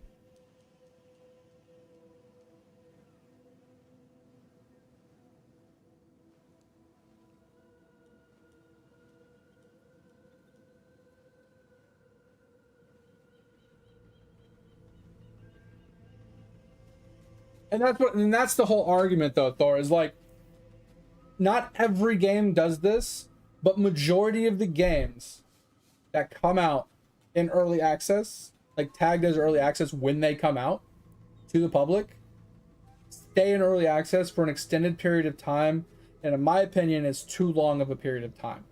Like I said, I believe wholeheartedly early access is specific to alphas, betas, and like up to a week of early access before the game's fully released, that you get to keep your character, your content, your progression, right? Because alphas and betas get wiped, right? But that week prior, that 2 days prior, that 3 days prior, whatever it is that they allow for you to log in before everybody else does if you pay the money, those are the only aspects that I think early access should have pertained to, unless you're in that predicament where it's not quite ready.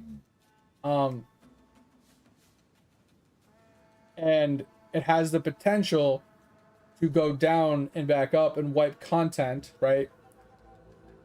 When they release it, because they need the money, right? That's the only caveat that I would expect an early access to be tagged, and but it needs to have a shelf life of 1 month. You have 1 month to release it with the early access tag. So at the end of the 30 days, you either full release it and you don't wipe data anymore, or B, you take it down for 30 days to put it back up 30 days later, however you want. You put it back in early access, you get 30 days to take it out of early access or take it down again for 30 days. Either A, you do it that way, or B, you just leave it up. And I find it that would alleviate a lot of this early access bullshit, where people won't play it because it's early access. People, baby it and are way too accepting of bullshit because it's an early access and things like that, right? Like it needs to stop. It's clearly just an abuse of power.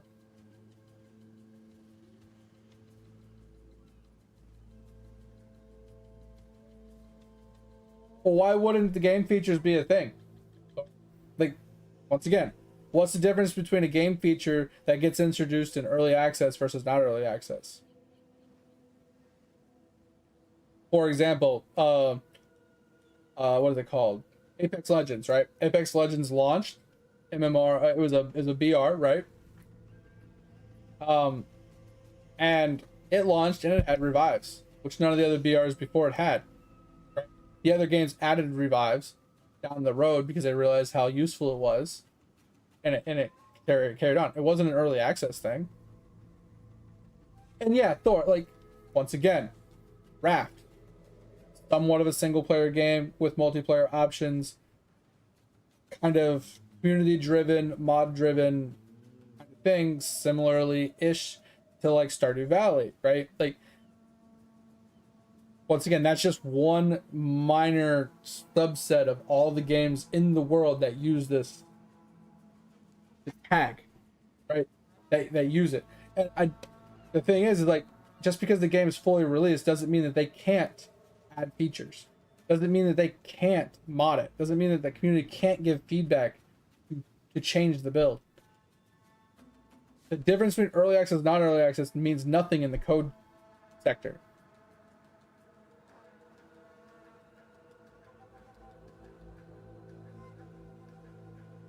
Right? Once again, we'll go back, like, obviously I keep referencing live service games because that's the only like knowledge base I have, but games like RuneScape, World of Warcraft, so on and so forth, when they first released, do you think they had plans to have flying mounts? Right? They didn't have flying mounts in the game yet. They didn't have house building. Maybe RuneScape did. But like World of Warcraft, they didn't have any housing system. They didn't have arenas, right? They didn't have certain mount types like water mounts and flying mounts and things like that. They didn't have some of the classes. They didn't have monks, right? Like, shamans couldn't be played on both sides, but it developed over time and got added in over time because of community and outreach and quests and just development in general. But it doesn't have to be an early access for any of that to happen. You know what I mean?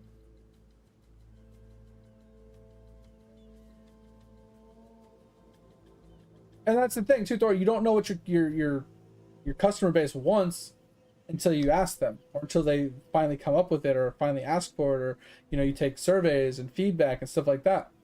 But once again, you have a game, just because it's not in early access doesn't mean you can't add to it.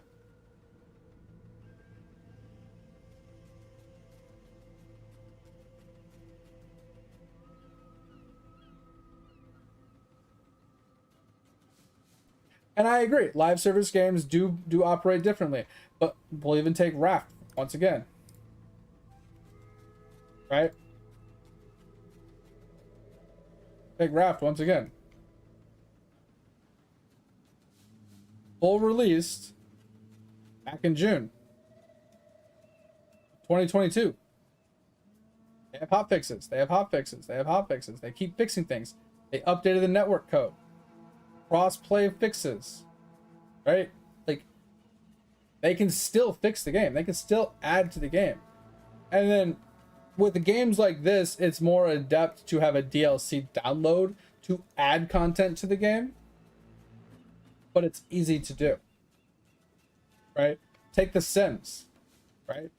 Sims, for example. I have The Sims. Sims is a prime example. Offline playable game. Technically, you can play it online too. 1000% applies to the situation, right? The way they add content to their game, which any game can do, is DLCs, right? Now they have a lot of stuff that goes on, right? They have a lot of updates, they have patches and fixes and stuff for that for the game. But in order to add content to the game, which makes sense, they specifically use DLCs. You know what I mean?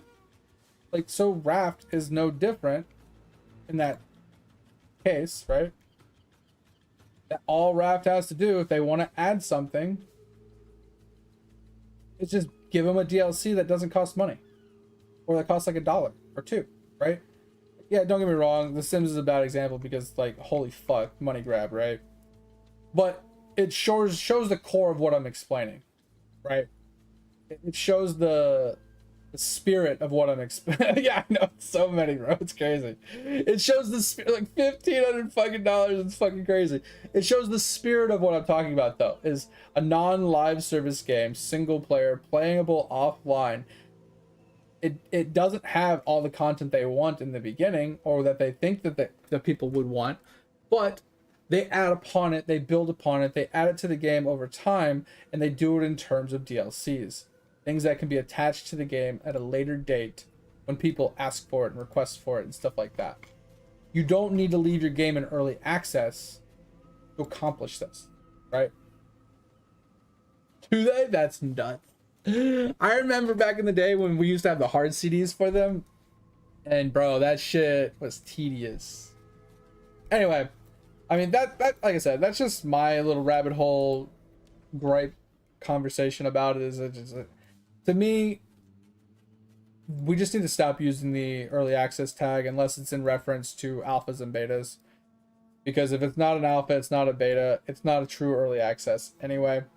Early access means you're getting access to it before other people, before the game is actually released. If the game is not going to go back down, it is not an early access. You're playing it before the game is released to the public. You're playing it before the game is set in stone to a point of which it's going to stay active going forward. That's not happening, it's not an early access. Or if that is happening, it's not early access. It's that simple. I was looking for like another like deadly boss to go and fight. I wonder if there's one over here. Let's see. Let's go that way. Oh, I do see a little thingy right here. Yeah, let's go up there.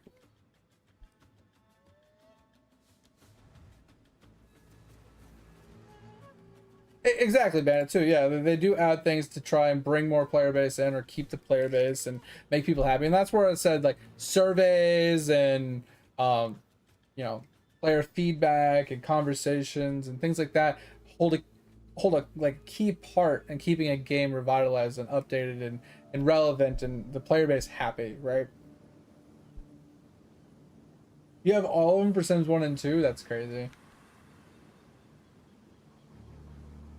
I'm hoping we see changes to early access soon. Like I said, I personally, it doesn't bother me one way or the other. Like I'll play a game in early access all day long. It literally, the tag early access literally means nothing to me because just the way I perceive early access doesn't really pertain to the way people use it. So when I see early access in a game, I'm just like, yeah, you're an idiot, right? Like you're just dumb. Not so much that like it bothers me that I care that it's in early access. It's just like, yeah, you're a company that's an idiot because you're putting early access on something that's not truly early access. That's the way I look at it, right?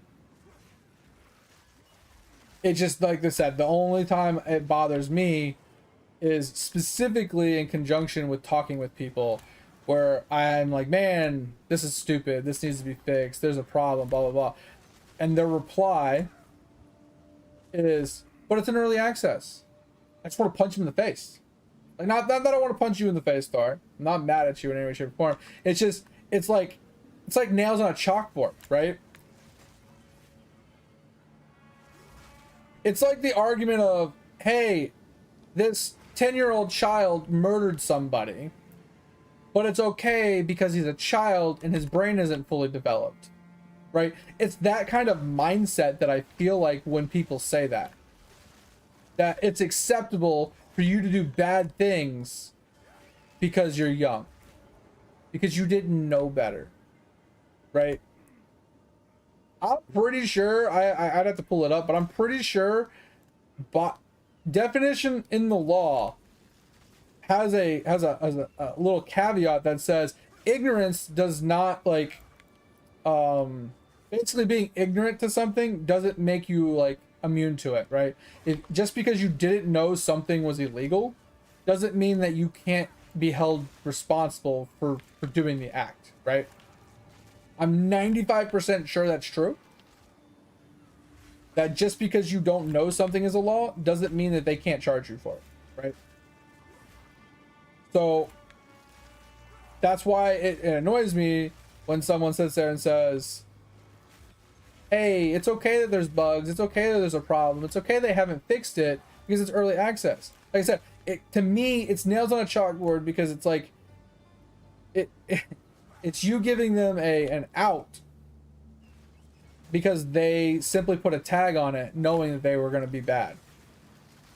Like I said, it's like a fucking child committing murder knowing it's wrong, does it anyway, and then people defend him saying it's okay because he's young and his brain hasn't fully developed, right?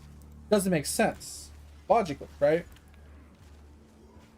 It's like you don't know how to drive, you get behind the steering wheel, you start driving, and you drive 300 miles an hour down the road. Obviously that would never happen because the car doesn't go that fast. But let's say you're driving like absurdly fast and you cause an accident and you kill somebody.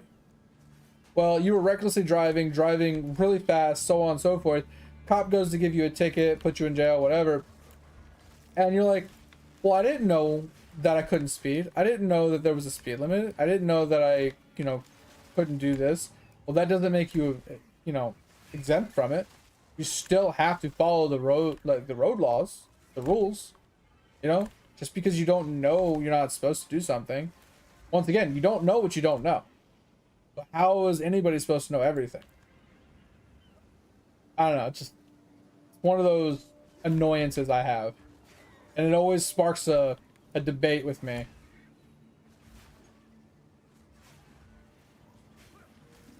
Just bugs the crap out of me. Like I said, it doesn't make me mad. It just always makes me spark a debate. Because I'm always curious. Right? I'm always curious on what other people think when it comes to it. Because it annoys the crap out of me, and I'm curious if I'm like just a minority here, or if I'm wrong in some way, or if somebody can like logically explain it in a way that makes me rethink my thoughts on it.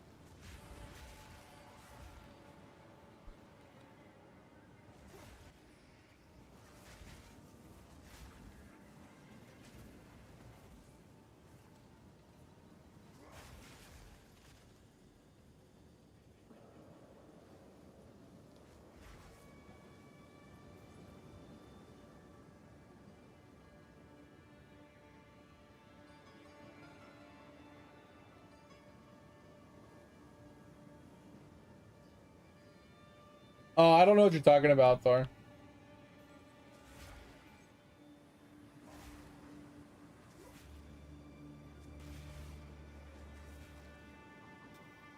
What do you mean a crisis that... Something about graphics. Oh, the map bug? I have no idea. Like I said, in terms of this game, I don't think that they're expedient in any way of fixing their bugs. Because they're working on so many other things.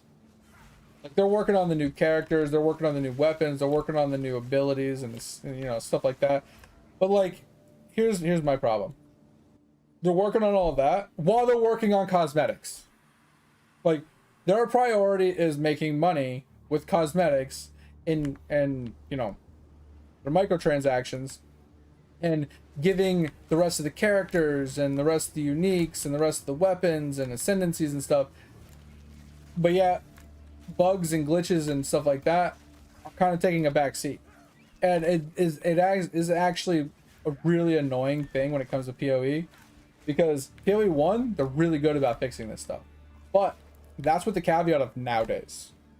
Right? Now, we're talking old school, we're talking like back in the day. Yeah, maybe they weren't so expedient at fixing problems.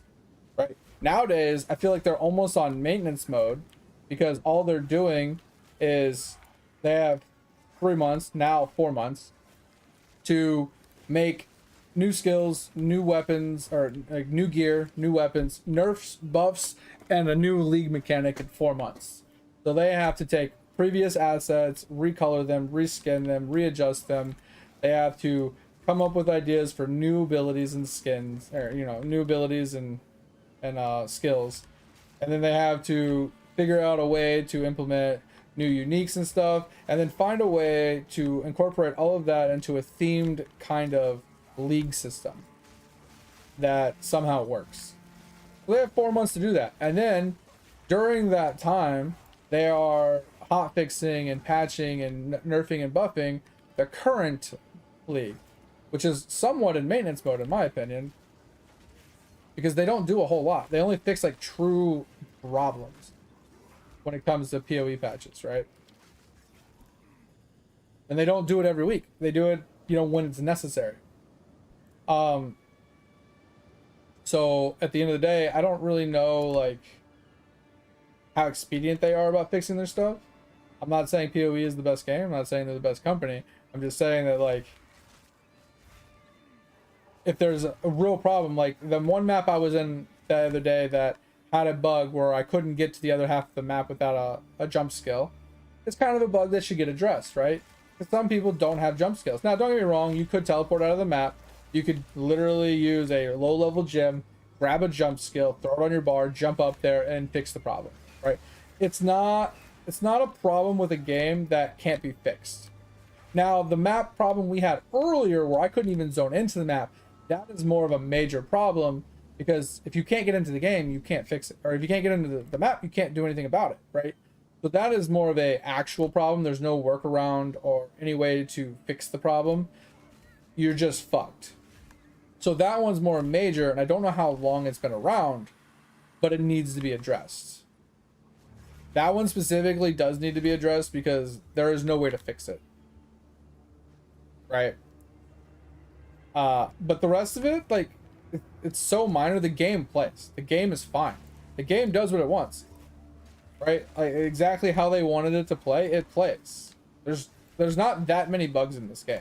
There is, but most of them have workarounds. Most of them just are inaccuracies in the way that they are tuned, or percentage values that don't work properly, you know, mobs that hit too hard, or, you know, avoid, you know, like certain mobs, like they penetrate armor when they're not supposed to, and, you know, maybe their attack values are too high, and like those are things that are like the problems with the game, just like PoE 1, right? Every league we had the same problem, that mobs are overtuned, they're too strong, they're not working as like specifically intended or whatever, and like that's the core of PoE. So it's not so much that like they don't need to be in early access because it, you know, the way the game works, like it just doesn't need it. But yet they're keeping PoE 2 in early access longer than what they said. Like, I understood the early access for season 1, right? The first season they gave us back in January. That's fine. That was the first release of the game to the public. And it wasn't even to the public. It was only to players that either paid for it or had previously spent X amount of money in cosmetics in PoE 1. So it is more of like a paid early access, which is really dumb. But hey, make money, right? People are willing to do it. I didn't have to pay money because I already spent money on the original game. But most people can't play it, right? So the intention was we'd give you guys season 1. It would be early access. You guys play it, have fun, whatever. We'll fix things, we'll nerf things, we'll buff things, we'll change things, we'll do stuff, and we'll make a better game out of it. And then we'll fully release it to the public. And that was kind of the intent.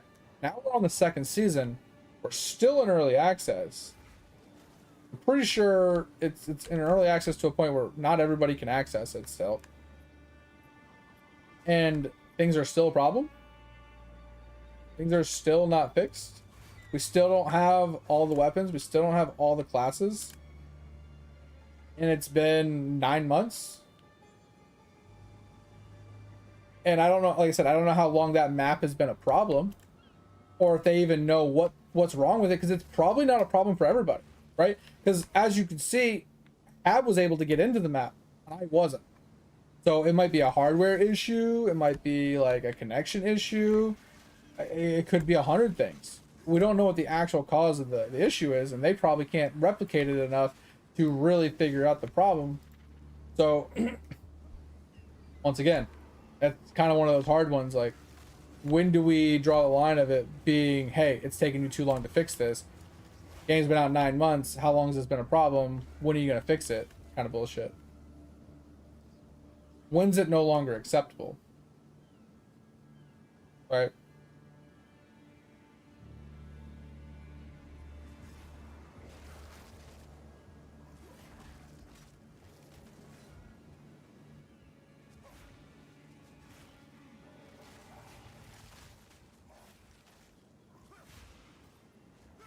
And then once again, like that's where the argument comes in, Thor, sorry, is the thing I was just talking about, people will be like, but it's early access, it's fine, it's expected. Like, no, it's not fine. Like, if a thing is like, just because a game's in early access doesn't mean they shouldn't fix problems. Like, like I said, it's a sliding scale of, you know, things, like lots of factors that go into it. How long has it been a problem? How long have they been aware of it? And so on and so forth. Did they fix it and it reoccur? Kind of thing. Like, there's so many other aspects that go into it to know if it's acceptable or unacceptable, right?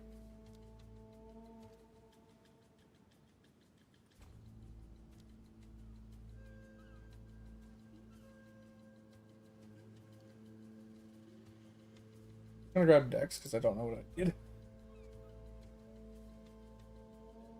But I need to make it to here and then down.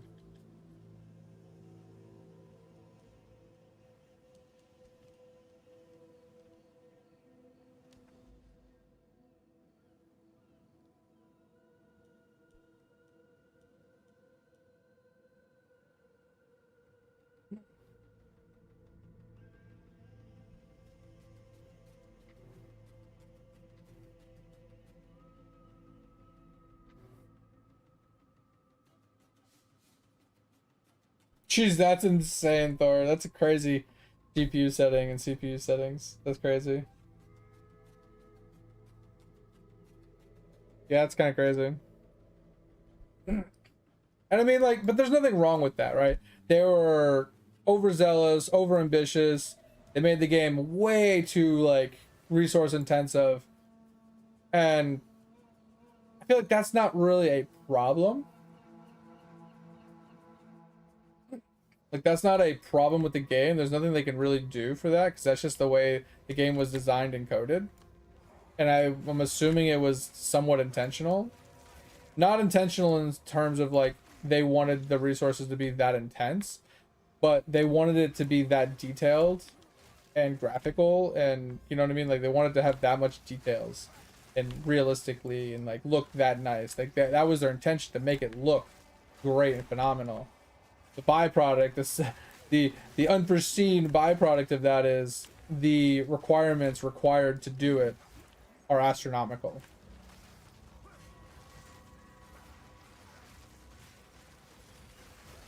But as long as the game can be played on lower settings, it shouldn't matter. Like, as long as you can play it on, like, you know, 1080p, 2K, you know, even 720p, like, as long as you can play the game on minimal settings or whatever, yeah, it might not look as good, but you can still play the game. It's not busted. It's not an actual problem, in my opinion.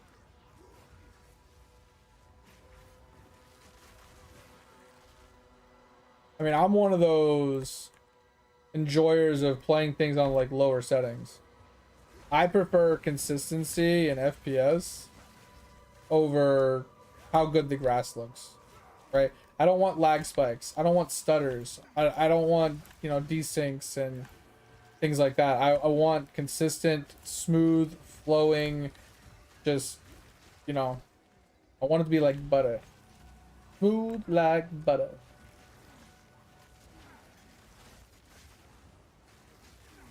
So I'll take that hit in the graphics to get that consistent smoothness that I'm looking for.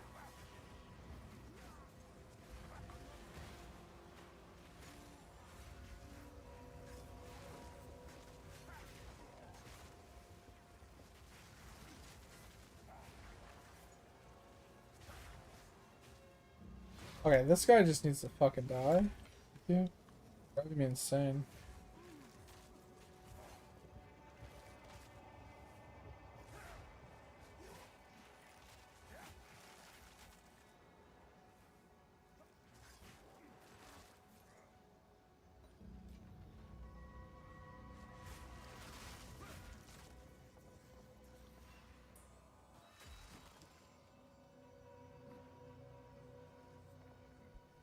Oh,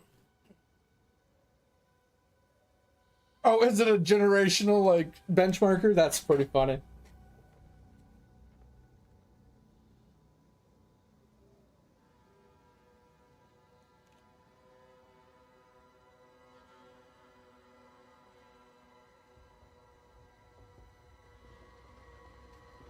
No, they don't though. They make money. They make games for cash grabs nowadays. It's like they take an idea and they like reskin it, regurgitate like the same ideas and mentalities with different assets, and just say, "Hey, new game, give us $70." So Bandit, I like the build. I think it has phenomenal potential for bosses. I think the AoE isn't scaling as much as I would like it to, if I'm being completely honest. I feel like there's something not scaling properly with the stats. Right? And the reason I say that is because if we look at the skill itself, right? Let me run over here really quick. If we look at the skill itself, it states that it has a +2 melee strike range. So whatever your melee strike range is, it gives it +2. So it has a little bit of AoE, right?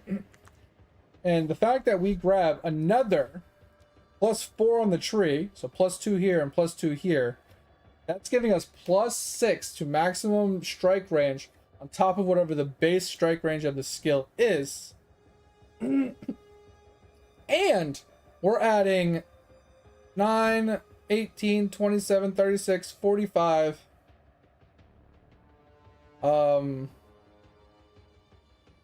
6, 12. And then this is 18 plus 12. That's 30. It's like 75 plus 12. That's like 87% AoE from the tree. And 45% from the support gem. So we're at over 100% increased area of effect, and we still can't even do like half the screen. We're only going to here. We're literally covering this much of the screen, right? We're covering from here to here. With +6 melee strike range and over 100% increased area of effect, we still can't. I'm trying to reach to like here, right? We're halfway there. I feel like the amount of range we're getting for the AoE nodes, plus the amount of AoE we're getting for the plus to melee strike range, isn't adding up. I feel like the plus to melee strike range isn't working. Right? Like, why would this skill, it's tagged as melee, +2 melee strike range on the skill, why isn't it getting more range from plus strike range than it is, right? Like than it is, like, right? It's barely getting any. So I feel like something is either A, not coded properly, or the math just isn't mathing. In some way, shape, or form, the formula is just not working the way it should. Like, I don't know if the melee strike range is being added additively on top of the AoE percent, or if you're, because it feels like they're supposed to be separate, right? It feels like we're supposed to take the base AoE, right? Let's say the base weapon range is 1 meter, right? The skill gives +2, so that should put us to a 3 meter melee strike range. If we add 4 more meters to that, we should be at a 7 strike range, which should be roughly around here. If we then increase the area of effect by 100%, I feel like it's only scaling the base weapon AoE, which is 1 meter. So I'm getting 1 extra meter from the AoE nodes. That's what I feel like it's doing, but I feel like that's not what it should do. Right? Obviously, I'm not the coder, I'm not the developer, I'm not the one making the decisions here. But I feel like plus the melee strike range is supposed to be increasing the base strike range of the weapon, and it should be added to the base that's being used to multiply by the percents. Right? That's how I feel like it's supposed to be done, and it doesn't feel like it is.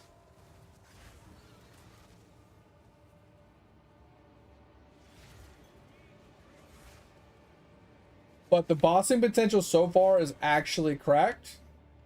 Like you can see on the yellows, I literally like, I rake it, right? And it basically just fucking bleeds. And then I can just blood hunt it whenever I want. And this is without crit, right? When we add crit, the damage is going to skyrocket. And now, don't get me wrong, I'm not going to add crit because it's too expensive to make it work. I'd have to craft the gear myself to make it cheaper. But I'm not going to do all that. I'm done playing this game tomorrow. I'm going to play it tomorrow and that's it. So just looking at a weapon is like 50 divines. So I'd have to spend 50 divines just to get me a weapon. Right? Why isn't this guy taking damage? Why isn't he taking damage? There he goes. Maybe he's elusive. I don't know. But yeah, you see how he's like... I think he's elusive or something.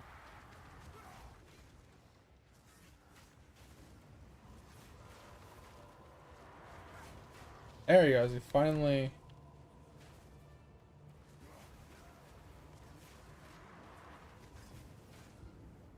There he goes. Yeah, I don't know what's wrong with that mob, but he did not want to take damage. But yeah, if you are able to switch this to crit, it is going to be extremely strong on bosses. Like, extremely strong. Like, I'll fight a boss soon here, if you want me to. I'll go find, like, a map boss, and I'll fight one. I'll show you what I mean.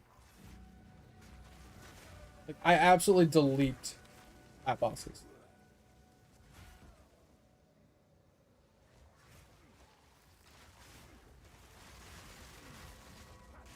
And, like, even my map clear, it's getting better. It's just, if I could solve the AoE problem, it would be much better. Because the AoE just isn't getting any bigger.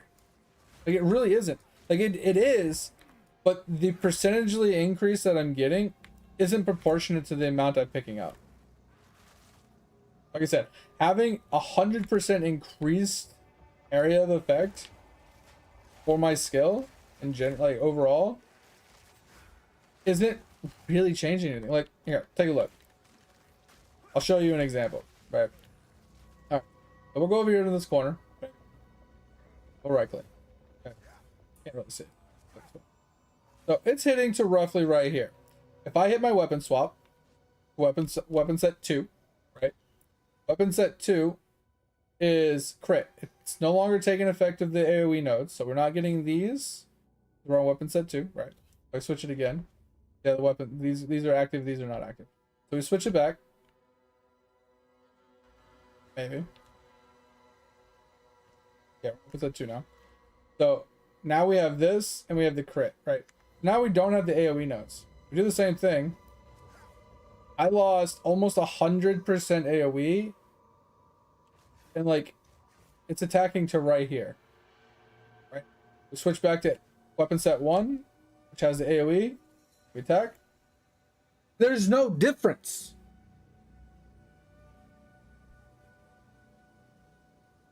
There's literally no difference. You know what I mean? I'm still attacking like right in the same spot. And it's literally like 80-something% increased area effect from the tree. Now, if we take this off, you see a difference, right? We went from here to here. We lost 1 melee strike range, basically, right?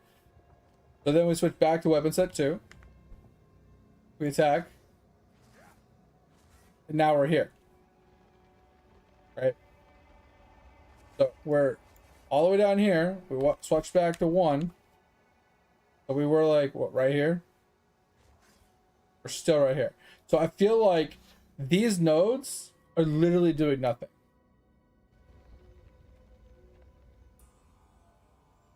Oh, I see why. Rake isn't tagged as attack.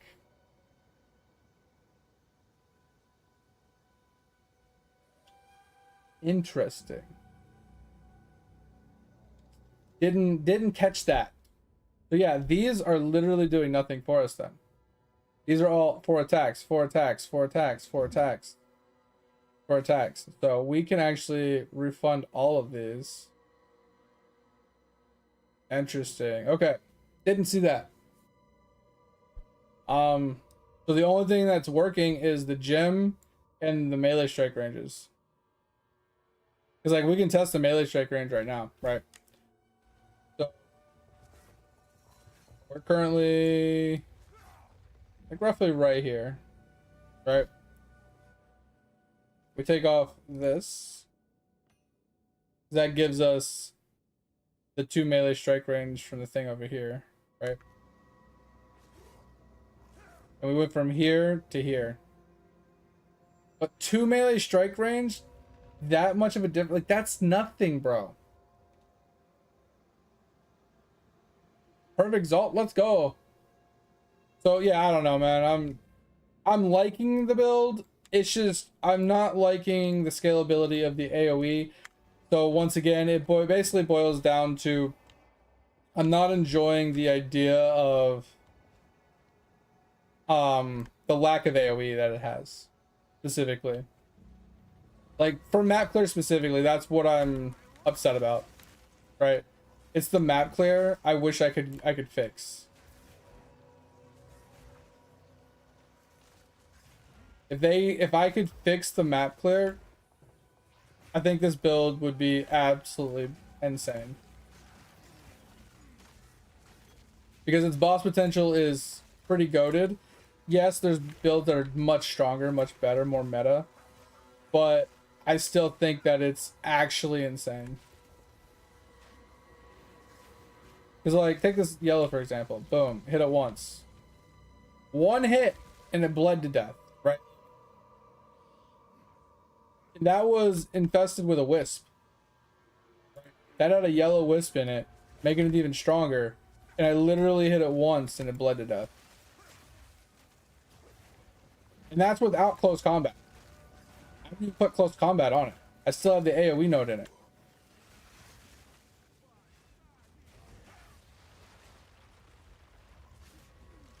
So the fact that I can basically kill a yellow and like one, and it depends on the rake, but like usually like one good rake can kill a yellow.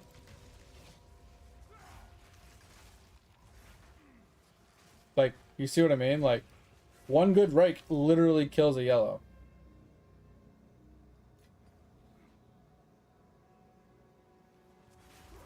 It's pretty good at single target killing.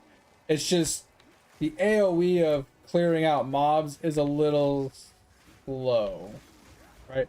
Like, yeah, it has the damage to kill them, but without having the range to hit the whole screen, it can feel a little slow at like the whole map clear. Because like when mobs are running at you off screen and you like don't get the swipe on them because you know they were slightly out of range or whatever, it makes you have to attack again, which slows down your clear. Like it can, like I said, it can be a little slow, and that's the only downside to the build so far. Other than that, I'm loving it because I do have a lot of like control over the character and like the attacking and the damage output. Like I can choose when I want to do damage. I can choose what I want to attack. You know, when I want, like where I want to run to, where I want to dodge to. Like I have complete and utter control over my character. And since there's no real like animations to the abilities, I don't get animation locked. I don't die because I'm stuck in an animation trying to do something and then like I have to like eat something. Like there's occasionally I'll dash in to hit somebody while they're like shooting a ranged weapon at me or something, and I'll take it to the face because I was being impatient, but most of the time you can avoid that.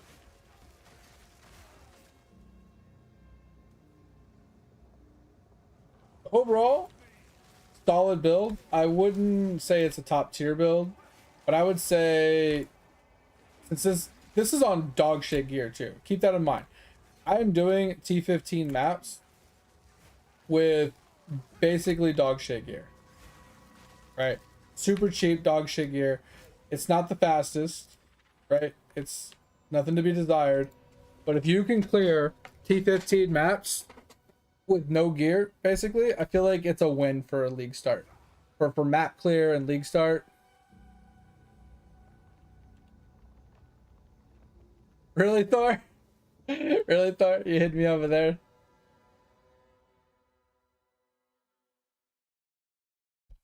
Is that a real question, Thor? Is that a real question you want to know? Which, like, what's the difference? So if you're being honest, from my take, they are the same game, but they're played differently. Oh, and the reason I say that is because they have the core. The core is the same on both games. So the way you level, the way you progress, the way you upgrade your gear and your character, and like the fact that there is crafting in the game and there is, you know, all that stuff is all the same across the board. But the details of each is different, right? One is doesn't have as many movement speed mechanics and movement abilities and traversal skills as the other. So PoE 1 is typically played faster paced, a lot more glass cannon and damage oriented builds, versus PoE 2, since it doesn't have as many traversal skills and movement skills and stuff like that. It's typically a lot slower, but focuses more to counter that. It focuses more on attack speed builds, because the attack speed allows them to gain movement speed from their attacks to move simultaneously while attacking with their abilities. A lot of the abilities make you move, aka like this, right? If you have a ton of attack speed, if you have 10 attacks per second, instead of doing it this slow, you do it 10 times faster. So you go, like you'll zip through the map, right, while doing damage. PoE 1, you kind of do that organically with your traversal skills and your abilities, because they just attack faster. So you kind of play them similarly, but you build them differently, because some have, like, one game has things that the other does not. And then defensive layers are similar but slightly different. Once again, like I said, it's basically the same game but with tweaks. So it just depends on what you're looking for in a game.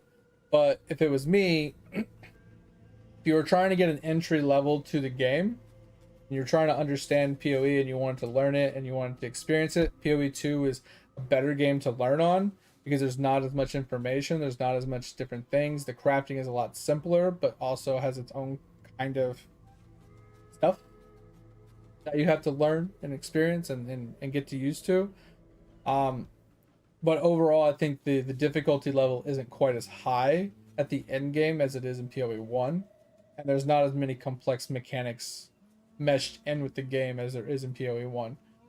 So PoE 1 is a more complicated version and a more difficult version, in my opinion, than PoE 2.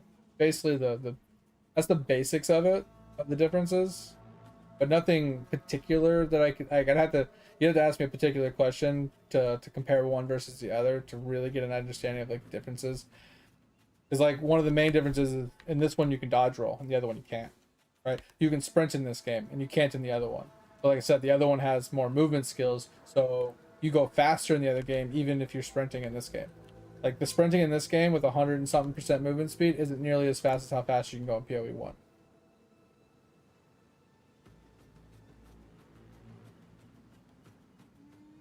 Yeah, exactly, Bandit. That's what I'm thinking, is like, if this is a good league start weapon, like, you just basically get a kind of mediocre spear, right? With no attack speed. You just get a mediocre spear with a mediocre shield, mediocre, like, yellow tier gear all the way across the, like, literally I don't have any uniques except for this one. You don't even need this one, but this one's cheap, and what makes it nice is as long as you're within radius of them, they have aggravated bleeding, so they take double the amount of bleed damage. So this helps with, like, yellows, basically. You can literally farm to get gear for a real build. Like, that's what I like about this build so far, is it makes leveling a lot easier, and it makes farming, like, equipment tolerable. Did that answer your question, Thorn?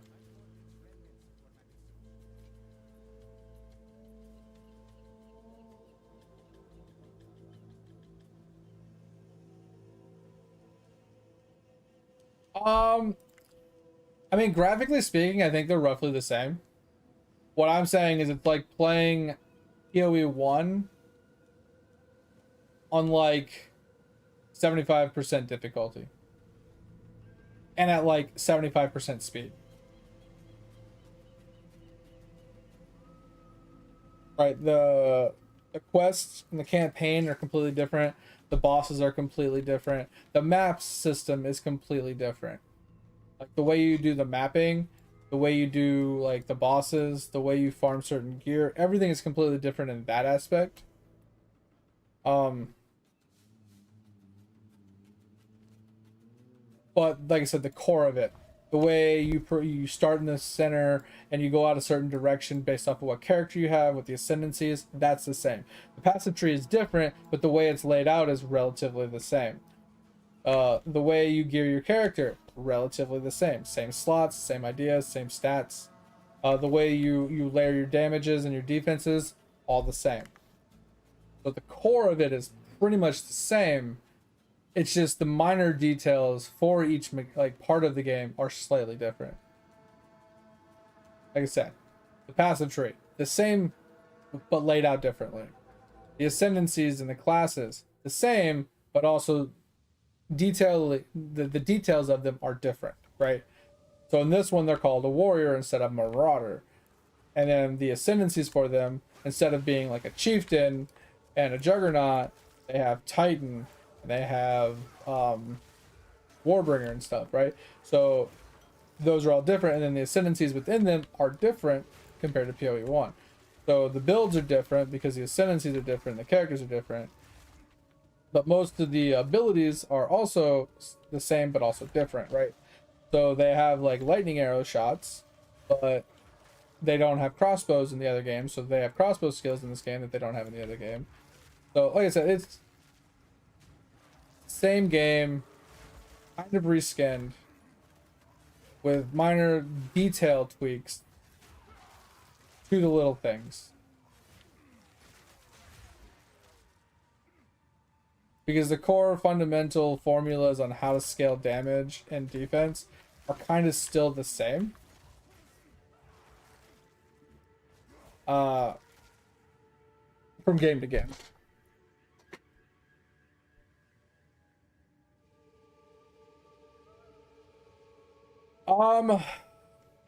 Me personally, if I had to buy it, I wouldn't.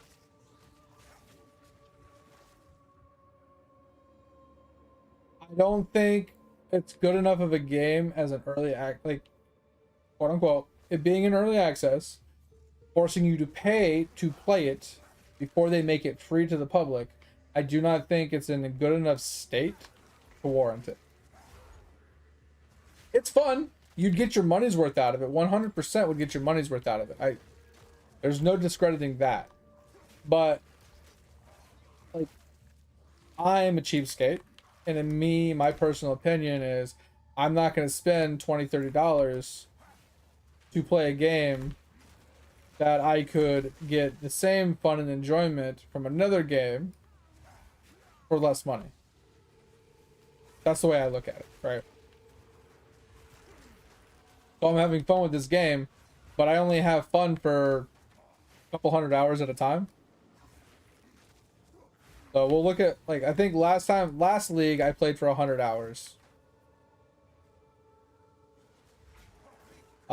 This league, I think we're currently, yeah, another 100 hours, and I'm pretty much done with the league, right? And it's not that I'm done with the league, I'm just bored. I don't know what killed me. I'm just bored, right? I don't have anything, like, in order to progress this character to a further standpoint, I'd have to farm thousands of hours or find a new way to make money, right? I'd have to farm certain content and certain things in order to make money to be able to buy ridiculously expensive gear to scale this character to the next point, or I'd have to play another character and do another build altogether. And the thing is like, I don't get enjoyment from that replayability of a game like this. So me personally, I wouldn't spend money on it. But people that like ARPGs, people that like testing things and trying things out and, you know, building things and, you know, theory crafting and you know, that kind of stuff. If that's the kind of stuff you enjoy, if you like doing the same grind multiple times on multiple characters in multiple ways to test multiple different things, you know, for hours and hours every single day, it's a good game for you. It's worth its money, for sure. But if that's not something that interests you, you know, trial and error, complexities of builds and, you know, testings and stuff, it's not really a game for you. I wouldn't recommend spending $20, $30 for a game that all you're basically doing is just you're trying something and then trying something else, trying something else, trying something else, constantly just playing the game to try something new.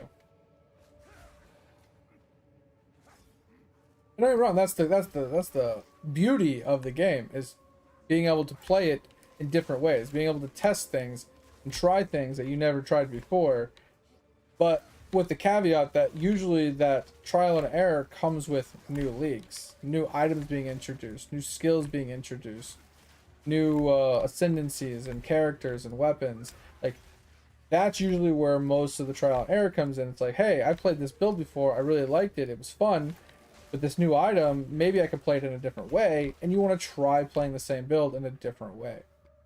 That's where, like, the beauty of Path of Exiles comes into play. And I don't think PoE 2 is there yet. Like, it is, but it's, like I said, I'm being a little hypercritical. It is 100% there. It has that. 1000% has that trial and error testing capabilities. But at the end of the day, I don't know. I feel like it's still not polished enough. Possibly. I don't know. I can't think of the right words to use. But no, I wouldn't spend $20 on this.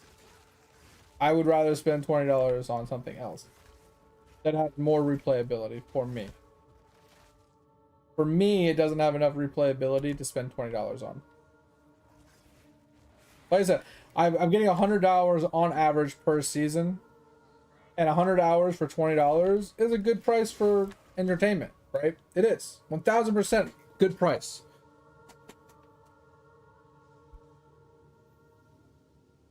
Wait, what sounds like League of Legends players?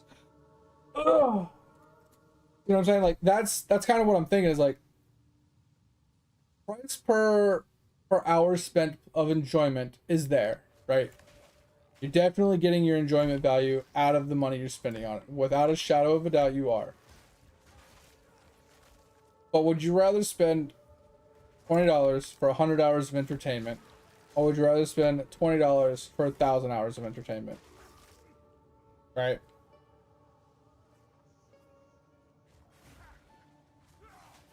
Especially in a game like this where playing with people is possible, but not ideal. Right? Making, like, playing characters with other people can be irritating. Right? Because, like, when one person's stronger than the other person, that person is doing most of the work, and the other person is either A, supporting that person with a support build to make them stronger, which is typically the way it's played, or B, you're both playing a strong build, but one's stronger than the other. One person's carrying, doing all the work, going faster than the other person, doing more damage than the other person, surviving better than the other person, and the other person is kind of just tagging along and getting their ass kicked on and off. Not regularly, but occasionally dying and having to be picked back up, losing EXP, not really progressing, struggle busing, and if their friend wasn't there, they'd still be able to progress, but maybe not in the same manner, maybe not as fast as they would be, or, without the friend. You can see what I'm saying, though? Like, it's one of those things that it's better played kind of solo. Yeah, and that's the thing. PoE 2 will be free to play when it's out of early access. And that's what I'm saying, is like, right now it's not worth playing. But once it's free to play, it will be worth playing. PoE 1, it being free to play, 1000% worth playing. Right? Even if you only play it for 1 hour, that's 1 hour of entertainment for free. You can't beat that. There's no monetary value involved in it, right?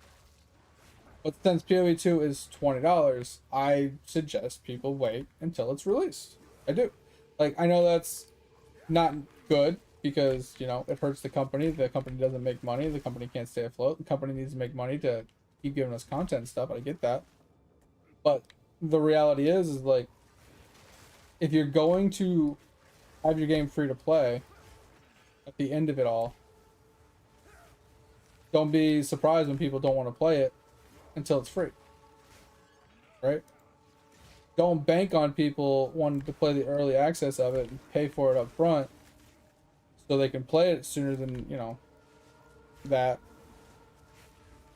if you're not willing to accept people not spending money on it, right? If you need them to spend money on it to keep you afloat, to keep it working, then just make the game released with a price tag, right? Instead of being like PoE 1 where it's completely free to play, free to download, free to play. And then at that point, if it was $20 to just purchase the game outright, I don't think I would recommend it over PoE 1 ever. I think PoE 1 is just a better game. And if you add in the monetary value to it, monetary value versus non-monetary value for the amount of enjoyment you get out of both games, I still think PoE 1's better.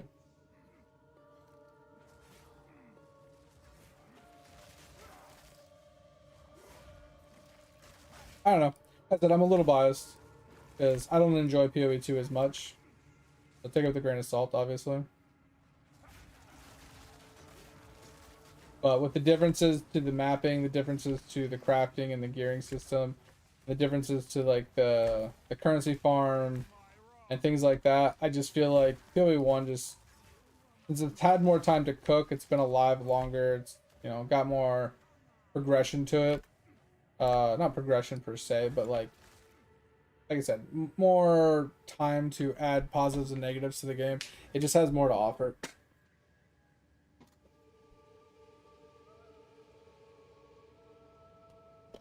Oh yeah, testing them when a new season comes out, like League of Legends. Yeah, it's kind of the same thing. Because like in League of Legends, yeah, they every time like a new season or a new character comes out, you have to test things. You have to try new items, you have to try new masteries, you gotta try new tweaks and nerfs and buffs and things to things. So it makes sense. Yeah, I get you. It's the same thing, but like I said, at the end of the day, it's not so much that as it is I'll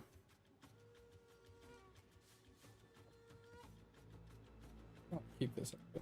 It's not so much that as much as it is just the changes being made. Like the game in itself, it needs things to be changed. Because like take Diablo 3 for example. Diablo 3 was a really fun game, but when there's no changes and you just do a new season to do a new season, the fun goes down every time, right? Because you're just playing the same build, the same way, the same skills, the same, you know, way every single time. It's not nearly as fun the second time or the third time, or the fourth time, or the fifth time as it was the time before. Now, if you play the same build but with new items, or like with a new set, or a new ability, or there's a change to it, now you can play it in a different way. So instead of playing it as fire, now you can play it as cold. Then that change allows you to make other changes to the build. Like that's where the testing and the enjoyment comes from PoE, right? Is because they do change unique weapons and armors, or they do add new, you know, weapons and armors and new skill gems and new support gems and stuff.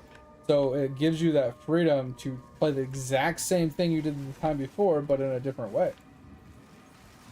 And without that, PoE would have died long ago. Like if they weren't giving us new stuff every season, every 3 months, every 4 months, for like new support gems, new items, to play builds in different ways every time, it would have just died forever ago. Because it's kind of like this, right? So let's say you have 10 skills and 50 skill gems, right? Or support gems with like 100 items. There's only so many combinations that you can come up with that criteria, right? If you have 10 different skills with 50 different support gems, that leaves you with X amount of combinations. And then you add in more combinations with the different gear. you have a lot of combinations of things to try, test, and fiddle with, but there's a finite amount of testing. There's a finite amount of trial and error and whatnot you can do. But if you add in a new skill, that infinitely increases it. You add in a new unique, that infinitely increases it. You add in a new weapon, completely changes things up, right? Like, you have so much more infinite possibilities of trial and error, testing out things, and tinkering. If you're adding a new skill gem or a new support gem or a unique item or skill, gems to go into the talent tree, or you're changing the talent tree every once in a while, like, it gives you that potential of new unexplored territories.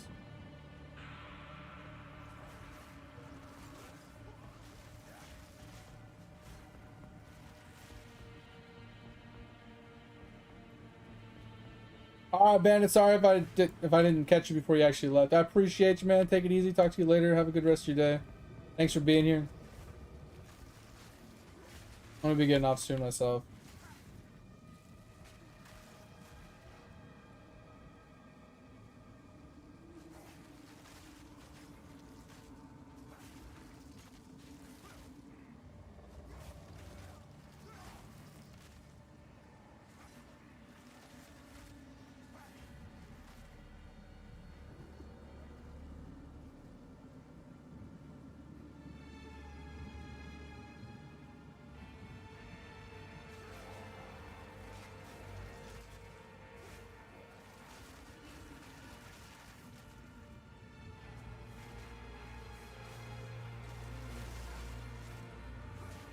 All right, Thor. Thanks for hanging out. Thanks for chatting with us. Thanks for the questions to cause me to go down another rabbit hole. Appreciate it.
Oh, man.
Oh, all right. Well, at least I figured out that the AoE nodes I was getting was useless. Let's go in here and refund passes. Go here.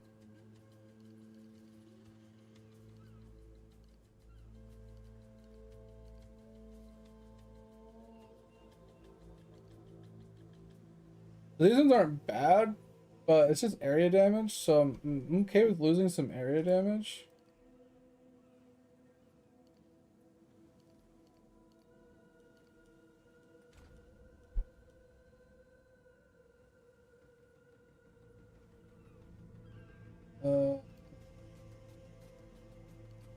We're gonna get rid of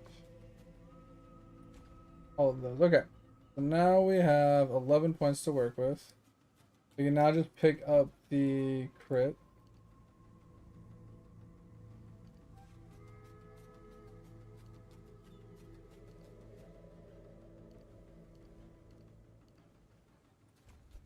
Okay. Now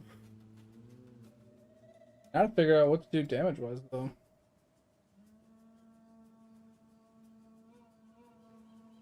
Now we have all the crit.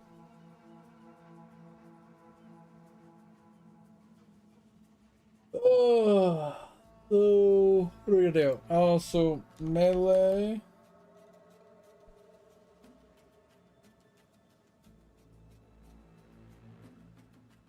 We could gain rage, right? Good. We can do fizz.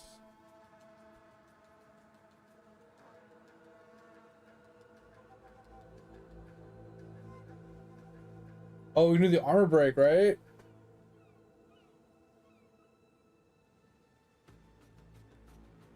Forgot about that. Yeah. We can now apply armor break, and then we need this. A heavy stunning enemy breaks armor. Okay. So yeah. So now we can do that. We can put our points towards this. We need 1, 2, 3, 4, 5, 6, 7 more points, and then we can have our full armor break.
That's weird.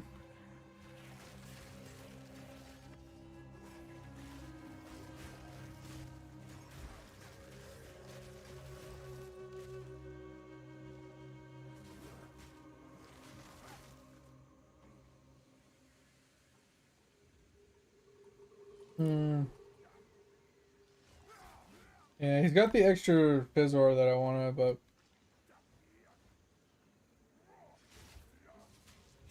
Jesus, what an attack.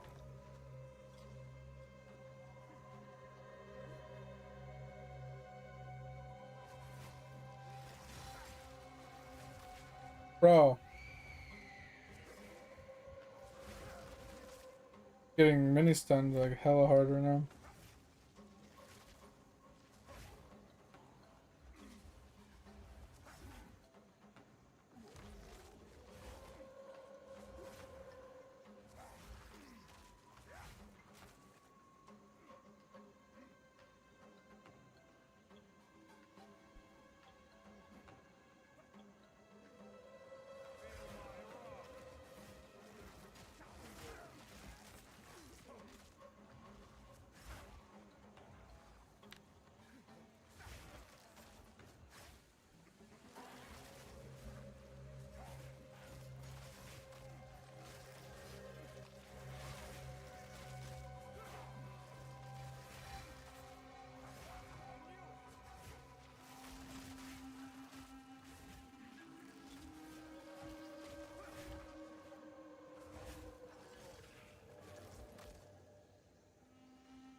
Dun, da, da, da, da, dun. Mhm, mhm, mhm, mhm, mhm, mhm.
Oh, boys, that hurt.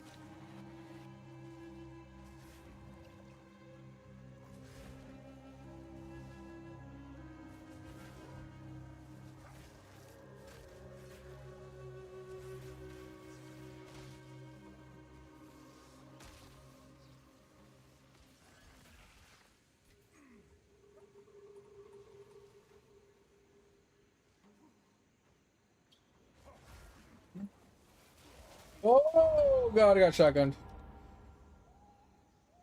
Saw that coming. Those little skitter bots, bro, they hurt. Did that try shot? All that electric, like lightning damage? Those things. Those things hurt.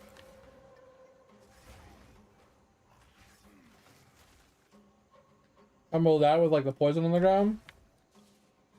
And just raw fizz damage that I'm being dealt to me by the other mobs. Kinda crazy.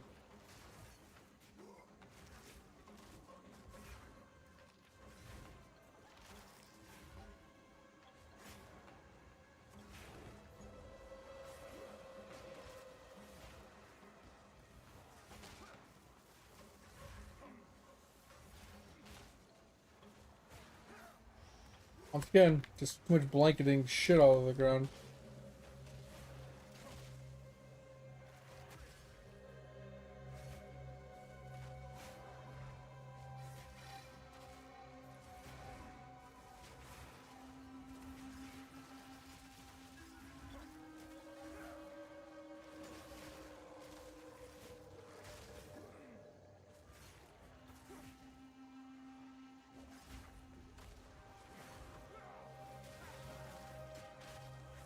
Can I move? Why can't I move? Bitch, bro. I think I got body blocked or something. Like, I literally couldn't move. And then I think my character fell on the ground because he decided to start sprinting. Even though, you know, I wasn't sprinting. I dodge rolled, but I definitely wasn't holding the space bar.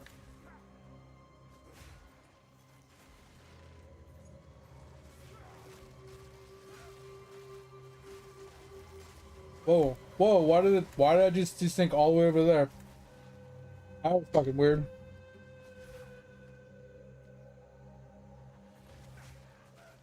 Oh my god, he stabbed me the fuck in the face. That was crazy. I'm so done with this game right now. I'm just so tired. I'm just like playing like an idiot.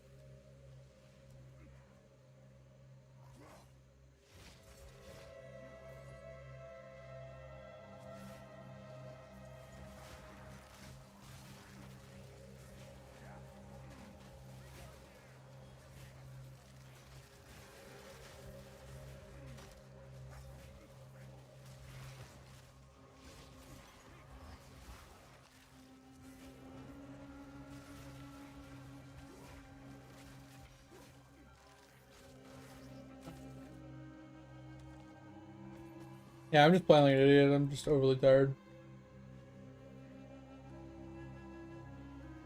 Oh, good. I think this will be our last run for the night. And we'll call it.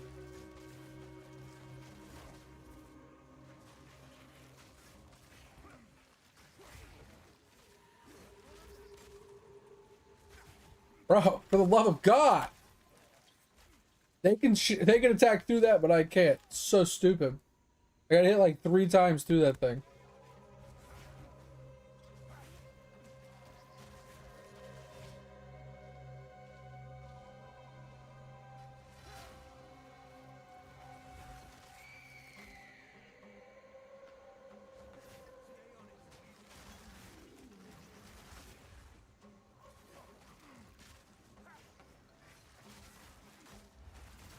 Oh, that.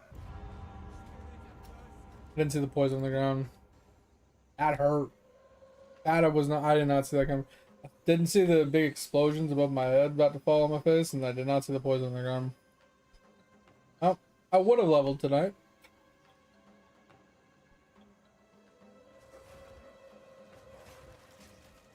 I hate getting into maps like this where I just get absolutely just fucked left and right. And it's not like that the map's hard. It's not that I can't do it. It's just I'm not paying a lot of attention.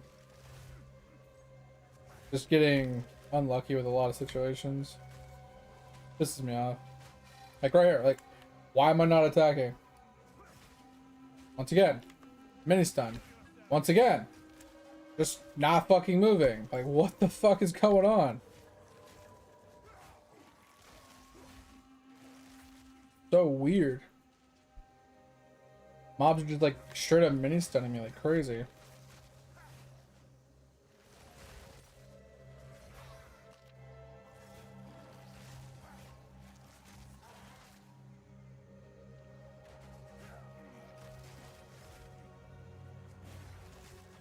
Like that, all my fault. Not the build's fault. Not the game's fault. Just overly tired.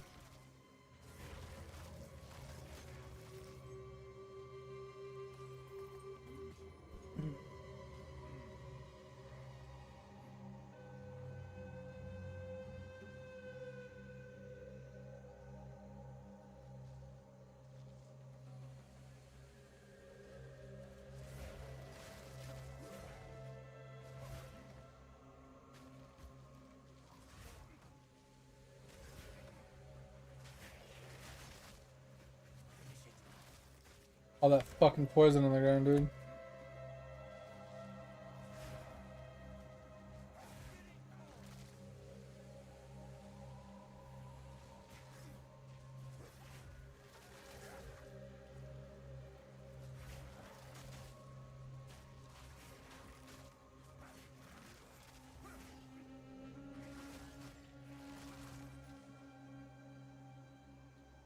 Are we about to get a double infested? We are.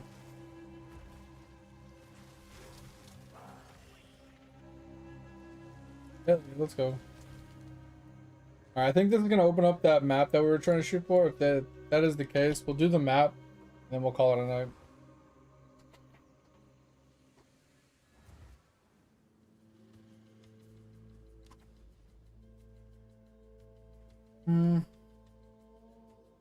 It is. But I can't run it.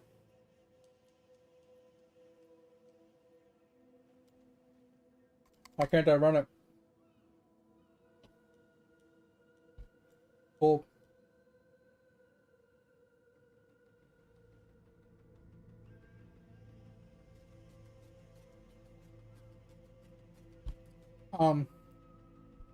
Yeah, no idea what to do here. I can't go to it. The only thing I can think of is like having to do these maps. Nope. Can't do it, so I'm not gonna do it right now. I'll do it tomorrow. Alright, well. That's all she wrote, I guess. I might keep this just for whatchamacallit? I might keep this for crafting purposes. Because this has the highest crit chance on bases available.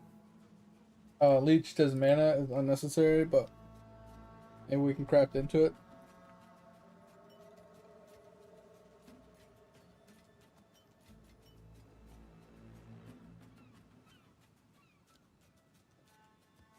Because I don't really know how to craft one of these things, but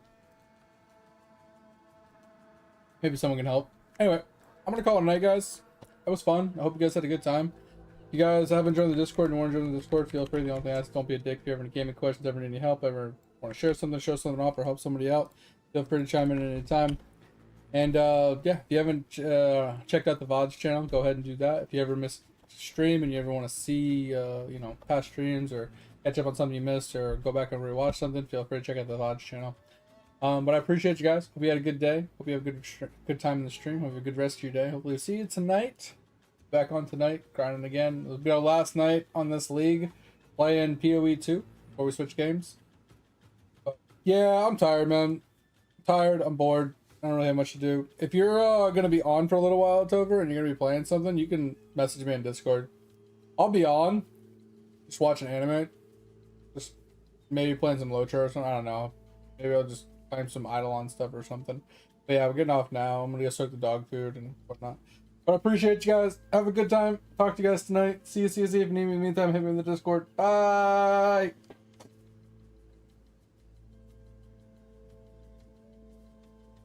Shit on Hypixel? Yeah.